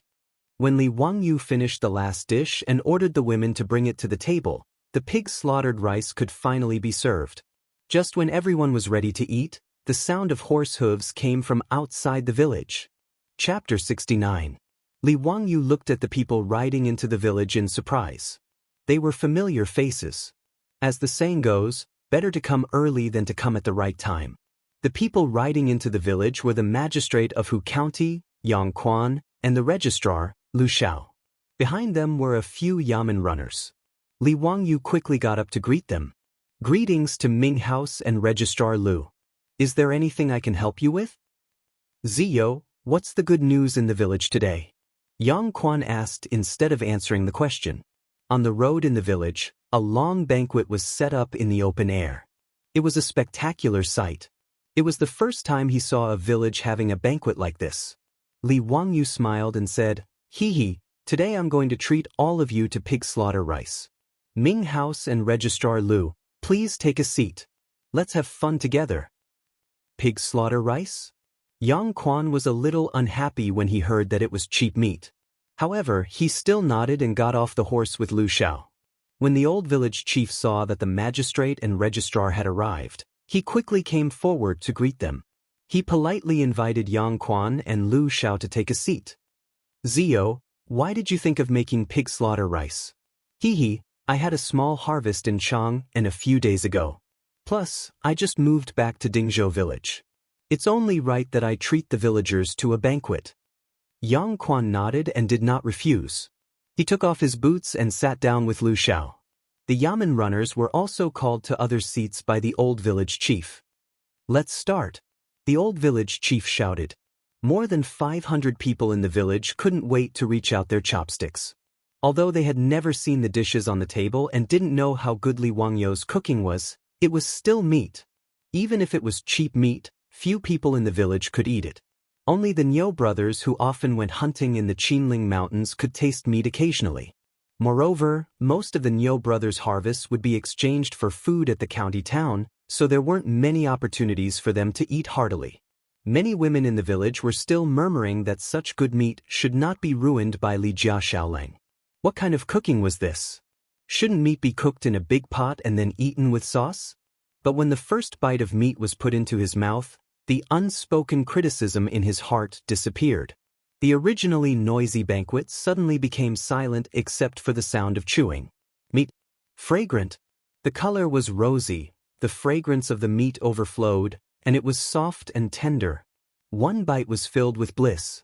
These villagers, who rarely had the chance to eat meat, couldn't help but cry at this moment. As for the children, their cheeks were stuffed to the brim, and a few of them almost choked because they ate too quickly. Chet? Who would have the time to do that? Whether it was the adults, the children, or the toothless old man, there was only meat in their eyes at this moment. Everyone in the village, including the old village chief, looked like a reincarnated hungry ghost. Yang Quan and Lu Xiao looked at each other and silently shook their heads. In their opinion, it was because these villagers were too poor that they rarely ate meat throughout the year, so they were so unbearable. Yang Quan even blamed himself. These were the people under his rule, but they lived in poverty. It was a shame to talk about it. After Pai Lupi ascended the throne, he purged a large number of old officials from the Sui dynasty. At the same time, he rectified the governance of the officials and severely punished corruption. Yang Quan's master was Yu Shinan, and he took away 70 to 80% of the old man's righteousness. However, no matter how much Yang Quan loved the people and was close to them, he was not the god of wealth, and he did not have the ability to make the people of the Tang dynasty rich. Zhen Guan was prosperous, but the people were still poor. Reaching out his chopsticks and picking up a piece of Dongpa pig knuckle, Yang Quan actually felt a little nauseous. The nobles of the Tang dynasty almost never ate cheap meat like pork, let alone such greasy fatty meat. However, out of the mentality of sharing happiness with the people, and out of respect for the young man Li Wangyu, Yang Quan forced himself to put the meat into his mouth. In the next moment, Yang Quan's eyes widened in disbelief. The aroma of the meat instantly occupied his entire mouth. The fatty meat was not greasy, the lean meat was a little chewy, and the fatty meat between them melted instantly, bringing with it a hint of sweetness. The pig skin of the pig knuckle melted in his mouth, and there was a bit of the gelatinous texture of the meat skin. Fatty but not greasy, sticky but not mushy, it was really the best. This is really pork? Yang Quan still could not believe that what he just ate was cheap meat. Even the beef and mutton he usually ate did not taste like this. Li Wangyu chuckled and said, "Yes. What kind of dish is this?" "Dongpa pig knuckle." Li Wangyu did not think much and answered casually. Yang Quan looked puzzled. "What is Dongpa pig knuckle?" Li Wangyu was stunned and then realized that Su Dongpa would not come out of his mother's womb for hundreds of years. Dongpa pig knuckle was a special delicacy in Sichuan cuisine. It was said that it was a traditional dish made by Wang Fu, Su Dongpa's wife, and it was named after Su Dongpa's great love. But he could not explain it to Yang Quan, so he rolled his eyes and answered, "I came up with it by accident on the hillside in the east, so it was named Dongpa pig knuckle." Yang Quan shook his head. No. Since it was created by Ziyo, why not call it Wang You's elbow? It can show that it was created by Wang Yu, and it can also describe the delicacy of this dish, which makes people want to eat it. His words shocked Li Wangyu. Dongpa pig knuckle became Wang You's elbow? Was it really okay? Lu Xiao at the side also nodded repeatedly. Ming House is right. Wang You's elbow is much more elegant than Dongpa pig knuckle. Li Wangyu was speechless. Forget it. Wang You's elbow is Wang You's elbow. Anyway, I am getting more and more shameless. It doesn't matter if I plagiarize more and more. On the other hand, Su Changqing, who was at the side, heard their conversation. In order to not laugh out loud, he held back his laughter until his face turned red and his body trembled. Li Wangyu was speechless. Looking at Su Changqing, who was trying hard to hold back his laughter, Li Wangyu rolled his eyes silently. Ah, shame. After Yang Quan removed Dongpa pig knuckle from history, he no longer talked nonsense. His chopsticks began to fly around the table. Almost every dish made him full of praise. Lu Xiao wasn't any better than Yang Zua. In fact, he was even worse. After swallowing the pork, he didn't even bother to talk to Yang Zua.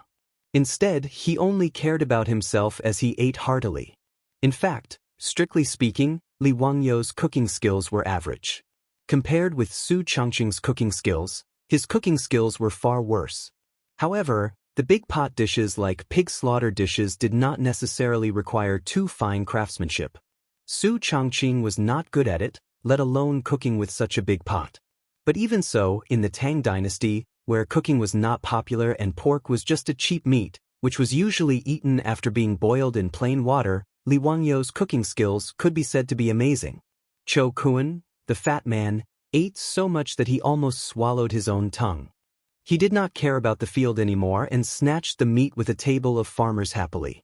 After a long time, he finally patted his belly with satisfaction and put down his bowl and chopsticks. Xiao Lang, your pig slaughter rice is so delicious. I finally understand what it means to not know the taste of meat in March. How can I eat the food in those restaurants in Chang'an and in the future? As soon as he finished speaking, Yang Quan glared at him angrily. Ignorant and incompetent. When I heard Xiao and Qi, I didn't know the taste of meat in March. Is that what you mean? Cho Kuan did not understand. He blinked and looked puzzled. Li Wangyu explained with a smile. The phrase, I don't know the taste of meat in March, means that one is completely focused on one's goal. Cho Kuan realized that he had misunderstood. He was thick-skinned. He just smiled and did not feel ashamed. When the farmers were 70% full, they finally slowed down and began to toast each other with their home-brewed rice wine. In front of Li Wangyo's table, there were countless villagers holding wine bowls and lining up to toast them. Seeing this, Li Wangyo's face darkened. Chapter 70.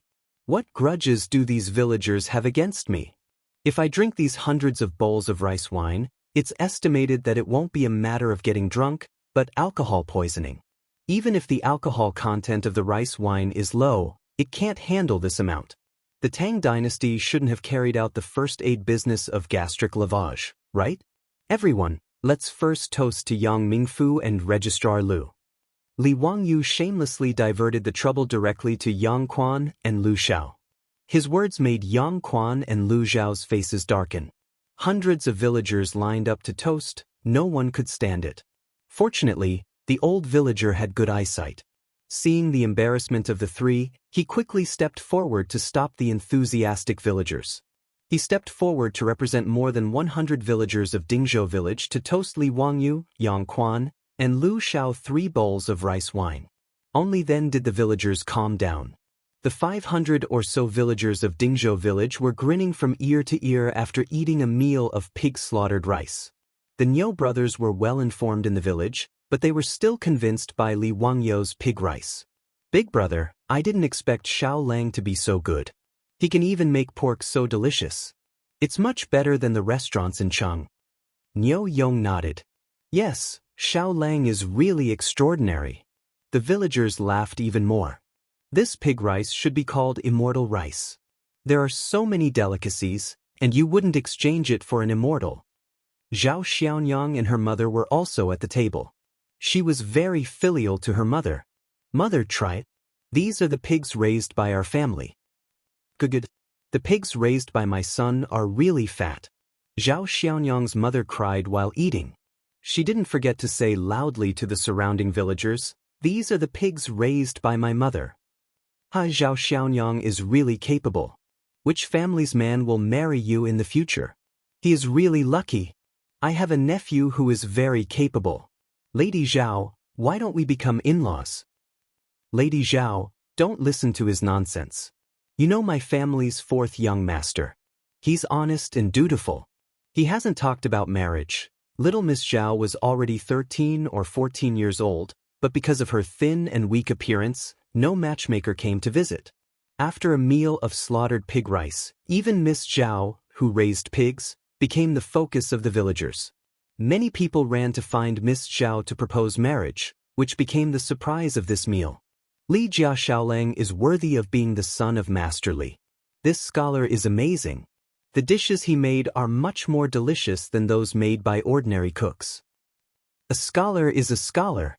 Only a scholar like Li Jia Xiaolang can make this immortal pig-slaughtered rice. Another person who liked to tamper with Li Wangyo's pig-slaughtered rice became immortal pig-slaughtered rice. There was even a village woman who pulled the child in her family and said loudly, "Child, I will send you to school to study in the future. Only after studying can you be like Li Jia Xiaolang and be able to make this immortal pig-slaughtered rice." Her words were heard by Li Wangyu. He couldn't help but twitch his face. Since when could studying and cooking skills be linked? I'm afraid that Kong Lauer's coffin can't be held down. On the other hand, Li Heng and Pei Lan had a suspicious look on their faces. Since young, their Lang Jun had always stretched out his hand and opened his mouth. When did he become so powerful? He can even cook such delicious food. Is the ancestral grave of the Li family emitting smoke? However, although they were suspicious, they didn't think much about it. They also didn't think that this Li Wangyu was not the Li Wangyu they knew. In short, the pig slaughtered rice was enjoyed by everyone. Dingzhou village was more lively than during the New Year festival. As the villagers spread the news to the surrounding villages and towns, it caused a big sensation. Whether the villagers of Dingzhou village went to the market or visited relatives, they were asked about the pig slaughtered rice, which was unprecedented in the Tang dynasty. In the village, whether it was the men from Guangzhou or the women, as long as they talked about this meal, even the taciturn people would become talkative and introduce in detail what they ate in the pig slaughtered rice. Everyone would describe the delicacies in detail, thinking that even the emperor might not have eaten such delicacies. After causing a burst of exclamation from others, they would leave satisfied with their faces full of pride. After eating and drinking to their heart's content, Li Wangyu invited Yang Quan and Lu Xiao back to his house. Fatty Chou Kun shamelessly accompanied them. Although he was the son of a merchant, the Chou family's business in Chang'an was so big that even Yang Quan and the others knew about it. Therefore, they didn't discriminate against his identity as a merchant. Ming House, may I ask why you are visiting us today? Li Wangyu's question made Yang Quan and Lu Xiao embarrassed to speak for a long time. Li Wangyu asked for a long time before he finally understood the purpose of Yang Quan and Lu Xiao's visit. He couldn't help but silently roll his eyes. It turned out that what he did in Chang'an and over the past few days had already spread. Even Yang Quan and Lu Xiao, who were in the county yamen of Hu County, had heard about it. The poems that Li Wangyu wrote at the Zhujiang Pool Poetry Festival were praised by them. Yang Quan was even more proud that he forced Li Wangyu to participate in the poetry festival. This time, he was in the limelight in Hu County. However, the two of them didn't expect that not only was Li Wangyu's literary talent outstanding, but he was also proficient in arithmetic. The arrangement of the chessboard and the rice was amazing. As for the question about the thieves, Yang Quan and Lu Xiao pondered for 2 days but still couldn't figure out how to solve it. How did the 4 thieves tell who was telling the truth and who was lying? After being tortured for a few days, the two of them knew that Li Wangyu had returned to the village. They directly rushed to Dingzhou village, intending to personally ask the thieves what was going on. Li Wangyu was speechless when he found out that the dignified county magistrate and registrar had come to Dingzhou village for such a trivial matter. However, he didn't immediately answer Yang Quan's question. Instead, he smiled and said, Ming House, do you feel that you have forgotten something? What is it? The reward for winning the poetry festival. It would have been better if Li Wangyu didn't mention it. Once he did, Yang Quan was so angry that his beard blew and his eyes widened. You tired kid, you still have the nerve to mention it? The teacher sent someone to deliver a letter to me. You bastard, why did you drink that day? You drank yourself to death and in the end, in front of the teacher, you spoke nonsense. Yang Quan almost said that Li Wangyu had randomly recited poems in front of Pai Lupi. However, when he remembered Yu Shernan's letter instructing him to keep this matter a secret from Li Wangyu, he quickly changed his words. What did I say at that time? Li Wangyu was also a little nervous. Did he recite the sentence, how can I lower my eyebrows and bend my waist to serve the rich and powerful, making me unhappy? Yang Quan ignored him and said, what did you say? Think about it yourself. Then are you still going to give the reward of 100 strings of coins to Ming House? Li Wangyu looked at Yang Quan anxiously and asked. Yang Quan had the urge to beat this kid with the sole of his boot, but he restrained himself from hitting him. He coldly snorted and unhappily ordered the yamen runners to bring in 2 rattan chests. The copper coins of the Tang dynasty were of excellent workmanship. A copper coin weighed 5 kilograms. So 100 strings of coins was 500 kilograms. 2 rattan chests were filled to the brim with copper coins. This made Li Wangyu overjoyed. This Yang Quan was not bad, he was a good person. Li Wangyu gave Yang Quan a good person card in his heart. At the same time, he hurriedly summoned Li Heng to bring the copper coins to the storeroom. Xiao Lang, now can you clearly explain the matter of the thief crossing the river? Lu Xiao said with a smile. Since Yang Quan had already given him the copper coins, Li Wangyu naturally would not hide anything. He explained the question in detail to the two of them, causing them to be stunned for a long time. After pondering over the key points, they suddenly realized that the two of them had been tortured by the question for a long time. It was really difficult for them to speak. Yang Quan and Lu Xiao both glared at Li Wangyu. They felt that this kid was really too hateful. Chapter 71. After Li Wangyu finished explaining the robber's problem, he suddenly remembered the barren land by the river yesterday. It just so happened that Yang Zhou had come to the village today, which saved him the trouble of making another trip to the county yamen. He hurriedly asked, "Dare I ask the Ming family, does the wasteland by the riverbank north of Dingzhou village belong to the county?" "That's right. Kid, can you buy that land?" Yang Quan was stunned. He didn't understand why Li Wangyu wanted to buy that saline alkali soil. "Why do you want to buy that barren land?" Li Wangyu hesitated for a moment and decided to tell the truth, to develop it. "Nonsense, that's saline alkali soil. How can you develop it?" "Hee, of course I have a way. Otherwise, I wouldn't have wasted money to buy that land. I'm thinking of turning trash into treasure so that I can make money to repay the county." Li Wangyu didn't expect that his words would make Yang Quan suddenly stand up. His hand trembled as he pointed at himself. His face was full of excitement. "Ziyo, you can't joke about this. Can you really make saline alkali soil grow food?" Even Lu Xiao was excited. His hand that was stroking his beard trembled. He pulled out a few strands of his beard but didn't feel the pain. Instead, he grabbed Li Wangyu's arm and said, "Xiao Lang, tell us quickly. What do you mean?" It's what I said just now. I'm going to improve the saline alkali soil and develop it to grow food." Li Wangyu didn't understand why the two were so excited. "Is there any way to turn saline alkali soil into treasure?" Yang Quan asked. Li Wangyu didn't want to say. He could see that Yang Quan and Lu Xiao were very nervous about this. Could it be that there were a lot of saline alkali soil in the Tang dynasty? Why are the Ming house and the registrar so nervous? "Ziyo, do you know that our Guanzhong Dao is densely populated? We have always had less land but more people." Yang Quan let out a long sigh and sat down again. Li Wangyu naturally knew about this. According to the rules, each household in the Tang dynasty should be granted 100 mu of land, but in Guanzhong circuit, each household could only be granted 20 mu of land. Guanzhong Daoist has more people than land, but the saline alkali soil alone is tens of thousands of acres.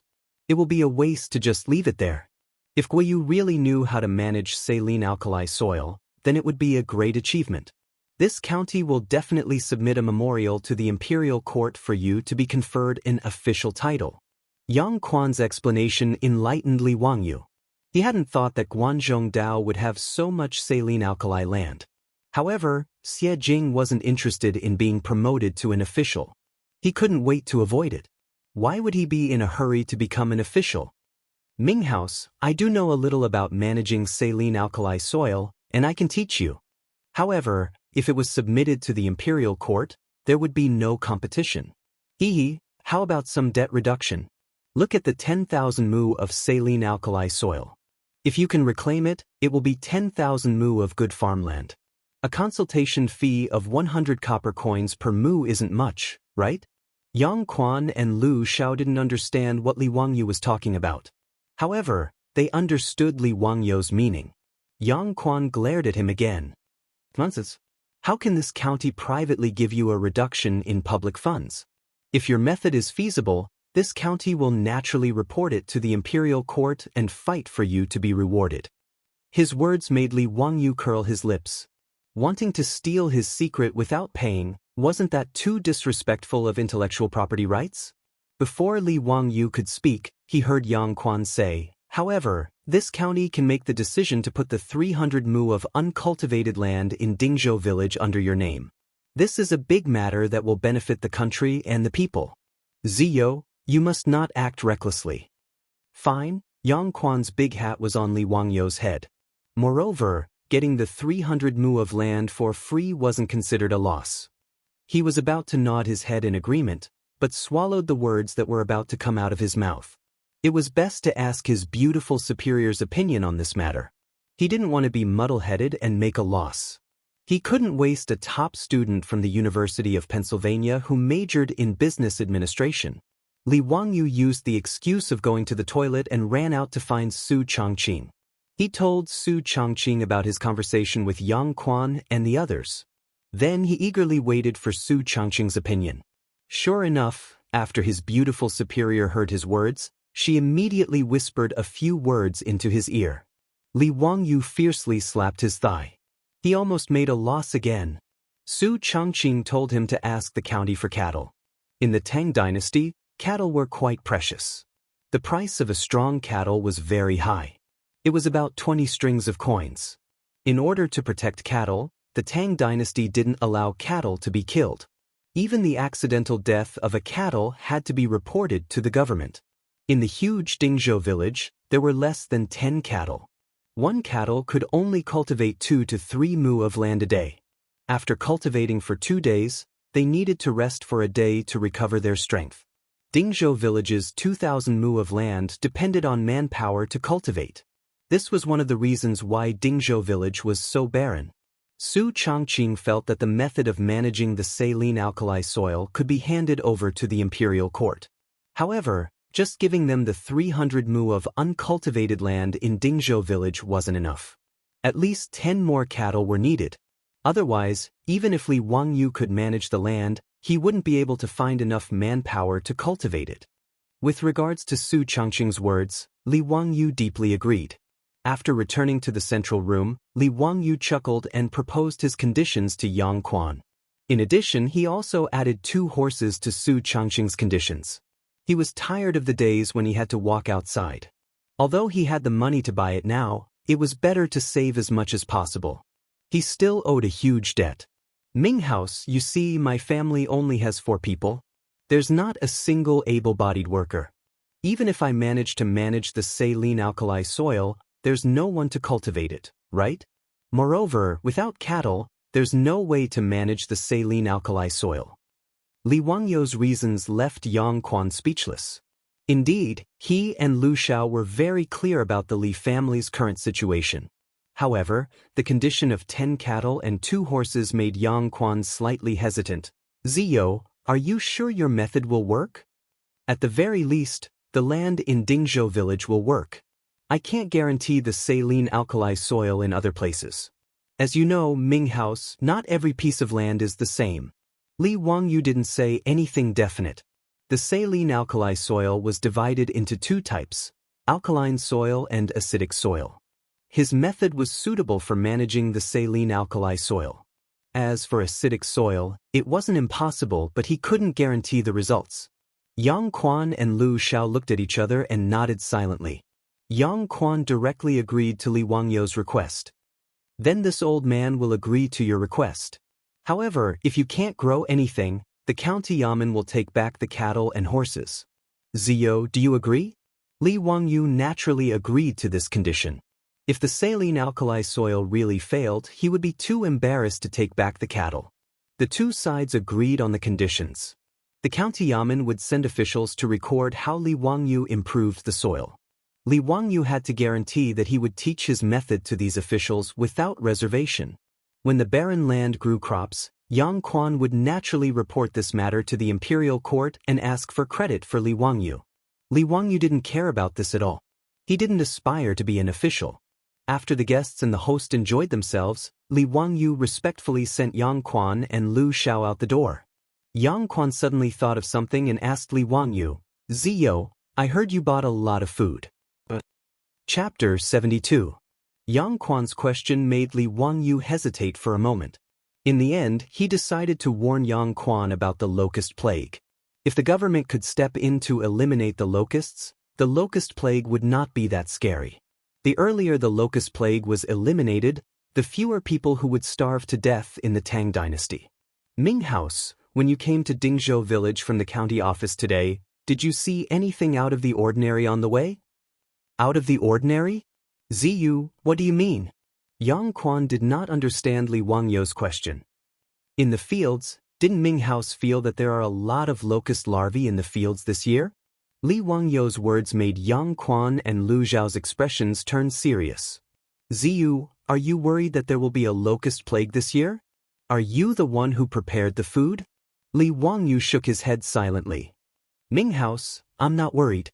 I'm sure that there will be a locust plague in Guangzhou this year, and the scale will not be small. I prepared the food for the villagers of Dingzhou village. Sai, it may not be enough. Ziyu, be careful with your words. Don't speak nonsense about a locust plague. Lu Xiao heard and quickly stopped Li Wangyou. Registrar Lu, I'm not speaking nonsense. Just look at the locust larvae flying all over the fields. Many farmers are already burning incense in the fields to worship that bullshit locust god. Don't Ming House and Registrar Lu know about this? Li Wangyou's voice grew louder as he spoke. Ming House, if we don't do anything, I'm afraid there will be no harvest this year, and then, he could not continue. He did not dare to imagine the terrifying scene of a locust plague in Guangzhou in March. The crops that had just been planted in the fields would be eaten up. Guangzhou was a region that only planted crops once a year. If all the crops in the spring were eaten up by the locusts, it would be a disaster. Although there was a record in the Aid for Governance Comprehensive Mirror, in the first year, Guangzhou was famished and there was only one rice dipper and straight silk. In the second year, there were locusts all over the world. In the third year, there was a flood. Although the people eat the food, they have never tasted any complaints. Yes, the world is big, the scattered people return home salty, the rice is no more than 3 or 4 qian. However, Li Wangyou didn't really believe the records in the history books. It was now the second year of Chang'an, and the price of grain was 360 copper coins per bushel. After natural disasters like the plague of locusts and floods, the price of grain in the autumn of the third year of Chang'an actually fell to 3 or 4 copper coins per bushel. This was simply a fantasy. Could it be that Pai Lupi borrowed the rice from the sky? But no matter what, the March locust plague was a real threat. Li Wangyou could save Zhou village, but he could not save the world. He might not be able to save him, but the government could. That was why he took the risk of misleading the public and directly told Yang Quan about the plague of locusts. Yang Quan stared seriously at Li Wangyou for a few seconds before sighing. How could I not understand what Ziyu is saying? When the larvae of the locusts first appeared, I had already sent a letter to the court, but... He shook his head. But how could it be so simple to kill the locusts? Li Wangyou did not understand. He asked, since the Ming House knows, what is so difficult about it? This is a matter of life and death. If there is no way to kill the locusts, I have a few ideas. Yang Quan shook his head again. It is not difficult to kill the locusts. The Book of Songs has a saying, punish the thief, punish the flame.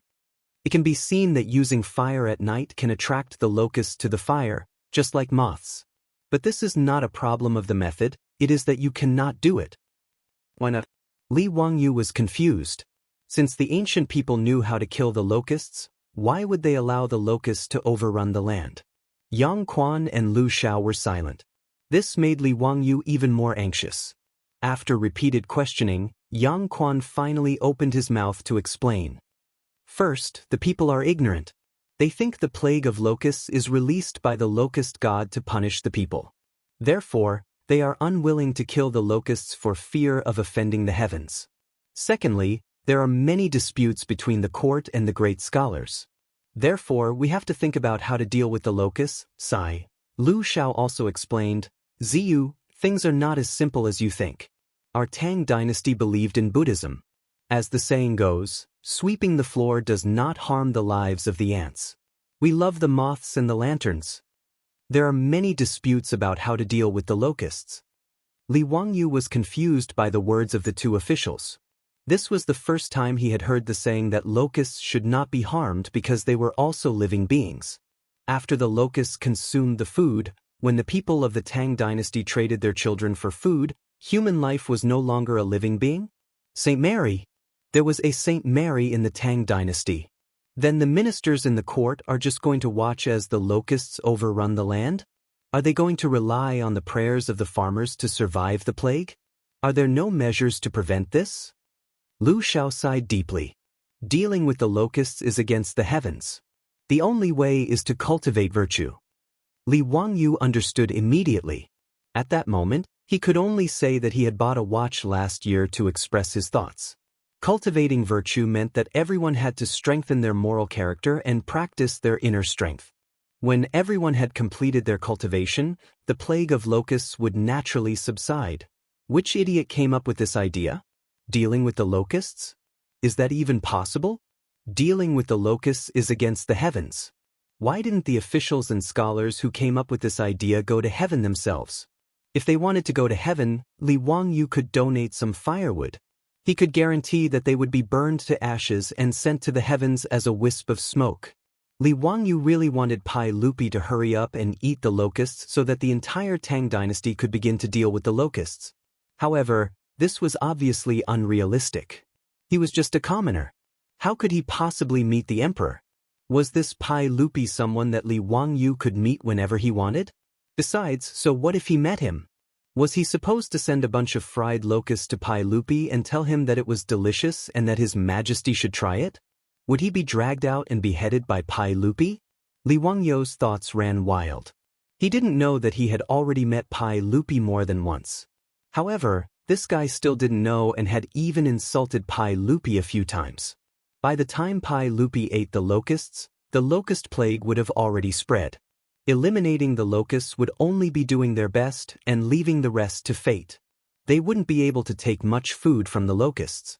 After understanding all this, Li Wangyu had nothing else to say. He cupped his hands and sent Yang Quan and Lu Xiao out the door. In this locust plague, it was better to save oneself. It was impossible to rely on the government. Cho Kuan didn't say anything. After Yang Quan and the others left, the fatty pulled Li Wangyu with a nervous expression. Xiao Lang, will there really be a locust plague? Li Wangyu looked at the fatty in surprise. Only then did he realize that Cho Kuan's family was in the food business. If the locust plague really did appear, it would have a huge impact on their family's business. The locust plague is certain. Go back and tell your father to stock up as much food as possible. However, Brother Cho, I have a request. When the locust plague happens, the price of food will definitely skyrocket. I don't ask that you open your warehouse for free, but at least don't hoard food for huge profits. Is that okay? Li Wangyu nodded and replied. Cho Kuan's fat face flushed red. Xiao Lang, what are you talking about? Although my Cho family is in the business, we have never done anything unscrupulous. Seeing the fatty's reaction so strong, Li Wangyu knew that he had wronged him and hurriedly apologized. Knowing that the locust plague was about to happen, the fatty couldn't stay in Li Wangyu's house any longer. He hurriedly left and prepared to return to Chang'an and to discuss this matter with his father. Li Wangyu didn't ask him to stay. He cupped his hands and sent the fatty Cho Kuan out the door. The next day, the people from the county government came. Li Wangyu and the old villager led a few officials to the riverbank to measure the size of the wasteland. The county government created a document and the 300 mu wasteland officially belonged to Li Wangyu. Xiao Lang, can you really manage this saline alkali soil? The old villager's face was full of disbelief. He had never heard that saline alkali soil could be used to plant crops. I can indeed improve the soil. I also need the old villager's help. I need to invite some people from the village to do some work. Li Wangyu's words made the old villager somewhat embarrassed. Xiao Lang, it's not that I don't want to help. It's just that right now it's the spring plowing season and the busy farming season cannot be delayed. There is a shortage of labor in the village. It's really difficult for you to find people to help. The old villager's words didn't make Li Wangyu worried. He had already thought about it. Hey, old villager, the county gave me 10 cattle. Can I use these 10 cattle to exchange for labor with the village? What? Xiao Lang, don't joke. The county gave you 10 cattle? Yes. Li Wangyu's words made the old villager sit down on the ridge of the field, speechless for a long time. Chapter 73. With manpower, 2 able-bodied laborers could only plow half an mu of land a day, and they were already exhausted to death. With oxen, 1 man and 1 ox could plow 2 or 3 mu of land a day without any problems. In total, 1 ox was equivalent to 8 or 9 able-bodied laborers. If Li Wangyu could really provide 10 oxen for the village to use, then the old village chief would have no problem finding dozens of men to work for him.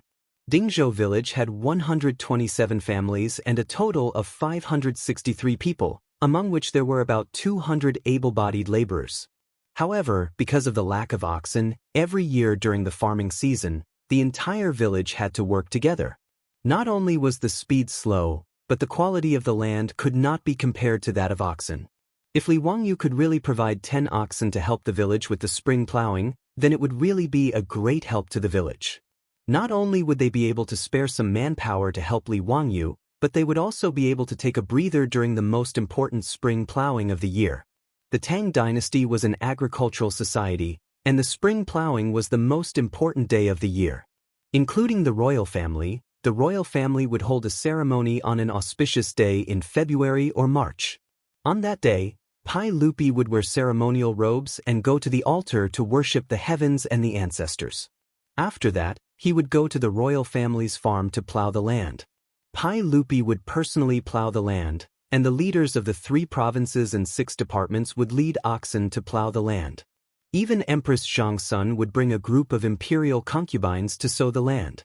Under the guidance and escort of the officials from the Ministry of Rites, Taichung Temple and Jinwu Guards, amidst the sounds of drums and hymns, they went back and forth 3 times, completing the 3 rejections and 3 rejections ceremony. Although Pai Lupi's ceremony was just a formality, it also showed the importance of the spring plowing in an agricultural society. Now that the spring plowing was imminent, it was not surprising that Li Wangyu was able to get 10 oxen. It was not surprising that he was able to scare the old villager like this. The old village chief grumbled as he got up and grabbed Li Wangyu's arm. "Xiao Lang, you can't joke about this matter. When will the oxen be sent?" "The county government will send the oxen tomorrow. However, old village chief, if I want to keep this ox, the prerequisite is that I must first manage this saline alkali soil. Therefore, I have to trouble the old villager to find someone to help me. Otherwise, if the saline alkali soil is not improved, the county will take back the cattle, and I won't have any cattle to lend to the village."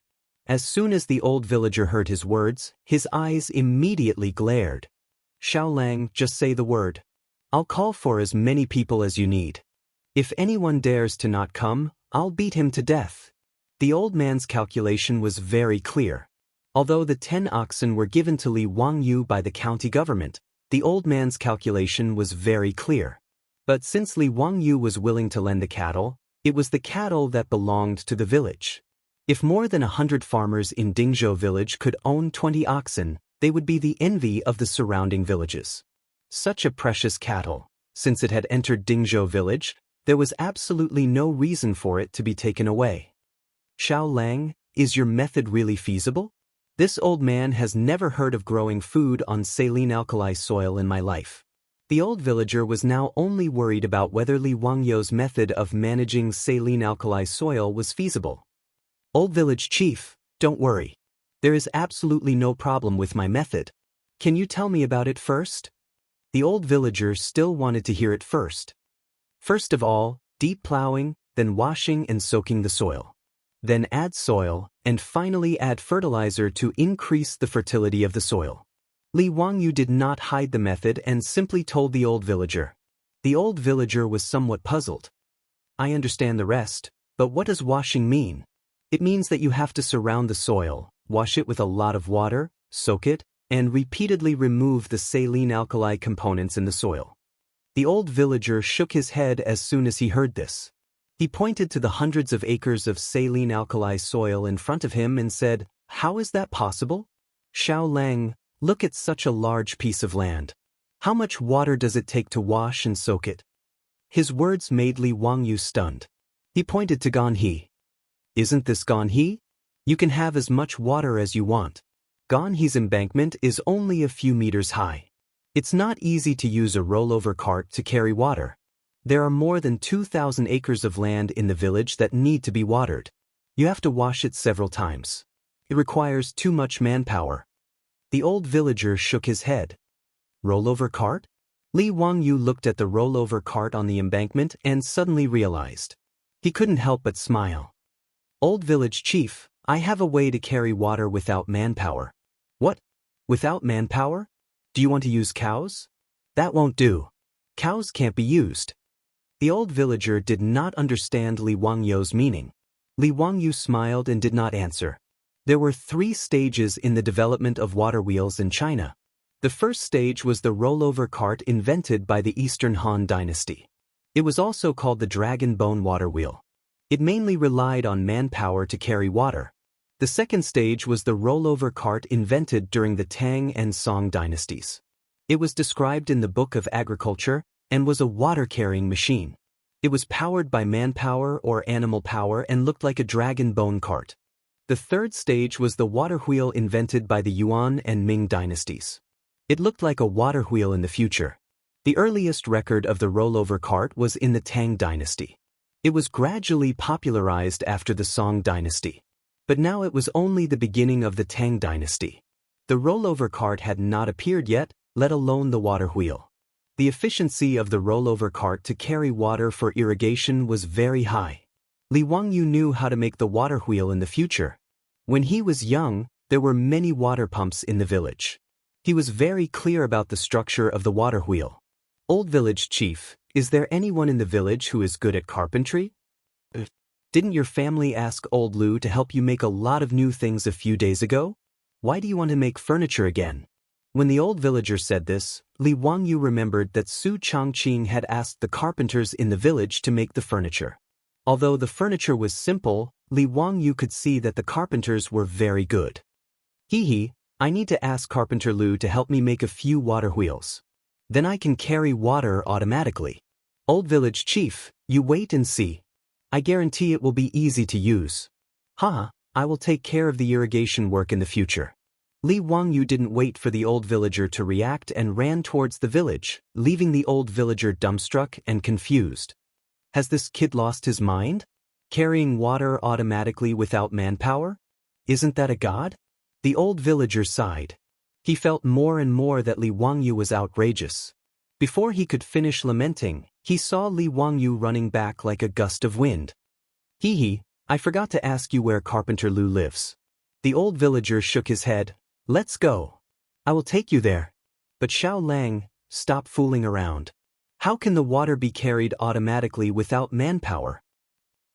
You will know in a while. The two returned to the village and went straight to Carpenter Lu's house. Carpenter Lu was in his 50s this year. He had been a carpenter his whole life.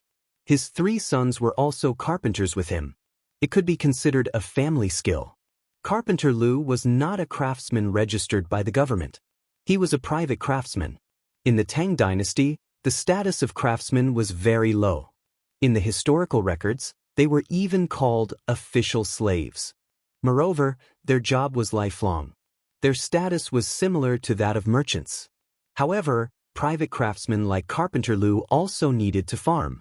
His status was similar to that of a farmer. Because of his craftsmanship, he was also respected in the village. His life was also better than that of ordinary villagers. Old Lu, come out quickly. I have something to ask of you. The old villager shouted at the top of his lungs when they reached Carpenter Lu's house. Chapter 74. The door of the farmhouse was opened with a squeak, and an old man in plain clothes with a white beard walked out. Muramesa, what are you doing? What's the matter? Obviously, the two had a good relationship. Carpenter Lu looked at the old Muramesa and laughed. Li Jia Xiaolang is looking for you. He wants to build something that doesn't require manpower to carry water. The old Muramesa still didn't believe Li Wangyu. Carpenter Lu naturally knew Li Wangyu. After an unprecedented pig slaughter meal, other than the babies in Dingzhou village who were still in swaddling clothes, the others might not know the old Muramesa, but they definitely knew Li Wangyu. When he saw that it was Li Wangyu who wanted to build something, Carpenter Lu's smile became wider. Li Jia Xiaolang, what do you want to build? Li Wangyu was still very polite. Carpenter Lu, I want to build a few water wheels. Do you know how to make them? What's a water wheel? Old me can build carriages and ox carts, but I've never heard of a water wheel. Carpenter Lu was puzzled. Li Wangyu asked Carpenter Lu for a pen and paper and began to draw the structure of a water wheel. The water wheel looked like an ancient wheel. Li Wangyu estimated that the height of the Gan River's embankment was about 3 meters, so he designed a small water wheel with a diameter of 6 meters. The larger the diameter of the water wheel, the heavier it would be. In order to make it lighter, the water bucket of the water wheel was replaced with a bamboo tube. Li Wangyu finished the drawing and handed it to Carpenter Lu. Take a look and see if you can build this water wheel. It doesn't need to be delicate, just sturdy and durable. Carpenter Lu took the drawing and looked at it carefully for a long time. He was puzzled and asked, "Xiao Lang, what do you want to build such a big wooden wheel for?" "To carry water for irrigation." "How do you use it?" Li Wangyu smiled and explained to him and the old Muramesa. After the water wheel is built, it will be installed on the side of the Gan River. When the time comes, the power of the water will be used to move the water wheel. When the water wheel turns at a certain angle, the bamboo tube that was originally submerged in the water will be lifted out of the water. Because the bamboo tubes were tied diagonally,